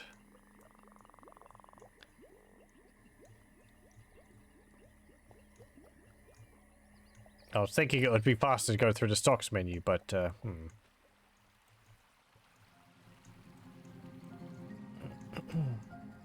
Having an unforbid all button would be nice for an entire category. Not for everything, because there are things I don't want unforbidden.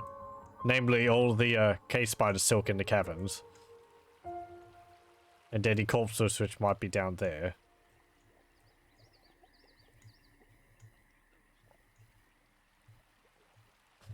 That would be something which could be useful. Being able to separate forbidden items by the Z level which they're located on. Because all the goblins I killed are on this elevation 39. So if I could say all items on elevation 39 unforbid, that would be nice. And it wouldn't go down to the caverns. And it wouldn't unforbid things which I have in, like, the rubbish pile deeper in my fort either. I mean, I could just, I guess, click and drag this, but I don't know how big this can be. Yeah, okay. Map wide. I can just do this then. There we go. That will get everything. Oh, and dwarves still part of burrows. Oh, no, I turned it off. Okay. Oh, hang on. Noble's got a mandate. He wants us to make 2 bolts.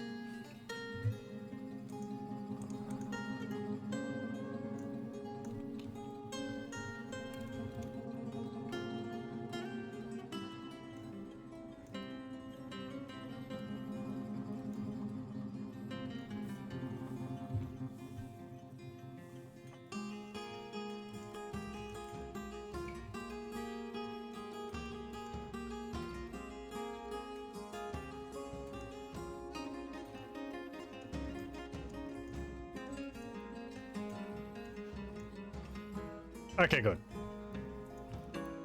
Mandate reached. Nope, he wants another one. Okay.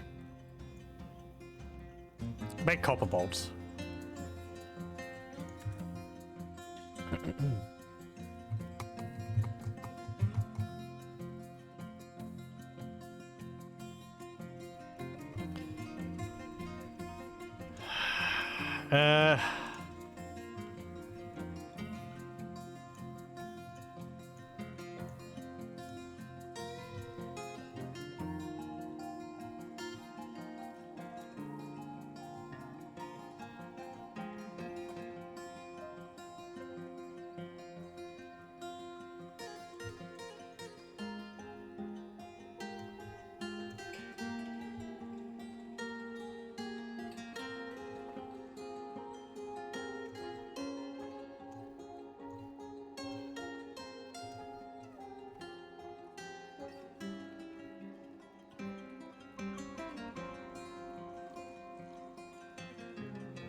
Okay. You've got a coffin designated for you already. Good.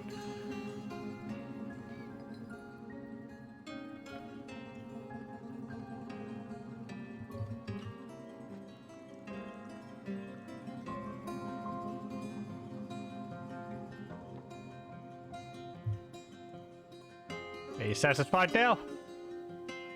No.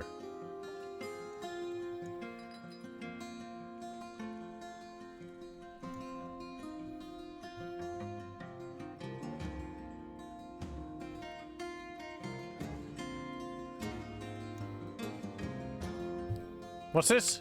This is a stack of 500 Gush Gash Saxel 105 gold coins.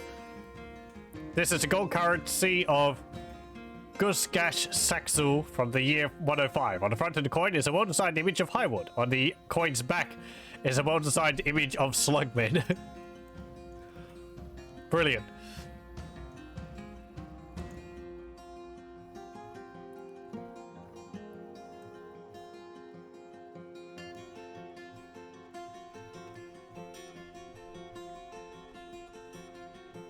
Where can I put that? I want a vault.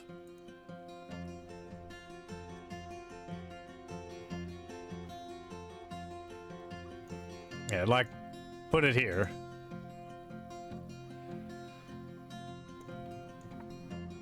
Yeah, we'll make this look nice. That's not very big for a vault, is it? Oh no. Oh no, what?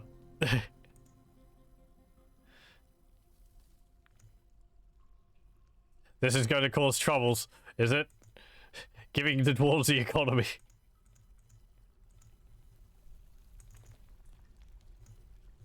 Man, that's something I haven't dealt with for ages. The dwarven economy. That's not a thing in the game anymore. But that was weird.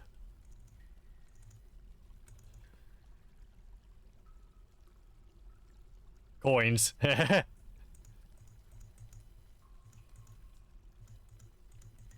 Used for training. Been a long time that. Yeah.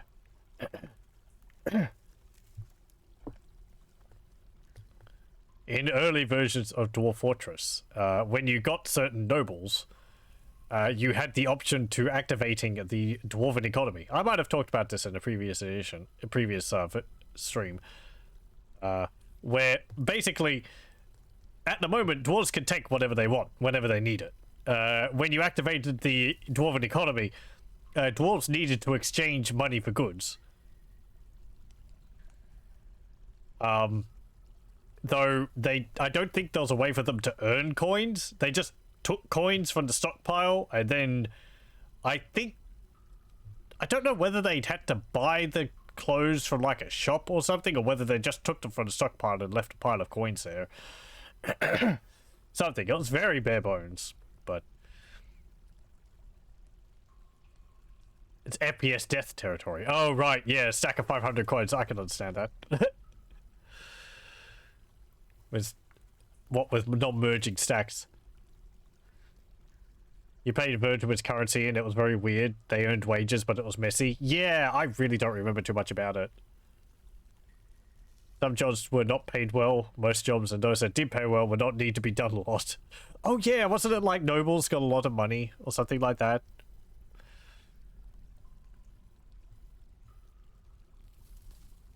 But then they didn't really, like, spend the money on much.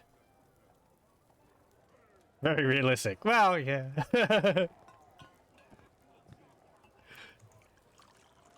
I think most of the times when I had the option to activate the dwarven economy, I didn't, just because it majorly changed how you'd be working with things.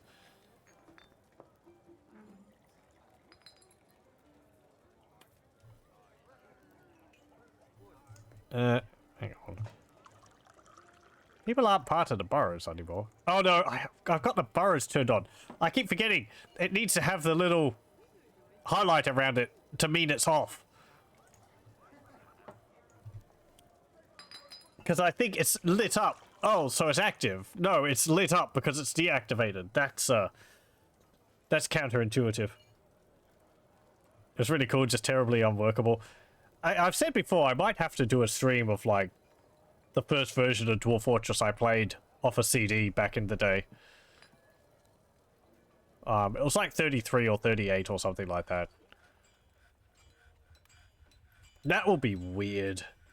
That was back when you could make your dwarves live permanently off nothing but plump helmets.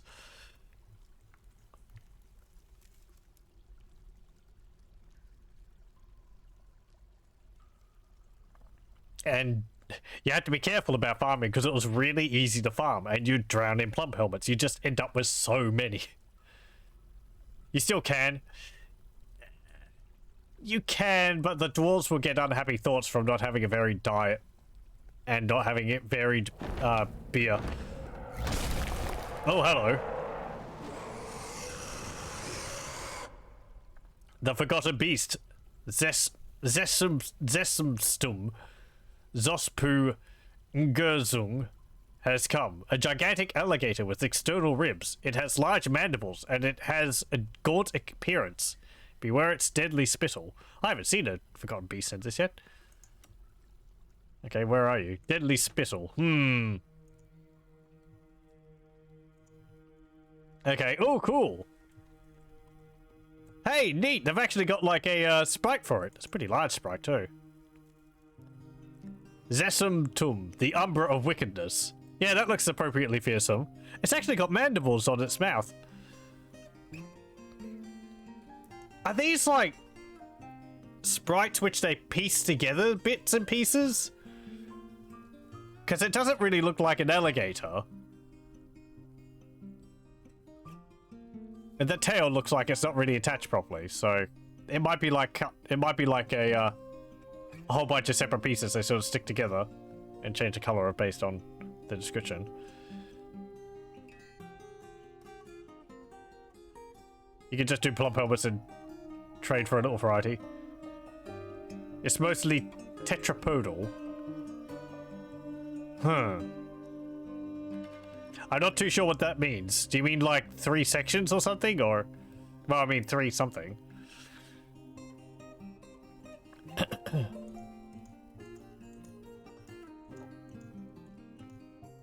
You called that a good stab at it? Okay, okay. So I guess it's like the head section here, then like the body section and the tail section. It's a cool way to go about it. No, helps show the variety of them. What am I doing? I don't know, description. Indefatigable, but slow to heal. Okay.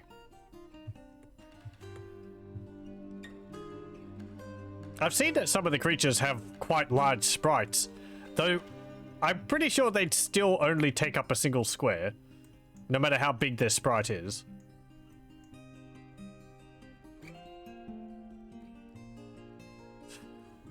Okay, dwarves, I'm gonna need you down here again.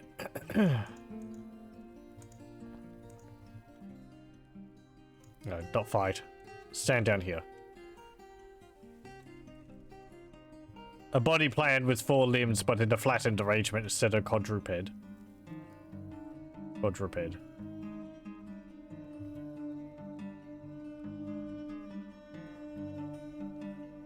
Okay. Okay.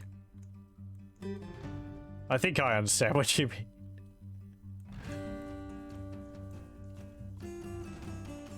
Where have you gone?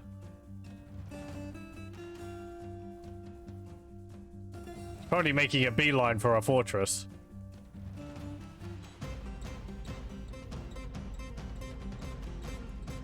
You think only wagons are truly multi-tile?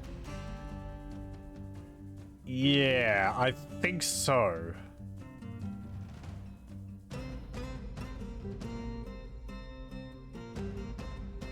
Something's telling me there might be another creature which is multi-tile, but I'm not thinking. I can't think of something beyond the wagons. And wagons are a weird case. They're technically living creatures. That's why when I was deconstructing it or saying I was killing it.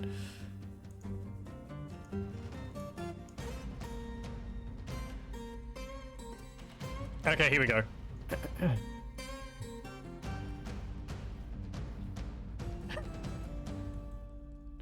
Oh, brave dwarves. I do like that music. Come on. Oh, oh. Okay, it's going to be breaking down the door. It's got deadly spittle, so that could be a whole variety of things, and I don't know what. I feel like the best option is just to charge it and kill it, try and kill it as quickly as possible. If we're at a distance, it will just have more time to spit at us. Charge. Oi.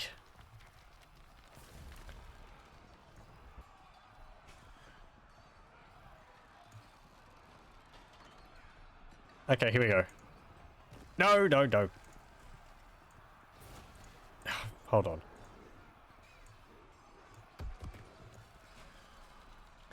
on. Flying Zemstum, the Umbra Wickedness's Forgotten Beasts extract misses the Axe Dwarf. Axe Dwarf bites a Forgotten Beast in the left front leg, tearing the scale and bruising the muscle. The Forgotten Beast breaks the grip of the Axe Dwarf's upper front teeth on its leg, misses the Axe Dwarf, charges the Axe Dwarf, jumps away, hacks with its Iron Battle Axe, hacks at the upper body with a Bronze Battle Axe, misses, hacks at it with an Iron Battle Axe. It's not doing any damage. That's kind of problematic. Punches the Forgotten Beast to the left rear foot, twists the left rear leg, lodge firmly in the wound. Spear Dwarf stabs the Forgotten Beast in the head with a bismuth bronzette spear. Tendon's been torn. Bites the Spear Dwarf in the head. Force bends the neck and the upper spine is smashed into the body. Oh boy, that's not good. Yeah, getting bitten in the head by a giant crocodile. Artery's been opened.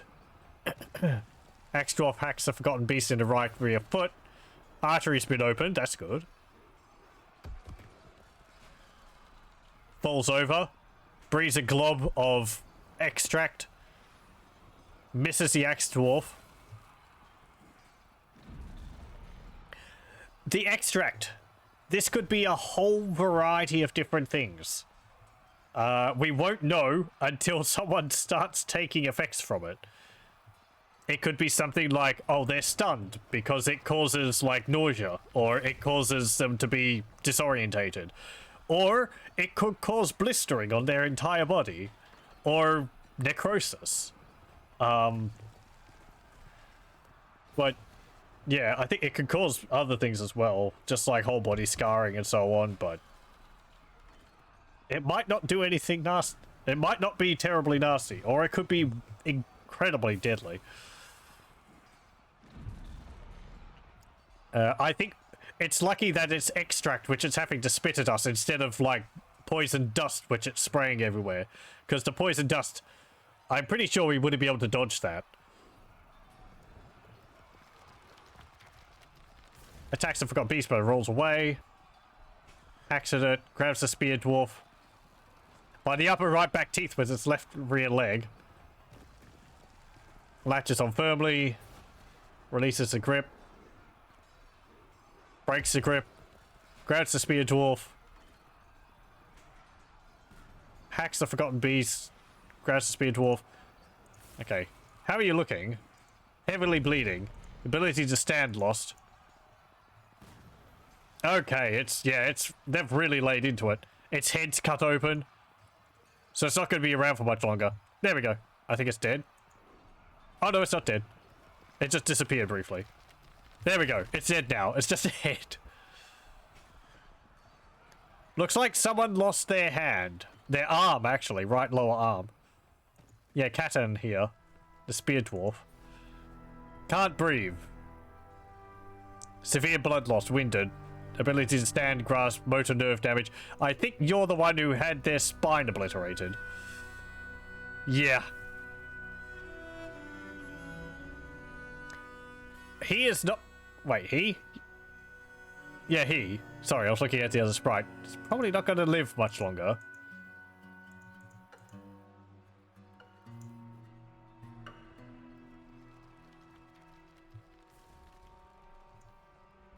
Well...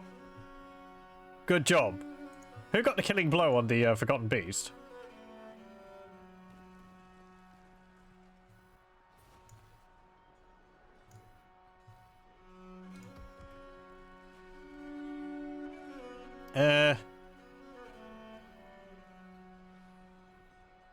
Axe Dwarf.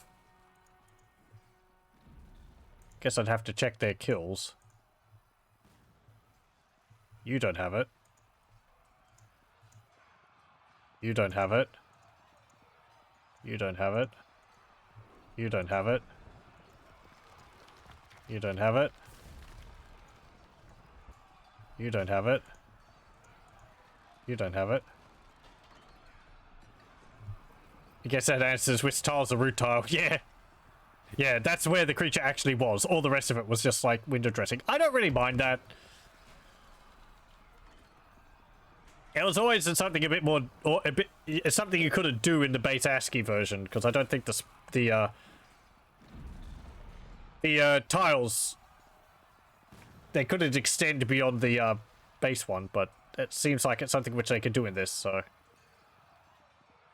I have actually seen that before. Some of these ones, I think, are a bit larger, so.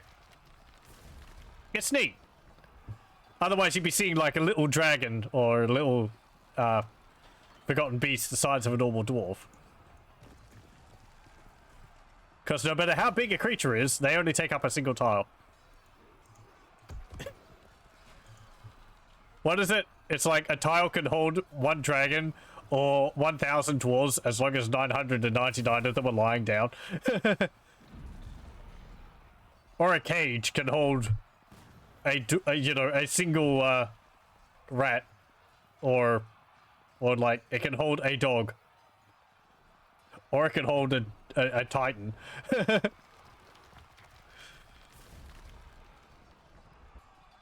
You wonder which it will be for elephants, if it's always low, right? I'm not sure. I have seen elephants. I think Krug Smash in his like 12-hour stream he did on the release day started with some elephants. They're kind of done in profile, so it might be like its front legs with a bit of its back legs, because I think they're about this big, facing to the left.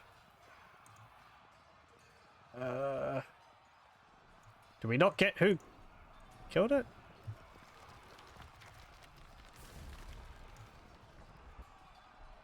No, whatever. Well done. Can we get you to the hospital and heal you in time? Those burrows are off still, aren't they? Yep. Nope. Nope. He bled out. He died. It's probably for the best.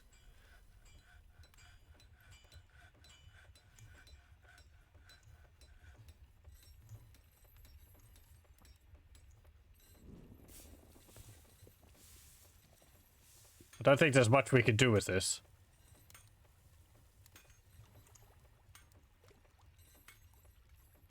Now I wonder whether there's any of its extract around here. That's something I'm gonna have to watch out for. I don't know if any of my dwarves got hit by it. It didn't seem so, but if they're walking around in it...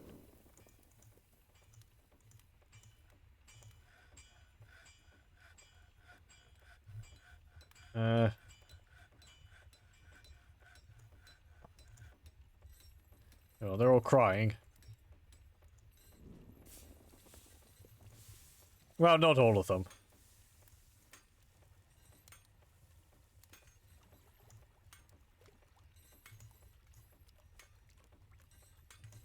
Okay.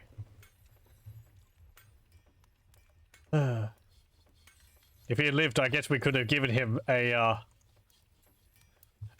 I don't know, just a well-deserved, retirement.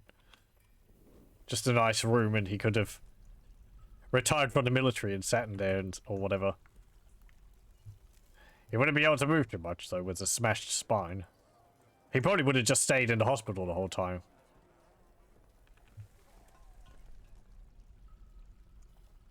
Let me check the log again, just to make sure nobody... This is something, again, which would be nice if it highlighted.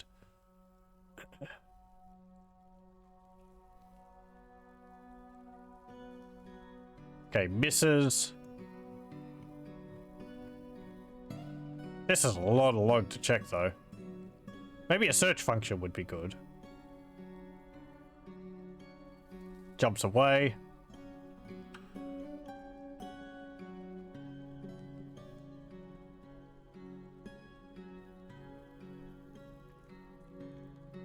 Okay, misses.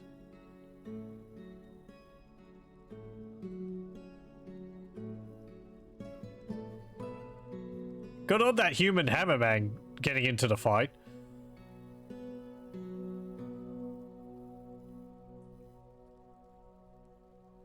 Misses.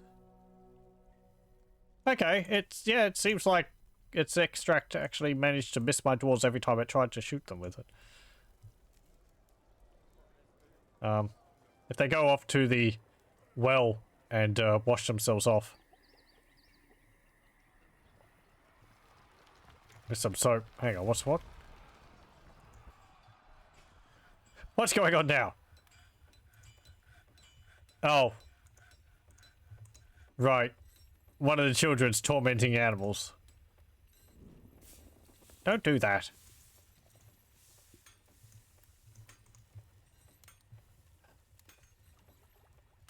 They're all playing amongst the guts and all that of the goblins.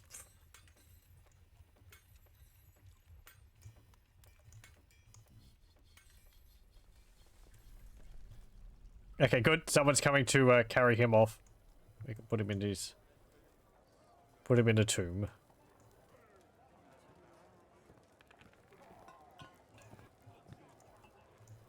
I need to put some more decoration in here.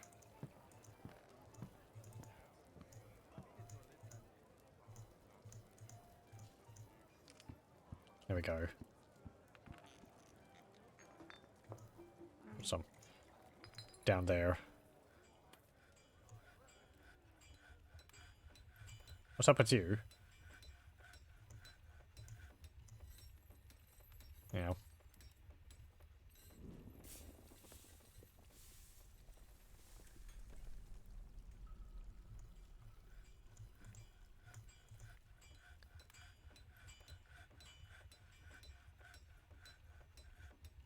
Yeah.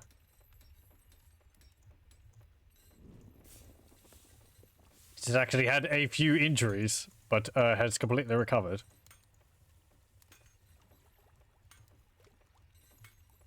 Axe Lord. It kind of feels like the dwarves are increasing in their combat skills faster than I would expect.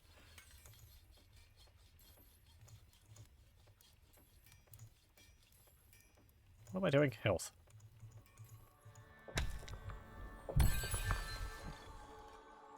Okay.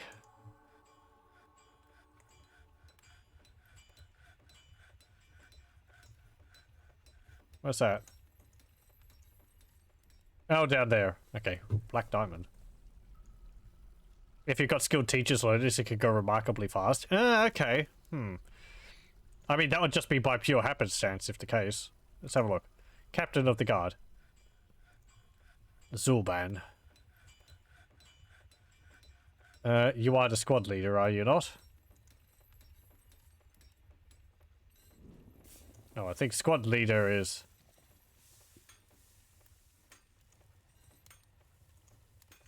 Pickard.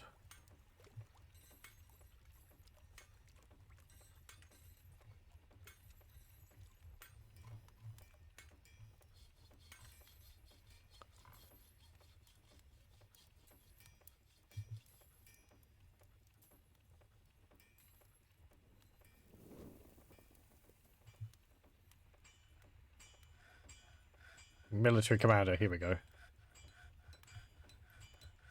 Legendary fighter.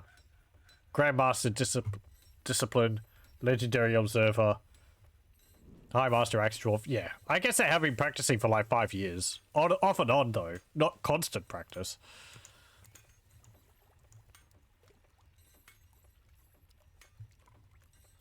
Yeah, yeah, well.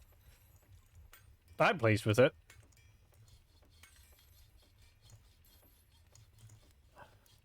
I might need to give you... Sometimes the spears show on them and sometimes they don't. I wonder why it's inconsistent.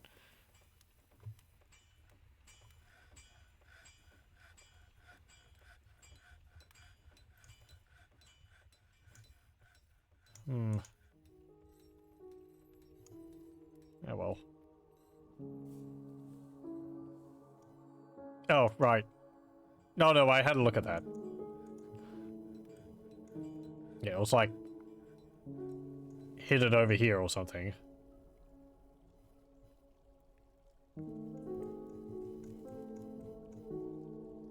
Where was it? Like... Malachite. Yeah, no, not there.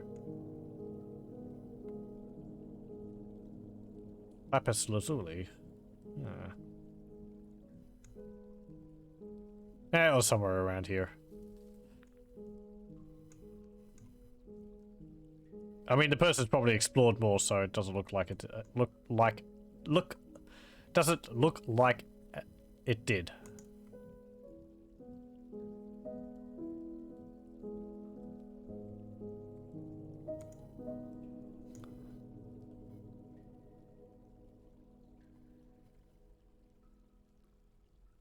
Hang on, what? Oh. I was scrolling up.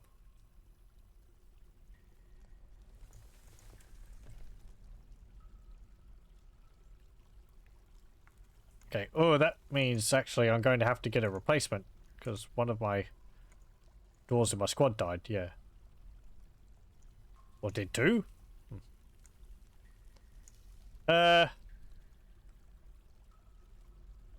You, peasant. And...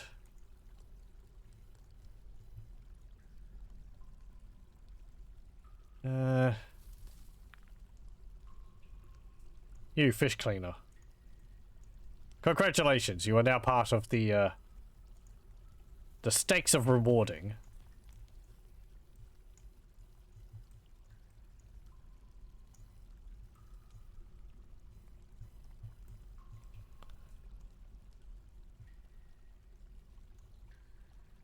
Oh, they want a guild hall. Anti-guild. Yeah, okay.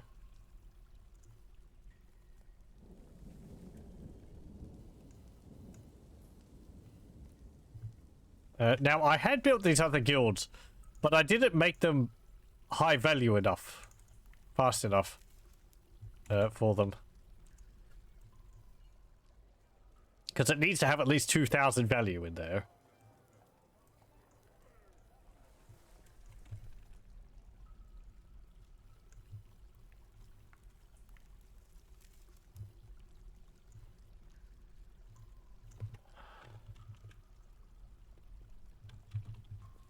Let's just make some gold tables. That will help. 4. And 4 gold thrones.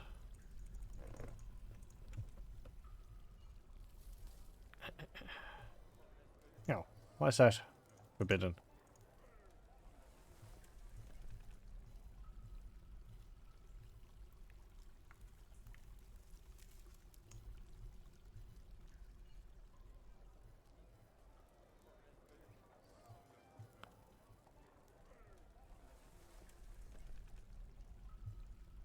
Okay, and smooth it. Get a door.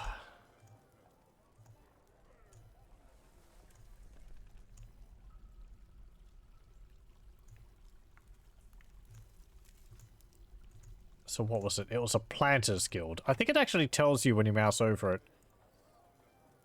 Yeah, no established guild, but it will actually say like Planters Guild.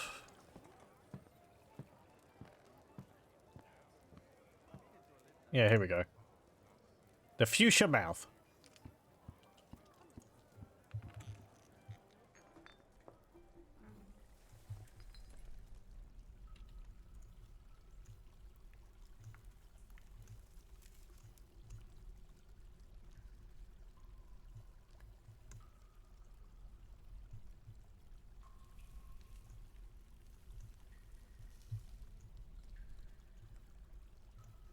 Okay, we'll do this.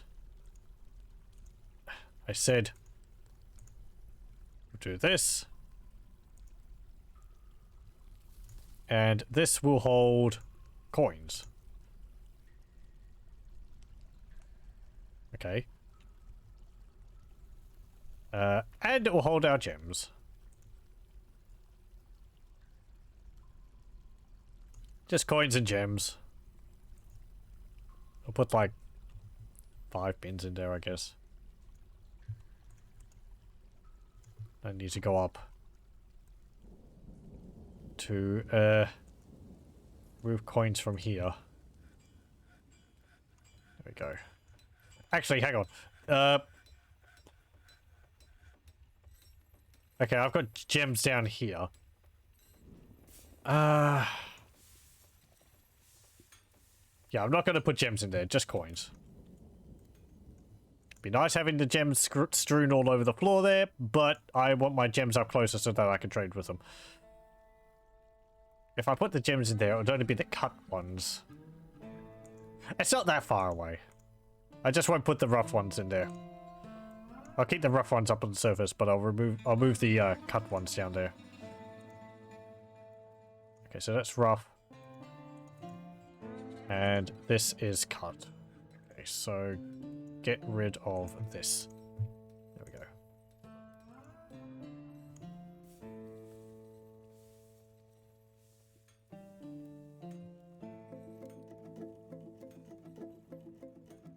How are we going for bars?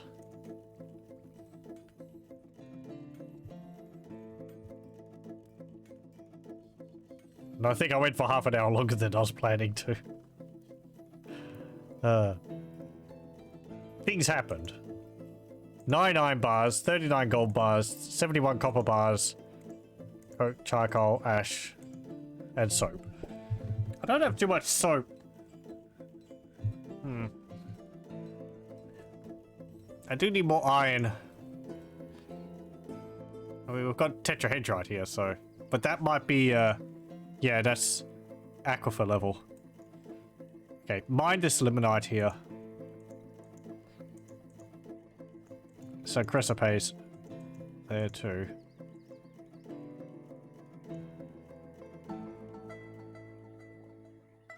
There's a bituminous coal there too.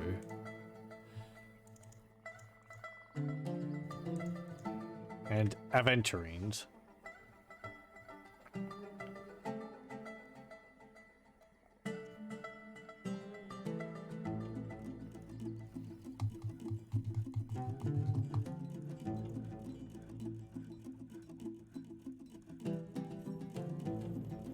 No. Oh, interesting. Underlichen's actually growing up here. We had the dense floor fungus. Now we've got the dense cave moss and also the underlichen.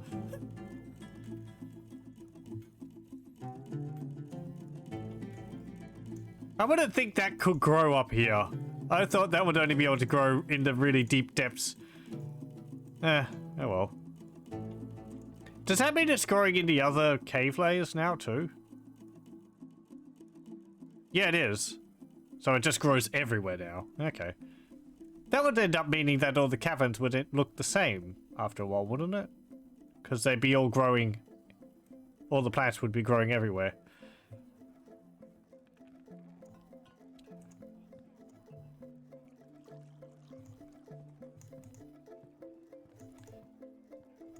It's just spore axis. Yeah, yeah. Once you open the caverns or the floor fungus, it just all grows on the soil. And you get like these little mushrooms popping up. If you have a multiple Z level area, you can actually have mushroom trees grow. They're not growing here because it's only 1 Z level high. That can be a problem because these little trees can pop up in your channels you dig for water. And they can cut off the water supply. You can stop that by paving over the soil, but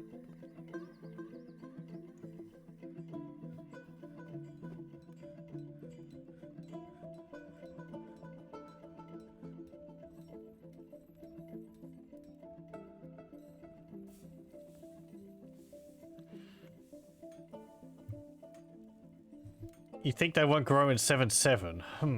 Okay. That might be the case. It's been quite a while since that's happened for me.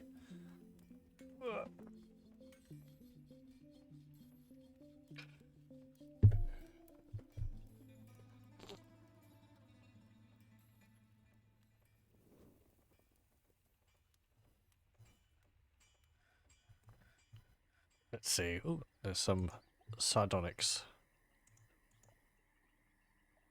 Ooh, there's native gold there.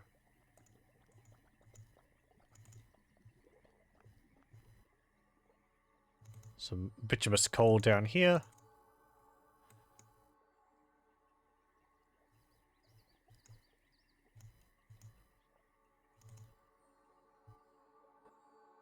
Magnetite. Hematite. Ooh, native platinum. I think that's really valuable. If you make stuff out of that.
Okay.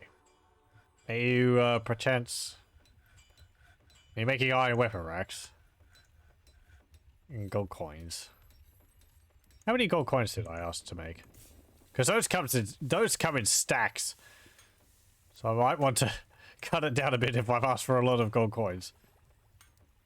20. Yeah, let's bump that down to like 2 more. I forget how many gold coins how many coins you get in a stack.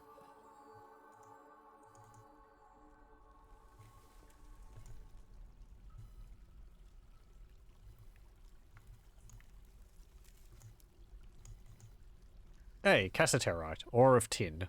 You can use this also to glaze clay crafts. What's the other word for it? Ceramics. I don't think I've done ceramics before. Oh, there's the coins. Wow, those are tiny.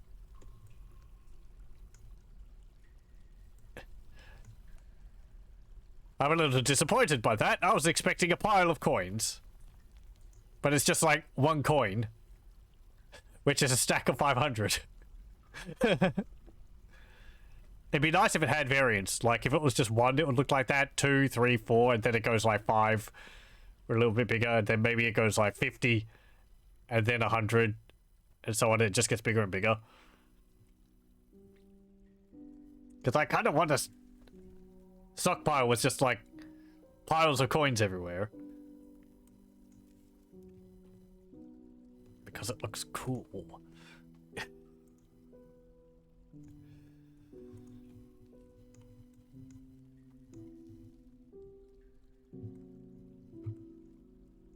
Actually, no, get rid of that. Why aren't you smoothing this? Those aren't on. You're not smoothing those either. Did I turn someone on smoothing? No.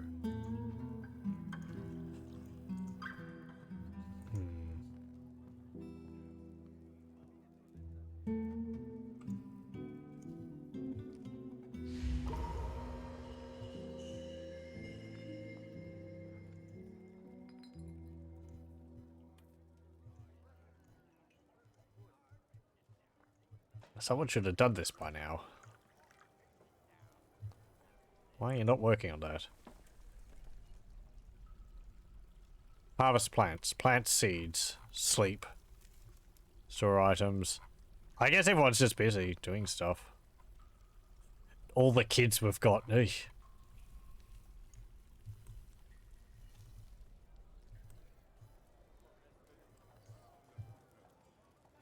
Maybe I don't need so many people planting seeds, but yeah, they're all busy with that.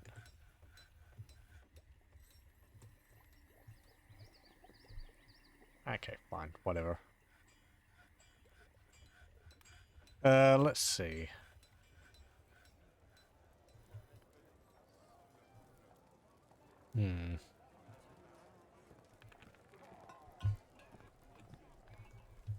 Do I have those gold tables and chairs now? I do. A gold table. Very nice.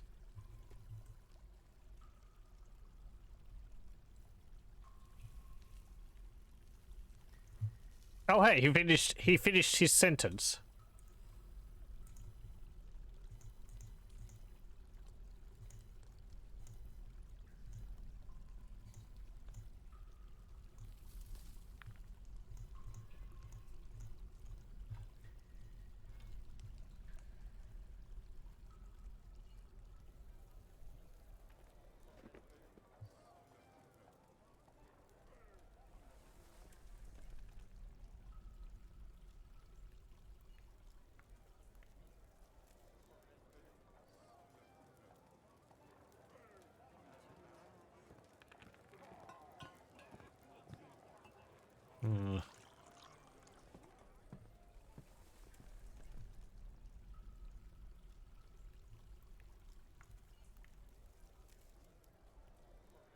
Okay, who's the poor sod hauling the gold table?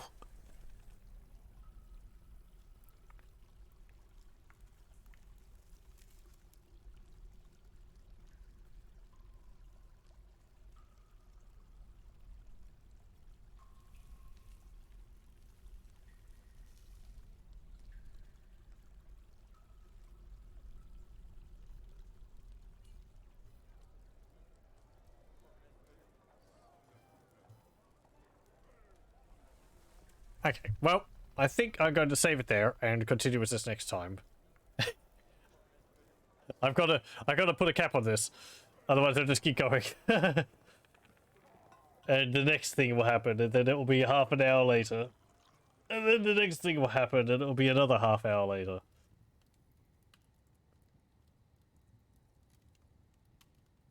As enjoyable as it is, this moment, this sort of downtime moment is a good point, I think, to stop it.